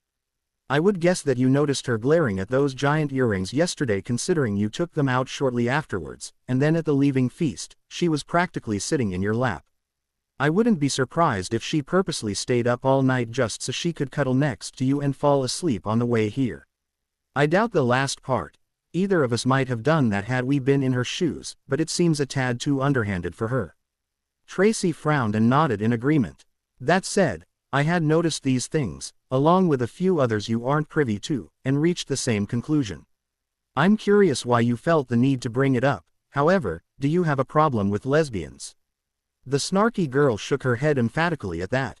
No, I mean, I wouldn't want her lusting after me, but just the fact that she's fond of other girls. None of my business, really. As for why I brought it up, I didn't think you already knew, and there's no predicting what she'd do when she decided to tell you. She is Lovegood, after all. I would think after a year of knowing her as more than a face in the crowd you'd have realized that, contrary to popular belief, she's not crazy. Crazy? No, but socially inept. Jen shrugged weakly at the rebuttal. Much as she liked the quirky third year, there was not much she could do to argue that point. Not to mention, if you didn't know, you could have accidentally led her on, which would cause all sorts of drama I really don't want to have to watch. Her eyebrows furrowing, Tracy continued, but you said you had already figured all that out. Are you encouraging her crush? I might be. To use a Quidditch analogy, I have been known to play both sides of the pitch when it suits me, she elaborated at her friend's curiosity. How did I not realize that? Because I, unlike many other people, know how to keep my mouth shut. Also, I never made AP at you. A sharp gesture tore down Tracy's avoidance charms and opened the door to the empty corridor.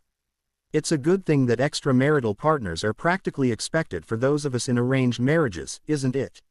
Walking out of the lavatory, she smiled as she heard Tracy's whisper. Merlin and Morgana, whoever you end up married to is going to be the happiest guy in the whole damn world.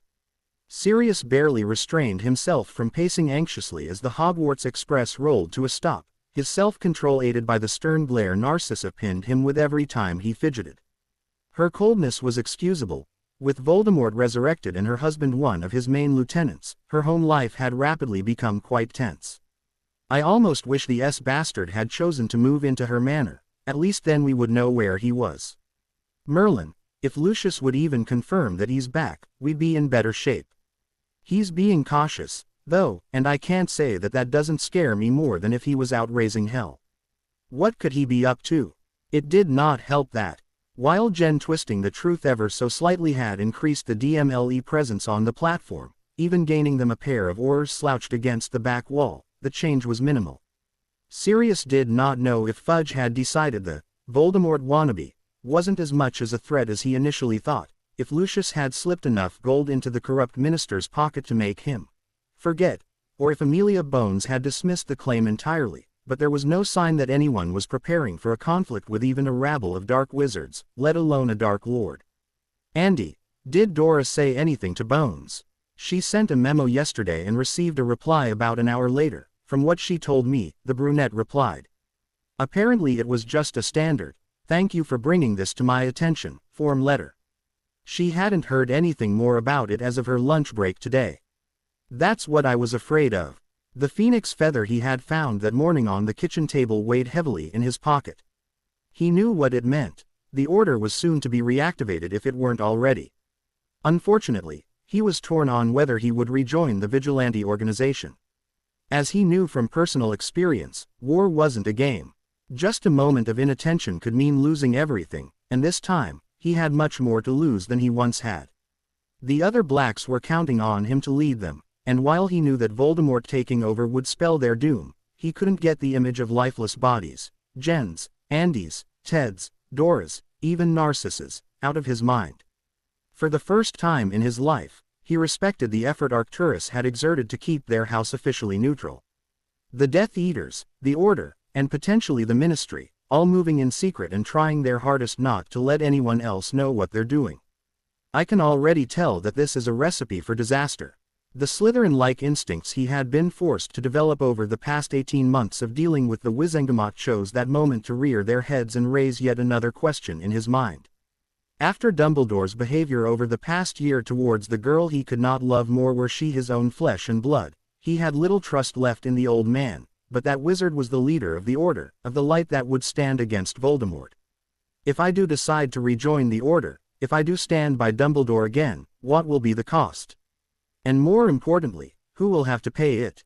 He was shaken from his thoughts when he finally spotted Jen exiting the train, her raven familiar perched on her shoulder and a brunette on her left and right. His raised hand caused her to nod in his direction before she turned to say something to the other Ravenclaw at her side. A flash of red in his peripheral vision caught his attention, and turning to search for it found him staring directly into Lily's tearful green eyes as she stood some 10 feet away. She held his gaze for a moment before glancing to Jen. When she looked back at him, the sorrow was gone, replaced by a tired kind of strength, the same appearance he had seen numerous times during the last war. Mouthing, "Take care of her," she stepped backwards and melted into the bustling crowd. "I would have even if you hadn't asked me to, but I can't describe how glad I am that if I do ever fail in that regard, she can take care of herself just fine." Shaking himself from his morbid thoughts, he reached out and dragged Jen the last foot to his side. "You ready to head out?" "Yeah," she said, readjusting her grip on her trunk. "Let's go home." The end. I hope you enjoyed this story. Also remember to subscribe and like this video. See you in the next video.